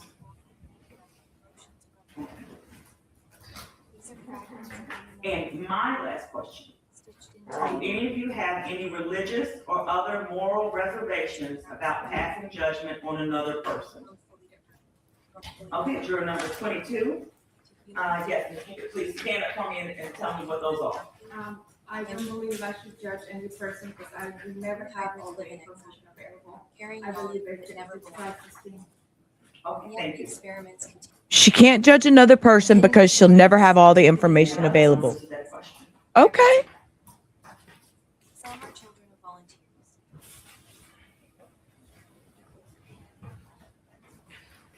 Oh, you think so, Cindy? Girl, she don't even need glasses, right? We've been going about 40 minutes, so we'll go a little bit more before we take a break. Does the Commonwealth have any relevant questions on what you? We do. Reiterate what the judge said earlier. Thank you for doing this. I know it is an inconvenience and we all appreciate your service. I have a few questions. With this first question, I'm just going to ask you to raise your number if it's a yes. Have any of you served as a juror before in any trials? Just hold up your number if you have. I'm going to start here and I'll work my way up around the room. Who was in this box? Number 6, are you holding yours up? I can't. No. Okay, thank you. Number 11, you have served as a juror on another case? 40 years. Okay, was it, if you remember, was it a criminal case or a civil case? It was criminal. Okay, and if you remember, did your jury reach a verdict of some kind? Okay, and do you believe that the outcome was fair under the circumstances of that process? Okay, thank you. Anyone else in the box served on a jury? Okay, we'll go to this side now. I see number 18. I'll start with you, sir. You have served on a jury? Okay, if you remember, was it a criminal or a civil case? Okay, and did your jury reach a verdict of some kind? It doesn't matter to me what the verdict was. Did they reach a verdict? Yes. Okay, and do you believe overall that the verdict your jury reached was fair, whatever it was? Okay, thank you, sir. Who else in number 15? You have served as a juror before, ma'am? Yes. And was it a criminal case or a civil case? Criminal, is that right? Yes. And did it reach a verdict? I wasn't there long enough. Understand. Anything about that process that you thought was unfair for the part you were involved in? Okay, thank you. Standing back, yes, number 25, you served on a jury, was it criminal or civil? It was criminal. And did that jury reach a verdict? It doesn't matter what it was. Okay, and whatever it was, do you believe the outcome was fair under the circumstances of that case? Yes, I do. Okay, thank you. Anyone else right here? Taking back. The next one I see is 4, served on a jury, ma'am? criminal, which means to reduce endless food. Okay, and anything about about going through that process and the mistrial that you thought was unfair? Okay. It will dangle. Looking for number 60 is the next one. I see you served on the jury. A civil case, and did the civil jury reach a verdict? And do you think the process and the outcome was fair? Okay, thank you. Immortality. Number 65, same questions to you, sir. I was on a grand jury. A grand jury. Okay. Grand jury. That you Ooh. served on, did it have anything to do with the case for which you've all been brought here today? No? And how long ago was that? Each cycle of Okay. 6 or 7 years ago. Process of serving on a grand jury that you thought was unfair. All right, thank you. Anyone else on this side that I missed? All right, thanks. Over here, number 71, you served as a juror. Yes. Was it criminal or civil? Criminal. And did the jury reach a verdict? Yes. Do you think the outcome was fair under the circumstances? Yes. All right. Number 70, you served. Yes. And was it criminal or civil? Civil. And did it reach a verdict? Yes. Did you think that the outcome was fair? Case one, are you serious? Number 78, same questions. yes, and criminal, but they reached a plea deal before jury deliberation. Okay. Anything about the process as it unfolded that you thought was unfair? No. Okay. Anyone else? Anyone I missed? Okay, thank you. Right. The second question, if you need to answer the question privately, we will just write down your number and do that. If you're okay speaking about it, I'm going to ask only very limited follow-up questions about this. But the question is, have you or any member of your immediate family ever been accused of a crime? So immediate family means people that you live with or have lived with. And a crime does not include traffic matters like speeding or parking tickets or anything like that. So have you or any member of your family ever been accused of a crime? And then I'm going to preview, if you answer yes, I'm going to preview what the next couple of questions will be so you can decide whether you can answer publicly or not. I will ask you how long ago, in what city or state. I'll ask you whether a case went to court. And then I'll say, whatever the outcome was of the case, do you believe it was fair under the circumstances? And that's it. So I won't be asking you about the details of the accusation. Okay? So to the question, have you or any member of your immediate family ever been accused of a crime? I'll start here. Hold up your numbers, please. Number 9. No. If you're comfortable answering, how long ago was that? Believe humanity may one day. Was it you or a family member? Oh, wait. You or a okay. If it was a family member, yeah, family member. Sorry, I misunderstood. Houston, Texas. And whatever the outcome was, it doesn't matter to me, but do you believe it was a fair outcome or not? Yes. Okay. Honestly, no. She should have got more. But number 11, you or an immediate family member? Understood. And how long ago was that? And in what city? Okay. And did it go to court, if you know? Okay. And do you believe the outcome was fair under the circumstances? No. Okay. Anyone else? All right. So on this side, number 16. Was it you or an immediate family member? Immediate family member? How long ago? I'm not sure the exact timeline. I'm going to tell y'all something just because I like y'all. I usually wait until after I stream or do my regular things to do the dishes. Hector's in the kitchen doing the dishes. I'm so shocked. It's not his thing. He never does. It's just something I've always done. But because he's home, I guess he's bored. He's doing the dishes. Your ex-husband's in prison for life and stuff. Yeah, my ex-husband's done a couple rounds, so he's been in there a couple of times. I know, Maria. I'm so excited. I'm so excited. That's why I'm whispering, because I don't want him to know I was watching him. I don't want him to know I was watching him, but I was peeping around my monitor, and he's in there watching him. Process of a divorce, and I found out after the date of the marriage that my husband had assaulted other women before me and also been arrested for assaulting. Oh, snap. Okay, thank you. Number 17, just so that you are an immediate family member, I know the answer. If you don't mind standing up, though, let me go ahead and ask you the questions for the record. Well, there's Okay? another one too, so I'll talk Okay. privately. Okay, so you were an immediate family member. Of Still immediate family. And how long ago? Yes. When they return over, choose the form that suits them. There were several. You can give me a couple, the most recent. Alien. It's just not his job. That's my housewife duty. You And know? did it go to court? And do you think the outcome was fair under the circumstances? Okay. Number 19, you were an immediate family member. Okay, and how long ago? 20 years. 20 years. 20 years. And did that actually go to court? And whatever the outcome was, did you think it was a fair outcome? Okay, thank you. Looking back, number 28, was it you or an immediate family member, number 28?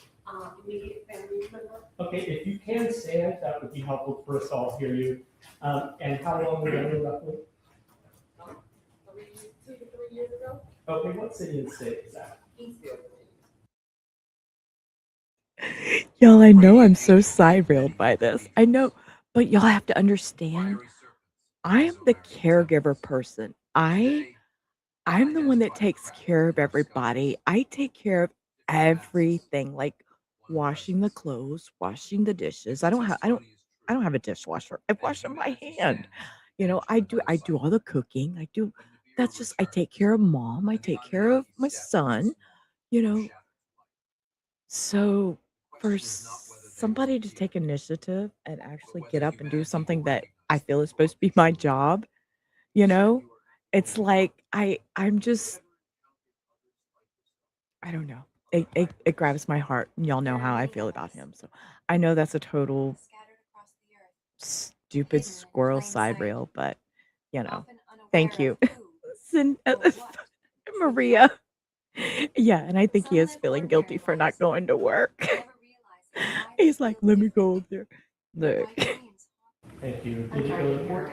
Oh, the court order needs her. She didn't hear you. Say it again, please. Eastville, Virginia.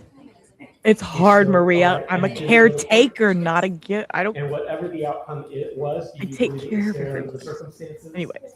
Right, thank you. And is that 29? You were an immediate family member. Immediate. All right, how long ago? 20 years.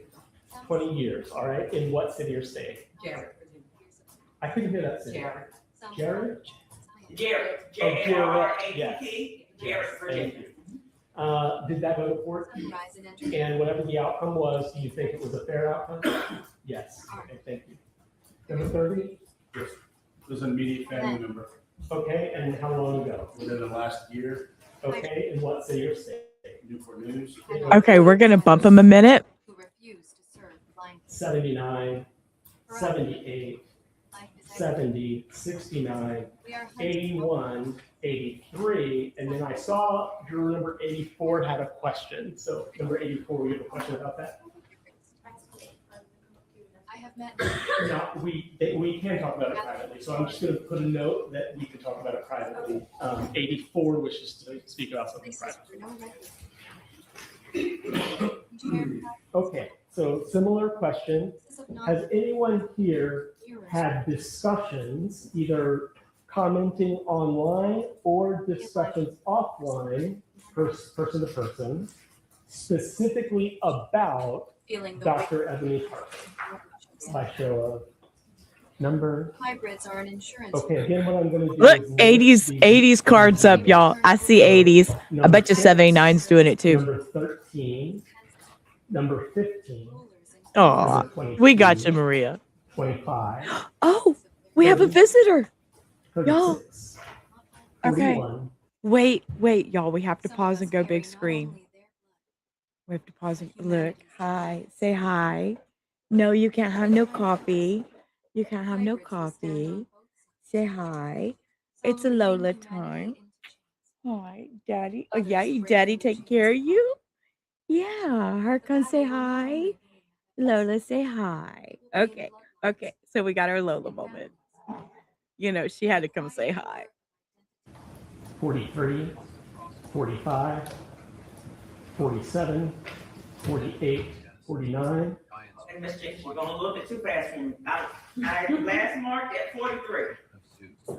Can everyone raise your hand up? Okay, no, okay. That's 43. Okay, 45, thank you, okay. 45, 47, 48, 49, 58, 59, 64, 65, You should see pictures of Tolly, Maria. 61, Tolly's gotten 62, big. 69, 70, 78, 79, 80, 81, 82, and 83, and 84 wants to speak privately about this matter. Understood. All right. Go check Daddy. Question just by showing your number. Did anyone here watch on television or the internet any part of the actual civil trial related to this incident in Rich Neck Elementary School? Watch any part of the trial itself, okay? We'll list the numbers 6. Here we go. 13. Okay, so if these people have seen the civil trial, they're cut. Yeah, we've seen the civil trial, so we'd be cut. But we'll pretend. Let's pretend we haven't seen it, and we're going to be totally open to the idea of what happened and Miss Ebony's innocence. 15, 16, 22, 23, 30, 34, 41, 45, 47, 58, 59.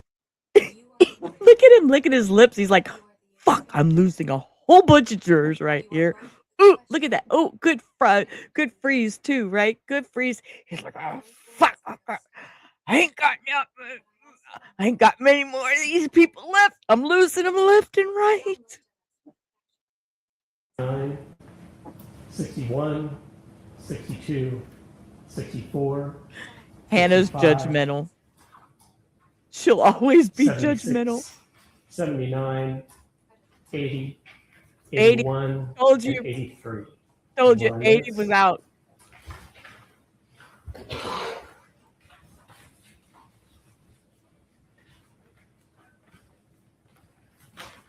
Cindy's got her fingers crossed. No, we didn't know anything about civil trial.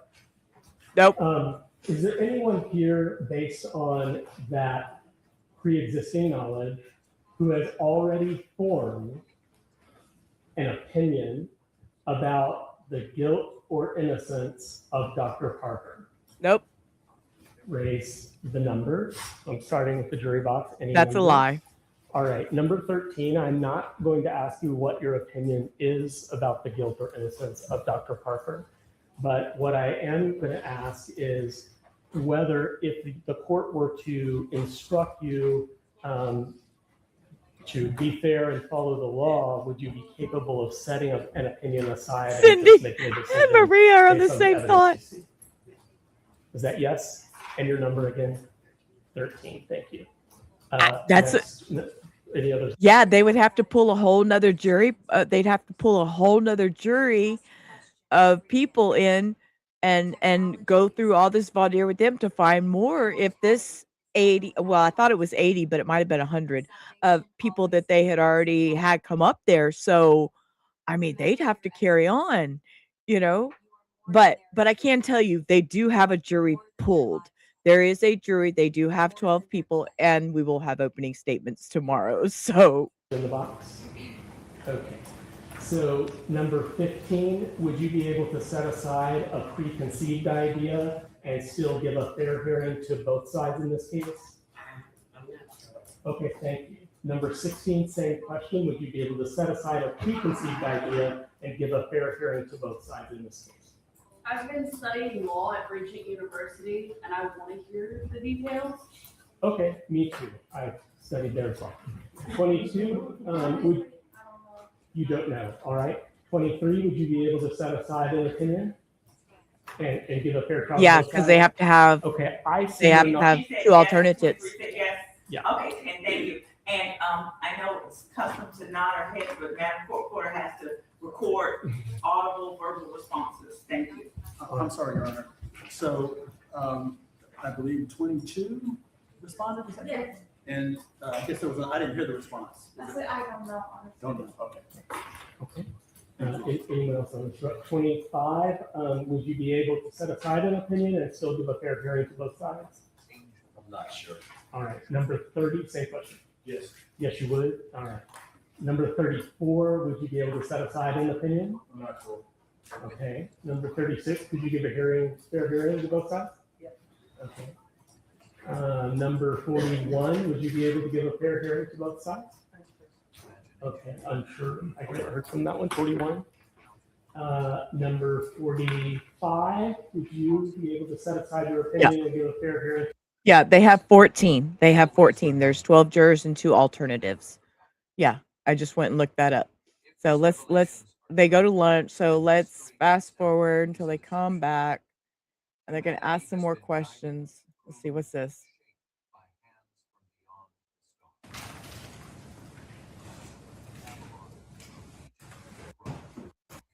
This may just be some pre-stuff before. All right, and I'm gonna take attendance. So, we'll start with the gentleman in the first row, to the wall, mine far right. And if you just read your numbers, so I wanna make sure we have the right numbers in the courtroom, the right your numbers. 11. Thank you. 17. So see, they've picked some out now. So now they've come back and they've kind of chopped them down now. So now we got 11, 17. So Cindy, does that mean you're still in there? 22, 45, 58, 59, 68. 46. 47, 49, 71. 80, 79. 80's still there and 79? Thank you. And we are able to excuse you from this jury. Thank you for coming down today, and I appreciate your answers. They're the ones that are gone. And so. Bye-bye. Instructions for Bye. service during this term. You will need to call back next Tuesday, May 26th after 5 to see if you need to report for any other juries. You are excused from juries this week.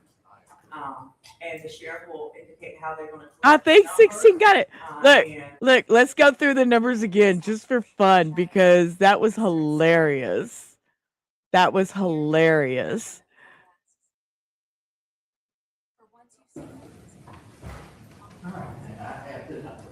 Okay, all right. And Sheriff, you'll escort her out of the building. Thank you very much. Thank you all for your service. Oh, wait, there was another round before that? Hold up.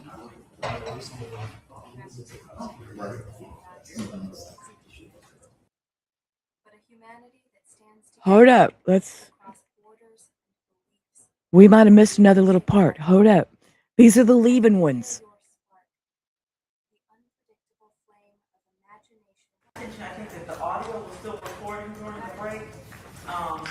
So to the news, media, I think that was the microphone at the podium still recording during the break, audio? Usually I put this into what we call art and tone. Okay. Which cancels everything out and just sends it back, but probably be looking. Oh, she thought they were recording sound Okay, but they can't while the hear break. anything over that screen. Correct. Okay, understood, thank you. Okay.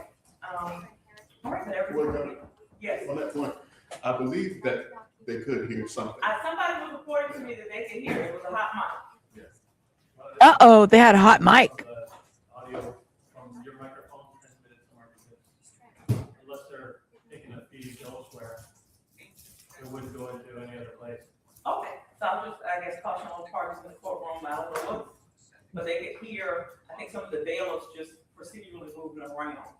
Hot mic there, but okay, yes, Ms. James, you want to take something else? Just quickly, Judge, if you would like to take it up, defense counsel and I conferred, and we have a list of jurors that we already agree should be released for cause.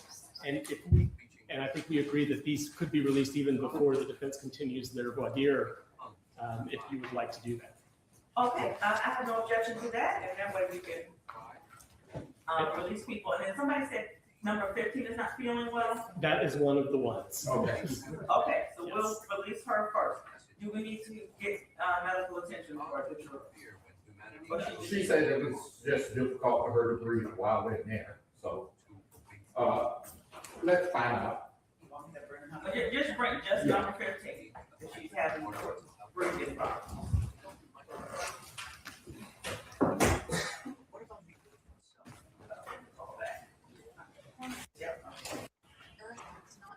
Okay. And good afternoon, ma'am. I just want to confirm you are juror number 15? Okay. Okay. It's my understanding you are having some breathing. Oh, here's 15. So 15 they let go. And I just want to say, we appreciate you coming now. Okay, so 15's gone. Did you inform the jury coordinator? No, not about the past officer. Okay, please let the jury coordinator know. They scar it. Poison it. Okay, all right. And, Chair, you'll, escort her out of the building. Thank you very much. No, thank you all for your service. Okay, so we got that one gone. That was 15. Numbers that we have agreed to, Judge, and I know defense counsel is double checking me if I get one wrong, speak up. Number 11 indicated a religious holiday. When the cycle turns again. Okay. Number 15's already been excused. Number 17 knows me from a prior case. Okay, no objection to that. Okay, these are all agreed upon. Okay, yes, go ahead.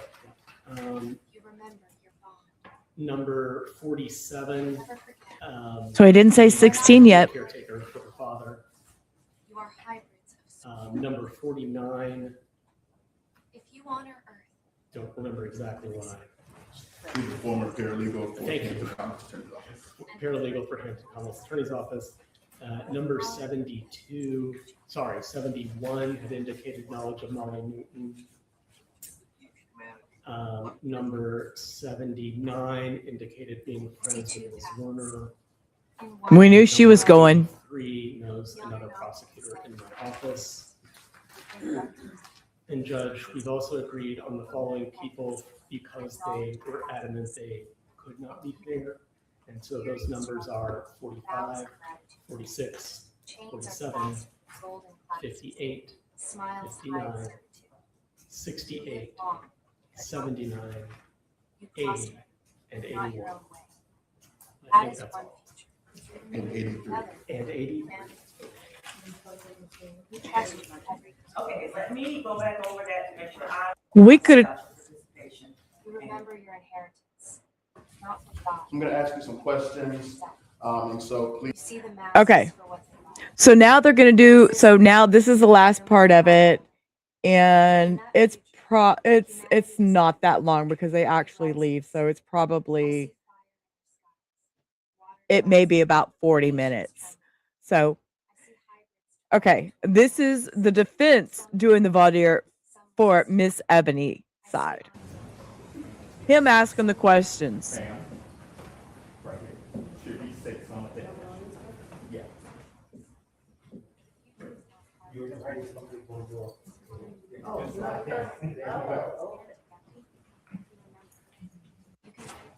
that has bound you since the dawn of civilization.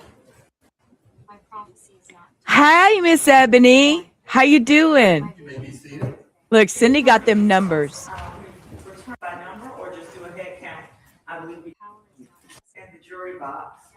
And Chair, we have even rows of 6 until we get to the last row. Is that correct? That's 6 also. Oh, that's 6 also. Okay. Humanity's story has always been entwined. Which means I should have 8 rows of 6. No. 9. Okay, I'm gonna let this play. I'm gonna go refill my coffee again. I'm not gonna ask him to just because I can't do that. And I'm gonna take a potty break. But I'm gonna listen on my phone, and because y'all can walk around and do that. I can't do that. So I'm gonna go do that, but I'm listening. But y'all see an empty chair, but I'll be right back. Okay. 9-6. All right. And I smell Hector cooking waffles. This man, when he stays home. 54 plus 14 is 68.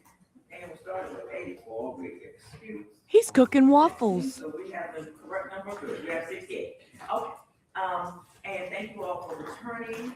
I hope you had an adequate chance to refresh yourselves. There was a cautionary instruction not to discuss the case, not to research the case, not to investigate, and if anyone approaches you, to tell them they cannot talk about the case. Does anybody wish to report an issue with those instructions? Right, Cindy? No issues being reported. We will turn it over to the defense. Mr. Rogers, Mr. T, do you all wish to pose any voir dire questions to the jury? Yes, Your Honor. Okay, you may proceed. Thank you. Good afternoon, everyone. I'm Stephen Teague. I am co-counsel with Curtis Rogers on behalf of the defendant, Dr. Ebony Parker. I'm going to ask you some questions, and so please just raise your numbers if it applies to you. Are there any people here that are retired?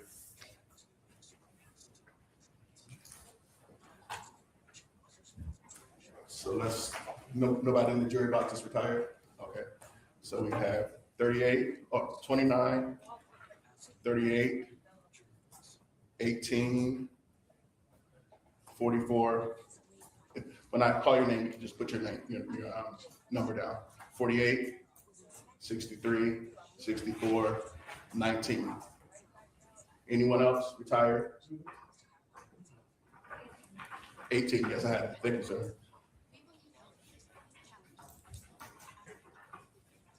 All right, for those who are retired, what job did you retire from?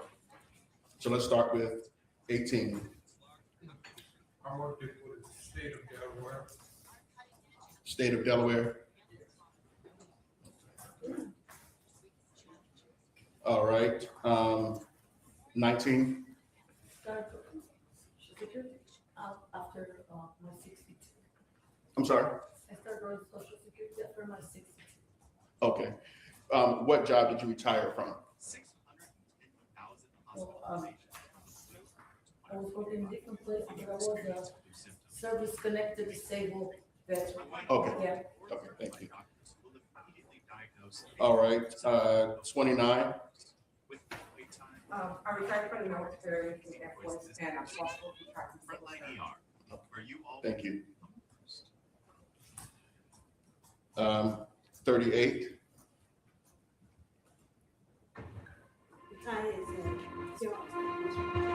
Xerox technician. Thank you. In the high desert of northern New Mexico, We next have 44. spirits are said to still wander the planet. Thank you, ma'am. Auto injury claims adjuster. So disturbing that those who dared What? to 48. Thank you, sir. What? 63.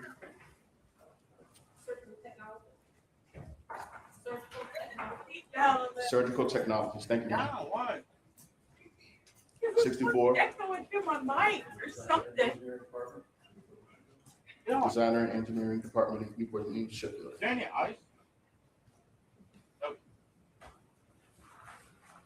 Did I miss anyone? Okay, thank you. You hear me? Besides juror number 29, did anyone else serve in the military?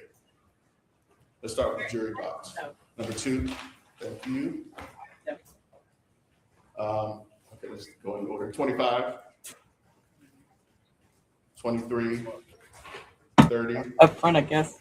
Once 19. Once I call your number, you put your number down. 36, thank you. 37, 51, 56, 57, and 7. Okay, hold on. Sorry. Okay, 51, and after 51 was number 56, 6. and then 57. Oh, that was hilarious. I'm sorry. He's trying to feed Lola the waffles. Is anyone here related to anyone in law enforcement? So let's start with the jury box. No one there? All right. Let's start with, if you could just put your numbers up, okay? Put your numbers up, hold them up, please. I'm fucking dead. I'm fucking dead. I'm fucking dead. I'm sorry. What? She's playing with the waffle? I told y'all. See, this is why I don't stream with anybody. So y'all just don't know. My house is just my house. They heard everything. Hey, what? Turn TV now. They're over here. Hot mic, hot mic. He's cracking up. Yep. See? I have a normal house. Everybody knows now. My house is normal. Okay, 16 is gone. Okay. Let's start with number 34. It's okay. You can, if it's someone in your immediate family, please let us know that. But other than that, just tell us yes or no. My cousin is. Okay, 34. Thank you. Oh, I'm sorry. In a different state. In a different state. Thank you. 38. Cousin, yeah. Okay. 54. My son, Blacksburg. Thank you. 62. My cousin here.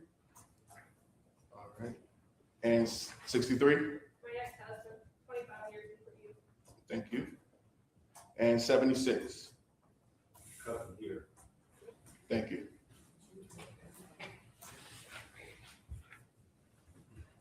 Does anyone have friends in law enforcement? No. All right, let's start with jury box. I'm gonna lie. I'm gonna say no, but really, to be honest, Mom's brother is a police chief. Shh. Don't tell nobody. Mom's brother's a police chief. See, Mastiff is over there playing with the duck butt and the meat. You said yes to film. Yeah, I'd have to say yes too because, he is the sheriff. So I guess that's a yes. 16. Thank you. But I shouldn't be dismissed for that. 3. It's a whole nother town. You'll heal. You'll heal. Thank you. Thank you for being there. 9. And you know that you can block the wild. I seen that there was some wild thing earlier that somebody was typing in there, and you know how to block, I think. So. I have an uncle that is a lawyer in Illinois. Okay, thank you. 1. Friends, Hampton Roads Police. Okay, thank you. 24. Newport News. 30. Several in Newport News Police Department. And some in the Sheriff's Department. All right, thank you. Got tons of family. 34. Mine were all union workers. They didn't do like police or anything. They did like, because we have all the plants down here. All the chemical plants and stuff like that. Monsanto, BP, all that. 62.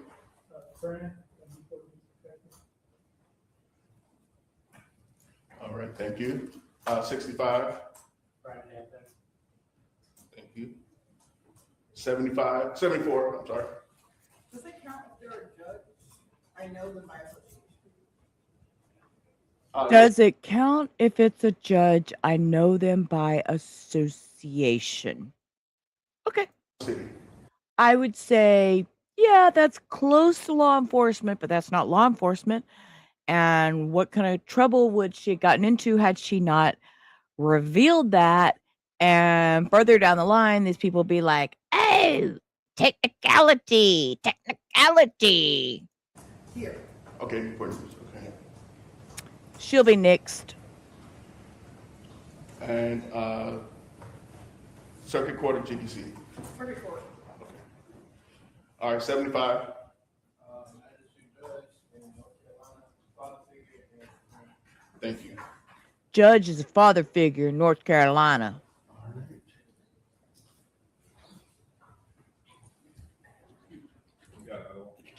Oh, sorry, 50?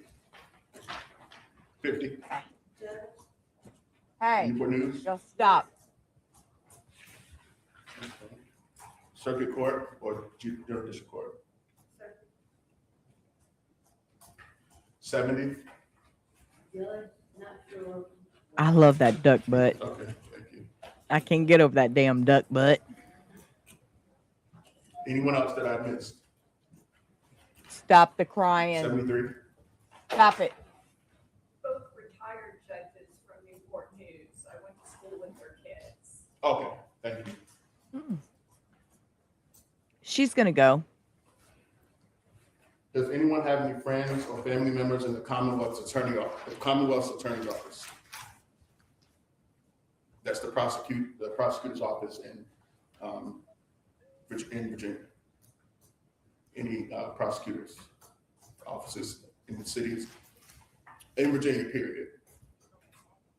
I think my professor was a prosecutor in Chesapeake. Okay, your juror number 16. 16, thank you.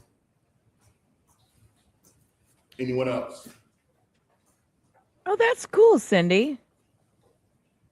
I wanted to be a Texas history teacher. I wanted to teach Texas history. Does anyone here work in the field of education? Okay. When I was little. And then I wanted to be a caregiver. What, are you in Newport News? Yes, teacher. Thank you. Number 20? Teacher in Newport News. You know, Newport News is a weird name for a school district. The Newport News School District. Where do you work? At the Newport News School District. Kind of weird. I don't know. When you say news, I think of news. 51? Teachers suck. 78? I'm former Newport News teacher. Can you repeat that last? Sure, now I work at Williamsburg. Okay, thank you. Former teacher. It's 84. I'm a behavioral therapist, but we sometimes do in-school therapy as well. Okay, thank you. 70? Okay, and sorry, keep it staying, please. Madam Court Reporter wasn't able to hear your response. Give me your number again. Thank you.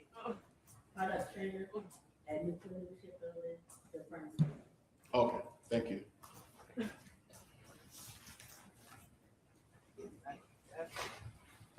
Newport Richie. God, Cindy, that city name just triggers me. Anyone that works in the field of education. All right, 16. 13. 10. 9. 1. 20. 33. 34.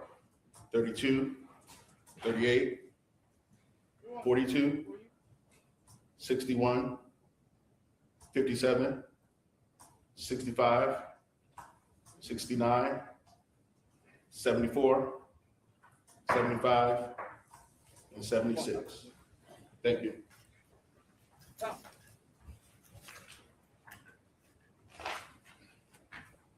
And of those who just raised their numbers, how many of those family members work in Newport News? Not public. Okay. Newport News private. Okay. Stop, K-Swan. 10, 13, 69, and 76. 61, 42,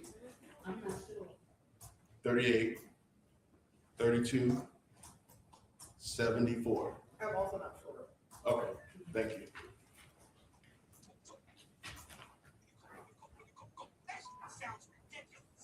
Now, does anyone have friends that work in the field of education? All right, 16,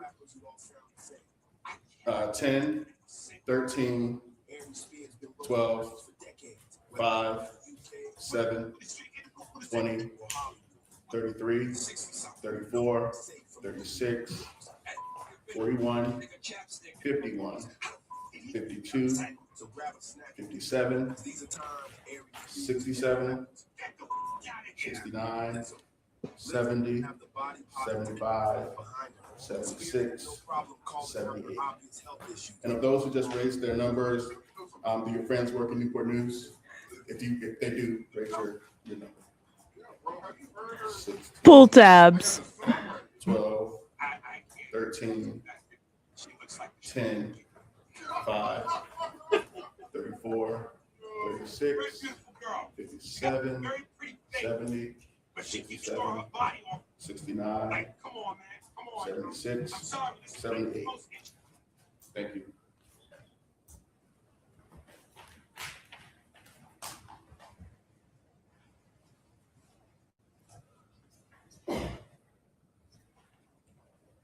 Do you know anyone that works for Newport News Public Schools?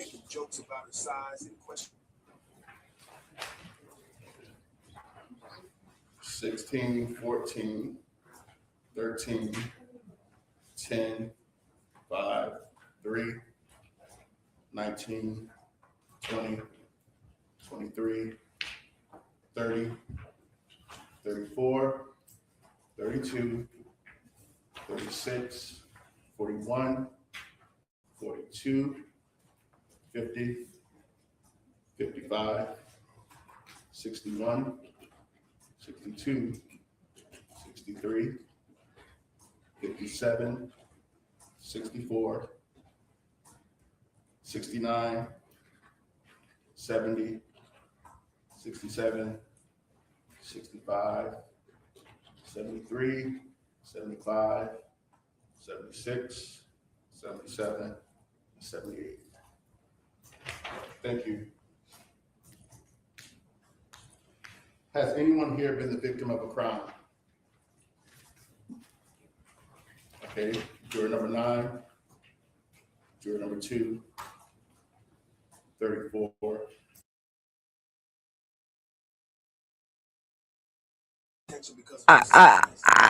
I'm so confused at numbers. Look, this man can keep on reading numbers, but guess what? It's the end of the day, and y'all got me over here. Sheriff kicked down my door. Then I heard the glass break. They found no kidnapping victims, just some lemon pound cake. Mama's lemon pound cake. All right, everybody with me. It tastes so nice. It made the sheriff wanna put down his gun and cut him a slice. He's a Adams County sheriff. He's hungry and he's big as hell. He was sniffing for weed. Then he smelled another smell. What was that? Mama's lemon pound cake. It tastes.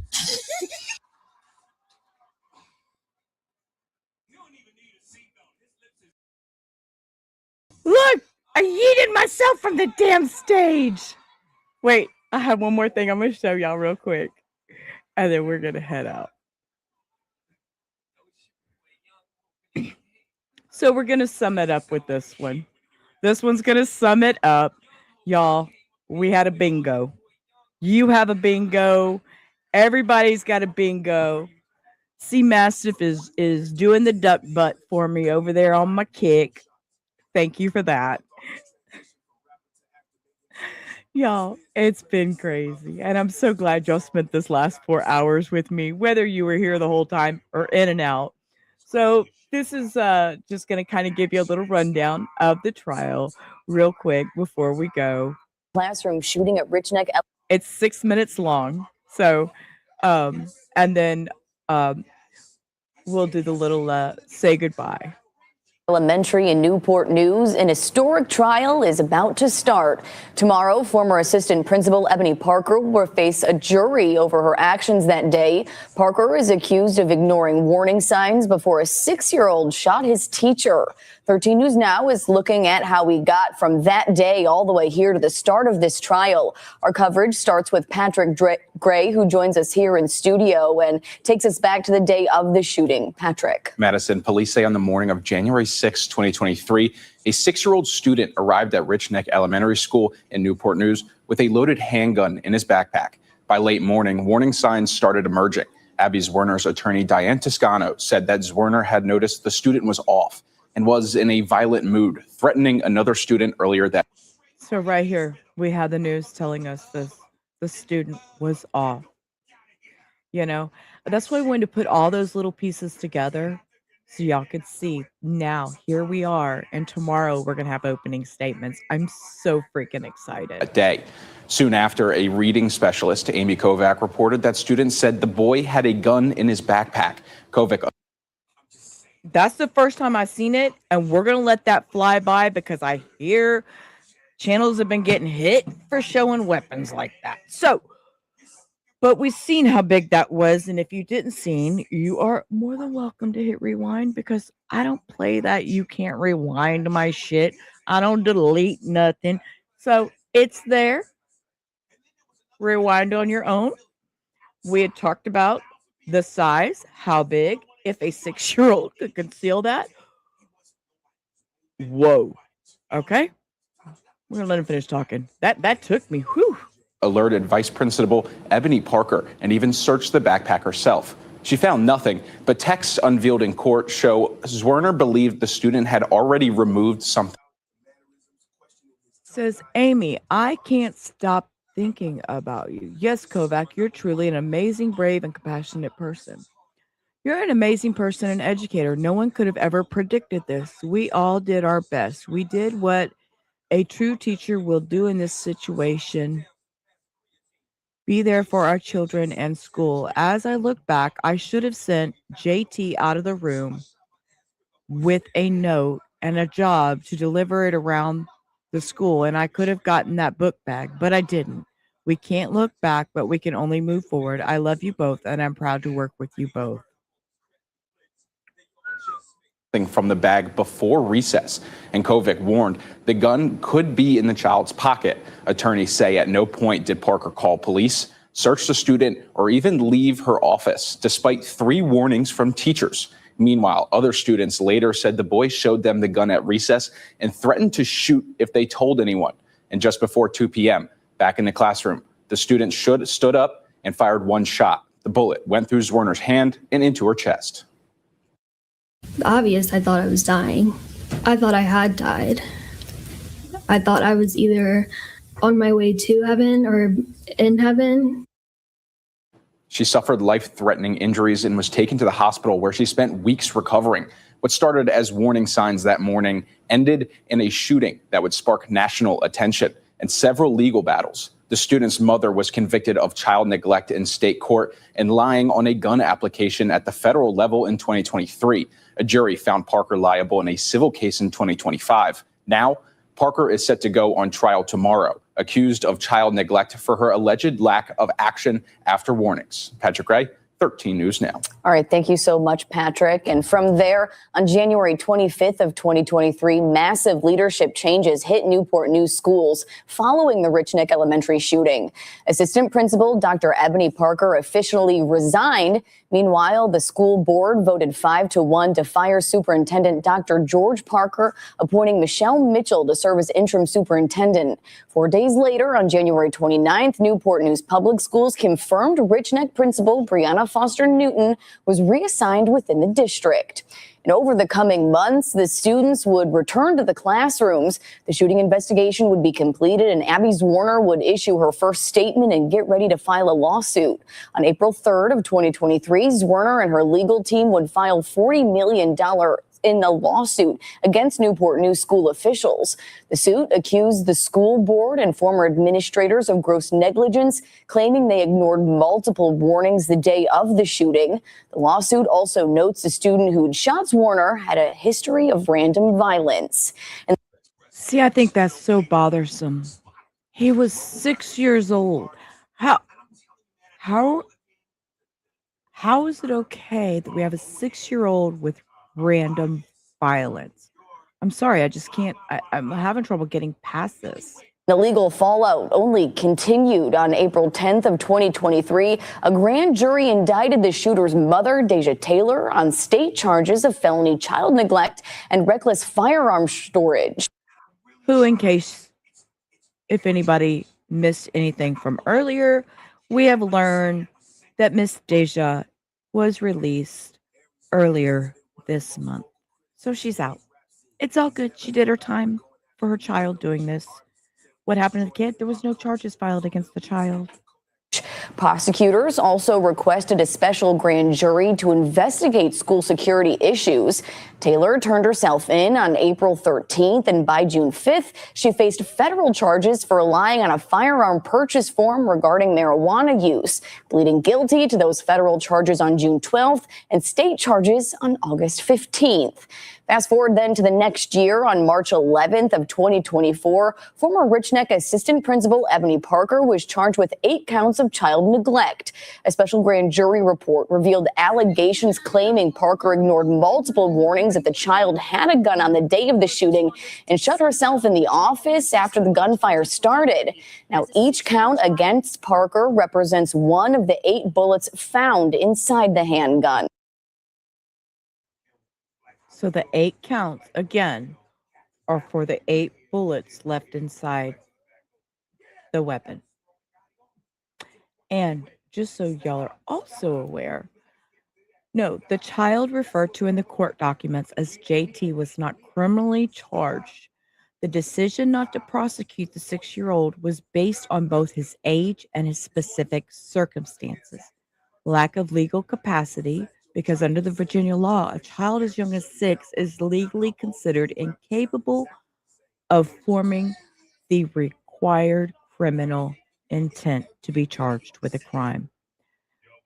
With his mental health assessment, the Newport News prosecutors publicly stated they would not seek criminal charges against the boy, citing that he suffers from extreme emotional issues. And most recently, in November of 2025, a jury awarded the former Newport News teacher, Abigail Zwerner, $10 million in her civil lawsuit. The civil trial centered on former assistant principal Ebony Parker, with Zwerner's attorneys arguing she showed total indifference to multiple warnings about a firearm. Defense attorneys countered that Parker exercised reasonable judgment. The jury ultimately sided with Zwerner. Newport News Public Schools rolled out major safety and upgrades following the January 6th shooting at Rich Neck Elementary.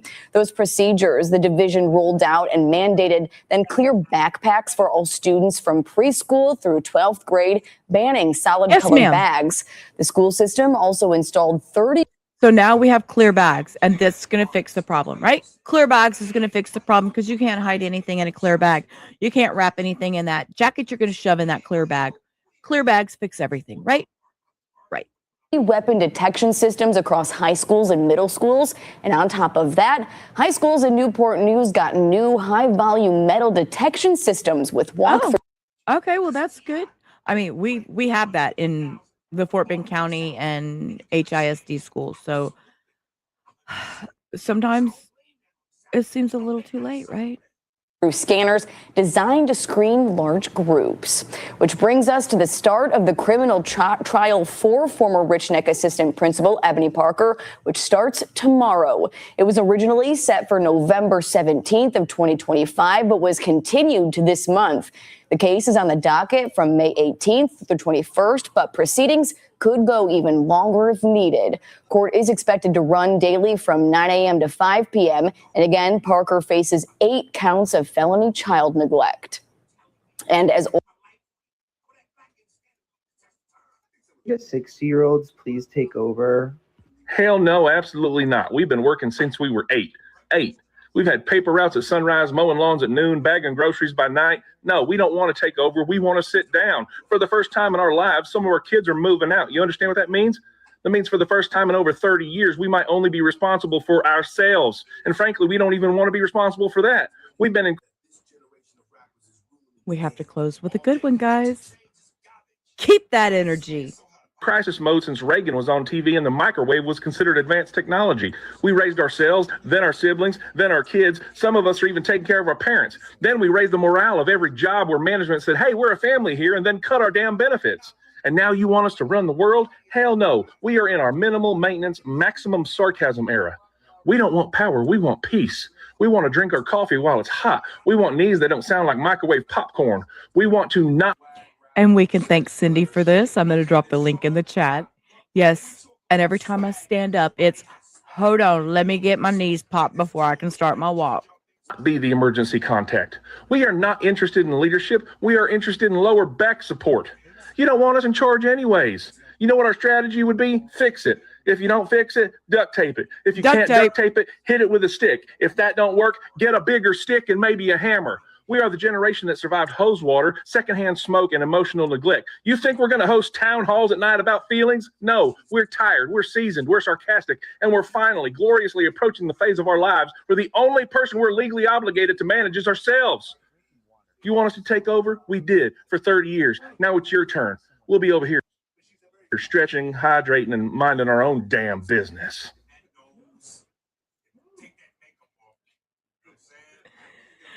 All right, guys. It's been fun. It's been fun. So we know what we're getting into tomorrow. I appreciate you all for hanging out with us, with me, with Hector, with, my little bit of house drama.